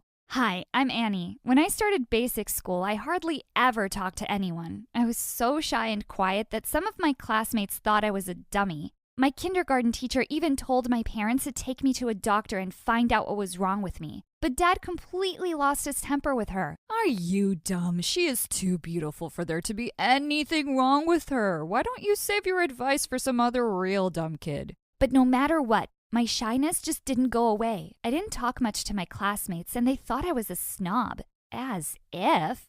Once when I was in the first grade, some of my classmates asked me to share my candy with them, but I just stared back at them and didn't reply. Who do you think you are, you dumb girl? I said give us candy. I didn't say a word and started walking away. They got angrier and circled me. Suddenly I opened my mouth and let out an ear-splitting scream. They were so shocked to actually hear my voice that they just stood there stupidly, and I managed to escape. But at home I was a completely different person. I was super chatty and an awesome storyteller. In fact, sometimes my parents begged me to stop talking because I was giving them headaches. Once I kept them awake all night telling them a story I had in my mind about some princess. And because I didn't know how to write well, they spent all night writing it for me. It ended up about 90 pages long. I will do this every night, sweetheart. I can't believe I have such a beautiful daughter in my life. Dad just worshipped me because I was pretty. Mom was different and loved me no matter what. I was still too shy to talk outside my home, but people never stopped trying to become friends with me. And I know why now. It's only because they thought I was cute. But I had to admit, I kind of liked it. When I was in the 3rd grade, one boy threw a piece of paper at me that said, "Your smile makes me happy, but your words make me happier. Can I hear them?" I blushed, and from that moment, I tried to talk more. So I made new friends and also started taking part in different school activities, but still without talking much. When I was in the 8th grade, my parents helped me publish my first short novel. But it was a failure and people didn't like it. I got sad. Dad didn't take it well and sued the publishers, saying it was their fault. But of course, he lost the case, and I decided to take a break from writing. Until one morning, when our class teacher walked into the classroom with a tall, athletic boy. It really looked like the boy wasn't too happy to join us. Everyone, welcome your new classmate, Peter. Peter had a deep frown and a stupid smile at the same time. He had this funny Grinch face. The teacher told Peter to take a seat right next to me, and I gave him a friendly smile. That's the ugliest smile I've ever seen. Have you heard of toothpaste? I can buy it for you if you don't have money. You can pay me back, maybe with a kiss? Oh, wow. I was about to respond when the teacher started the lesson. It was a French lesson, and he looked completely blank. Hey, do you need any help? From you? You don't look very smart, and I don't need help from a girl when I can use Google Translate on my phone, so buzz off. What a jerk. The next day when the teacher returned the assignments, Peter looked really angry to see a big F on his. What kind of dumb school is this? How can Google be wrong? I took a look at his paper and burst out laughing. That's not even French, you idiot. You translated the whole thing to Spanish. He crumpled up his assignment into a ball and threw it at my face, but I couldn't stop laughing. Boy, how could someone be this stupid? I figured out soon enough that Peter wasn't interested in learning or making friends. Eventually, the whole school realized that Peter was just interested in bullying others. Sometimes he would snatch students' lunch and threaten to beat them if they reported him. I was one of those unlucky students. But after the third time he did it, I reported him to the principal, and he was put in detention. When Peter returned from detention, he looked straight into my eyes. You are going to pay for this. Well, you should know your limits. If you ever try to bother me again, I swear you will regret it, and I might even tell Dad. Aw, Daddy's daughter, look at me. I'm so scared. Oh, Mommy, hug me. Once he tried to knock my books out of my hands when suddenly a bunch of boys behind him came and said, Dude, why are you being like this with a pretty girl like her? Wait, what? So if I wasn't pretty, that would be okay? Well, pretty girls deserve special treatment, you know? So now we're all here to stop him. He can't annoy pretty girls. Well, thanks for your caring, but girls can defend themselves. And I pushed through them and left. Told you guys, girls are crazy, especially the pretty ones. Now get lost, all of you, or else. This Peter did whatever he wanted. It seemed he wasn't afraid of anyone, not even the principal. I really hated him. One rainy day, Peter came to school completely drenched, and it seemed like he'd fallen sick. He was shivering nonstop, and the principal said he'd call his parents to take him home. But to everyone's surprise, Peter screamed, No, I'm fine. I don't want to go home. Please let me stay. You have to go home and rest. No, I don't. I could run a marathon right now. Just some water and I'll be good to go. With that, he picked up the glass with his trembling hands and suddenly dropped it all over my assignment. Later at recess, I found him huddled on the bleachers and he was hugging a worn-out teddy bear. Dude, is that a stuffed toy? Don't insult Mr. Smith. Oh, he has a name? Is he like your little baby? Is he adopted or did you give birth to him? Shut up! Can't you leave me alone? You're sick and you need to go home. You look much prettier when you're quiet. Now stop acting like you care. Ugh, why do you have to be like this? I'm trying to be nice. Who asked you? Mind your own business. As soon as he was fine, he went right back to being the jerk he always was. I started writing about him in my notebook. Peter was such an interesting person for a villain. I couldn't believe that having someone as horrible as him in my life was actually making me want to get back to writing. One day when I was leaving the cafeteria, Peter blocked my way and demanded that I give him my lunch. We're not in kindergarten, idiot, and I ate it. And I'm not afraid of you. Now shoo. As I walked past him, he suddenly pulled at my bag and everything spilled out. A couple of boys immediately ran over to help me and I gathered my stuff and left angrily. What an immature jerk. When I went home, I found out that my notebook was missing. I rushed straight to the locker the next morning and was going through all my stuff frantically when I heard Peter behind me. Looking for this? Give that back, you jerk! He threw it at me, giving me that stupid smile of his. Got what I needed. And with that, he walked away. I had no idea what he was up to, but I found out soon enough. Later that day, the whole school was gathered in the gym for a lecture on fire safety. As we stood waiting around for it to start, suddenly Peter jumped onto the stage and tapped the mic for everyone's attention. While we are all gathered here to talk about our safety in school, I just want to say, I don't feel safe at all. How can I when I have a stalker right here? Oh, no. Just then the large screen behind him flickered and images from my notebook showed up. As the sketches and the things I'd written about him flashed on the screen, I wanted to disappear. And it's none other than the girl everyone adores, Annie. She's obsessed with me. Guess just 'cause you're pretty on the outside doesn't mean you can't be a total creep inside. So everyone be careful. You might wake up someday to find yourself a villain in her novel. She's cuckoo. As everyone's eyes turned to me, I could feel panic rise in my chest. But it's okay, sweetie. I can still be your boyfriend. Want to hang out sometime? As I ran out of the gym, I turned around and said, "You're bad. I hate you." As I walked into the school the next day, my legs were trembling.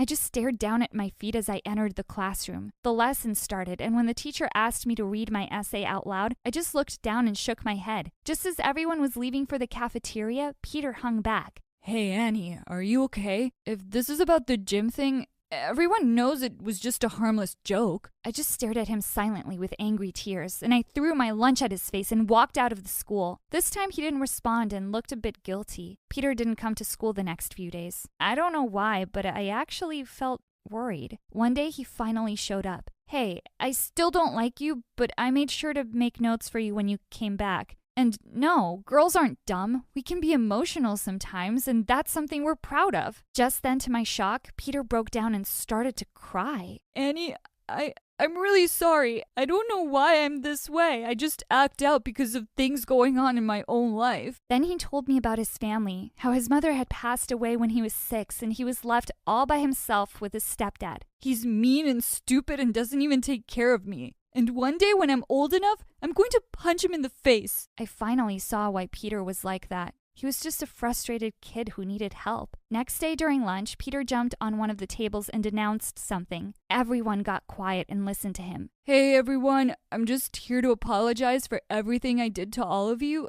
I still think some of you are weird and I don't like most of you, but that didn't give me the right to treat anyone like that. So, as they say in French, lo siento." "Dude, that's Spanish. Just get down." Everyone burst into laughter and Peter gave me a hug. "Thank you for lighting up my life. I promise I will become a better person." No, not really. Only under one condition. Make me the irresistible, handsome, great hero in your novel." Helping Peter become a better person is my greatest achievement. Now he is a medical doctor with a beautiful wife, and he named his child Annie, after me. And me, I'm a writer now.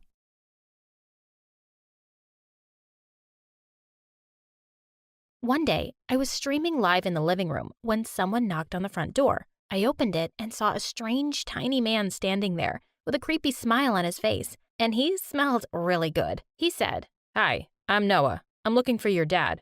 Is he home?" I replied, "No, he's out there looking for a stupid job." I was about to close the door in his face when he suddenly pushed it back open.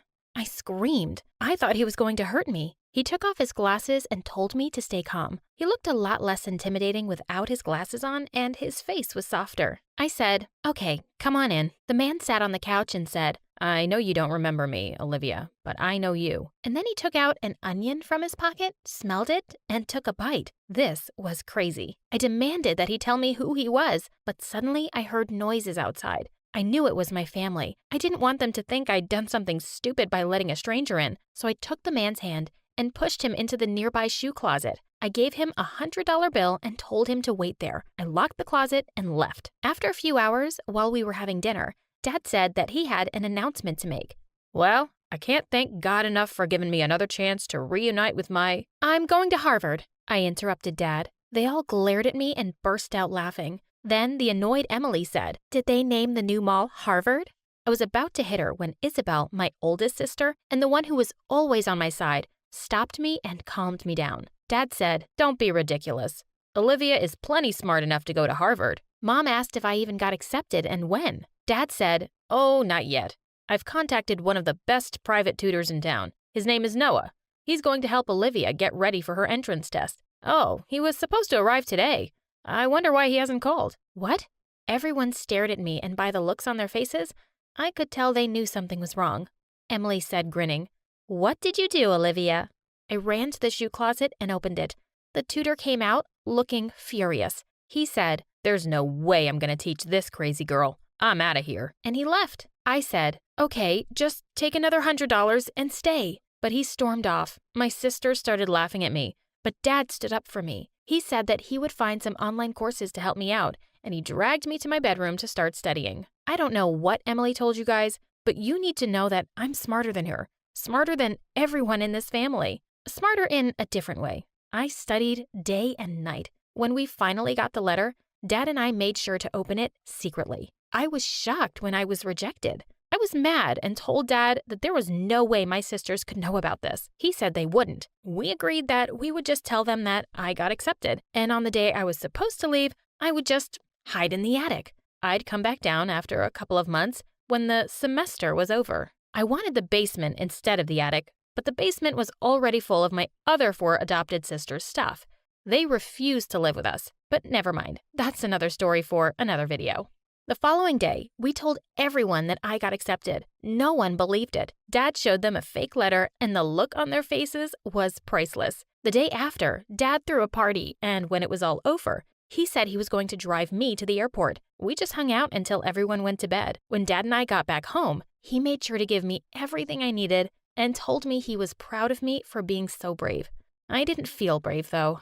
I felt sad because I was going to miss my Insta fans now. I spent a few days in the attic, and actually it was pretty nice. Not like I'd expected. Dad would come and give me food and all, and I was just posting pictures on Insta and taking a break from all the jerk guys out there. Everything was great, till one morning when I saw Emily and Sophia from the attic window. Sophia is my youngest sister and is usually a sleepyhead. I was surprised that she was up so early. I heard Emily say, "Now that Olivia's gone, we can finally do it." Sophia nodded and both laughed like evil stepsisters. What were they talking about? Just then, my dad entered looking terrified. He said he'd had a fight with Mom and she wanted him to go to the attic until God knows when. I said that was insane. It might get us exposed. Dad agreed and said, but what your mom said was even more insane. She said that Isabella ran away with her loser ex-boyfriend last night and left her baby daughter with us. I said that Isabella was a grown-up and she always made stupid mistakes. So what's new? I told him about Emily and Sophia.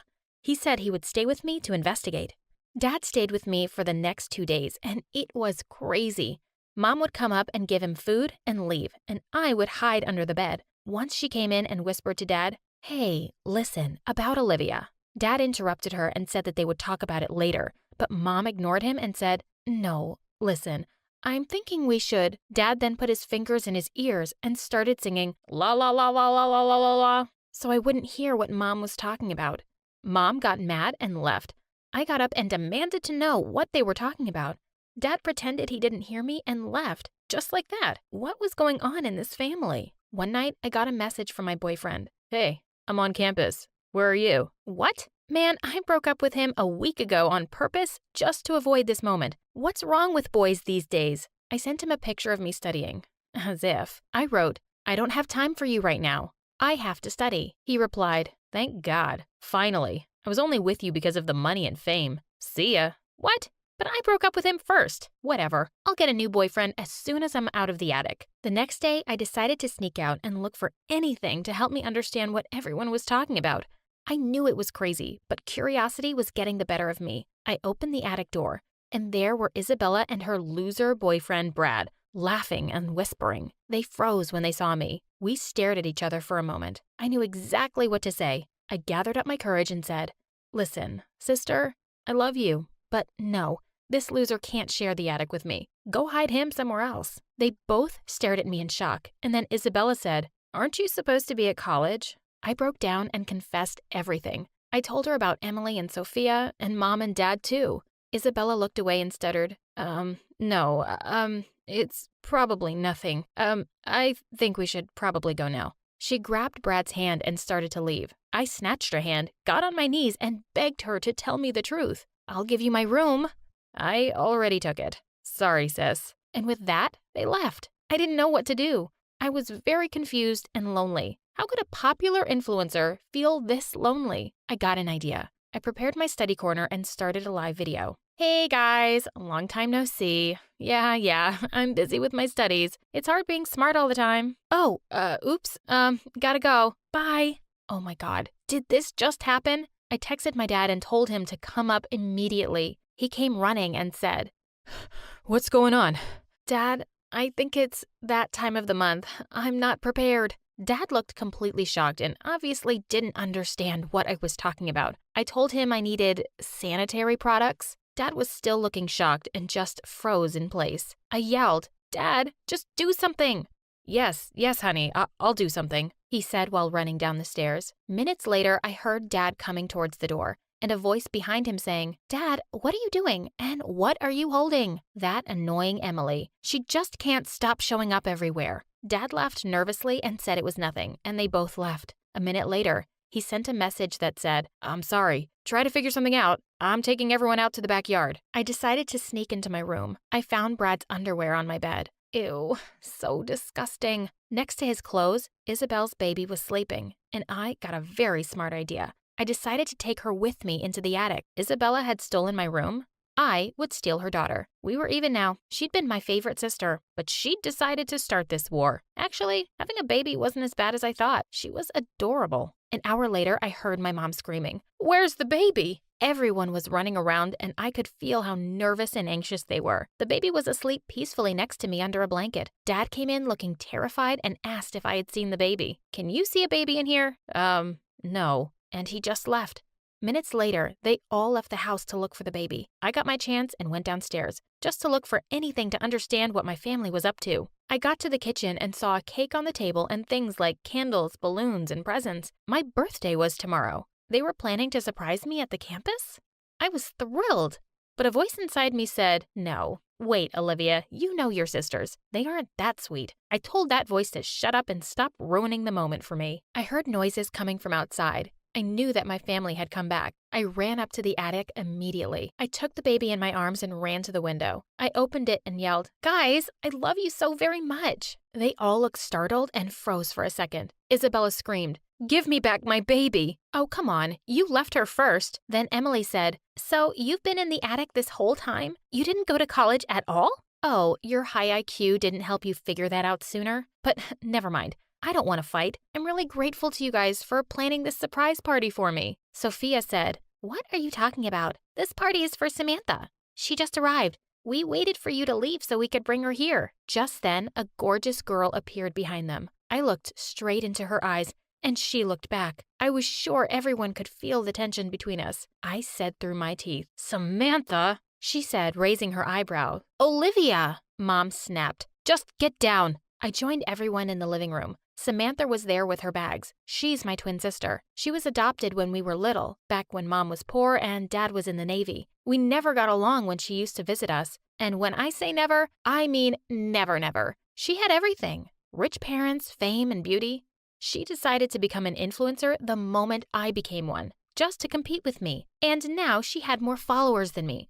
She just copied me and did everything I did. Emily said, Well, this is going to be bad with 2 Olivias now. Samantha said, Except that I'm smarter than her. I would never fake an acceptance letter and stay in the attic for months. That's just so dumb. I was about to jump on her when Dad stopped me and said that Samantha and I were going to share the same room. I got mad and said, Why doesn't she stay in the attic then? Sophia declared, Oh God, another story from My Story Animated.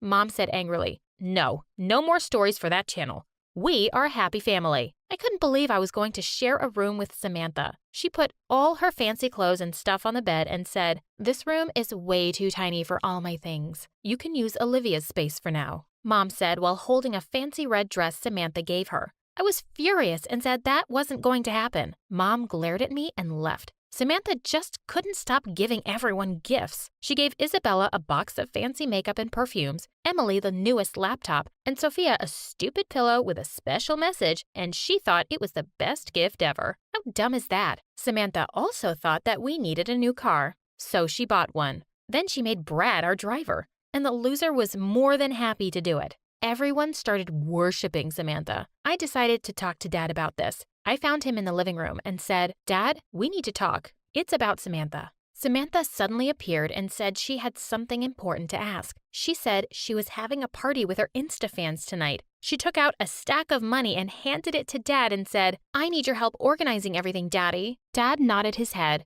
got up immediately, and left with Samantha, like I didn't even exist. That night, around 200 people came to our backyard, and Samantha threw the craziest party ever. My ex-boyfriend was there, and he started hitting on Samantha. She didn't care even though she knew he was my ex. I'd had enough.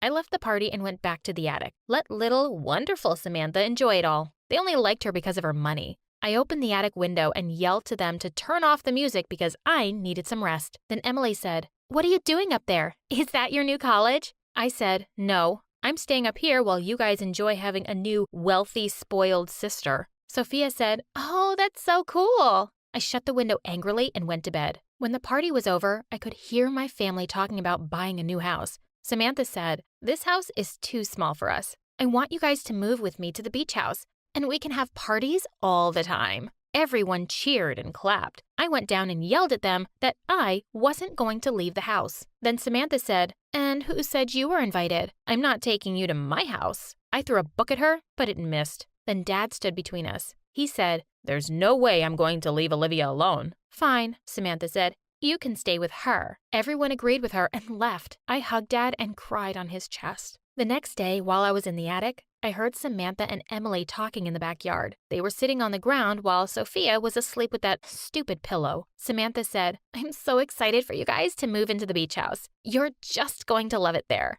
Emily said, "I'm sure we will. Also, sis, I have a great idea to make sure Olivia stays away from us." That Emily. She was always against me. Emily said, "We'll get a restraining order against her. She'll have to stay 100 feet away from us." They both cackled in delight, and it made me so angry. Fine, if living in a fancy beach house meant so much to them, they could all go. At least I had Dad. The whole day, everyone was in a frenzy, running around and packing their stuff, while I sulked in the attic. In the evening, when they all seemed ready to leave, Mom called me downstairs to say goodbye to everyone. I kept my poker face on, but inside, I felt really sad. I couldn't believe they were actually all leaving, including Isabella. Emily said with a smirk, "Oh, just one last thing. I need you to sign this paper." I knew it was the restraining order, and I didn't care. I'd happily stay 1,000,000 feet away from them. Just as I was about to sign, Samantha rushed forward and shouted, "No!" We all stared at her. She broke down in tears. Wow, I didn't think the girl had any feelings. Samantha said, "I'm so sorry. I can't actually do this to my sister." She looked at me, fat tears rolling down her cheeks. "Everyone thinks I'm the lucky twin who got the rich parents and the fancy house.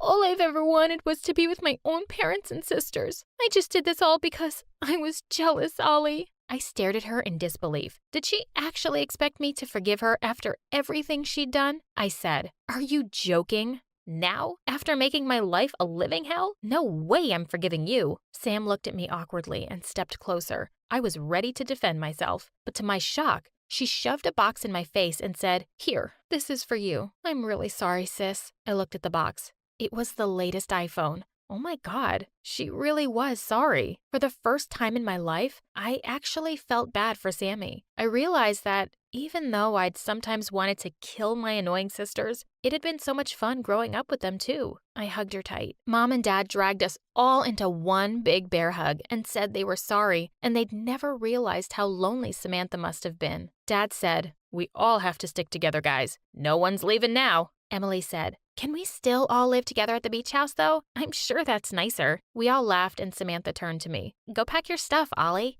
We moved to our new house and Isabella, Brad, and their daughter got our old house. I was happy for everyone.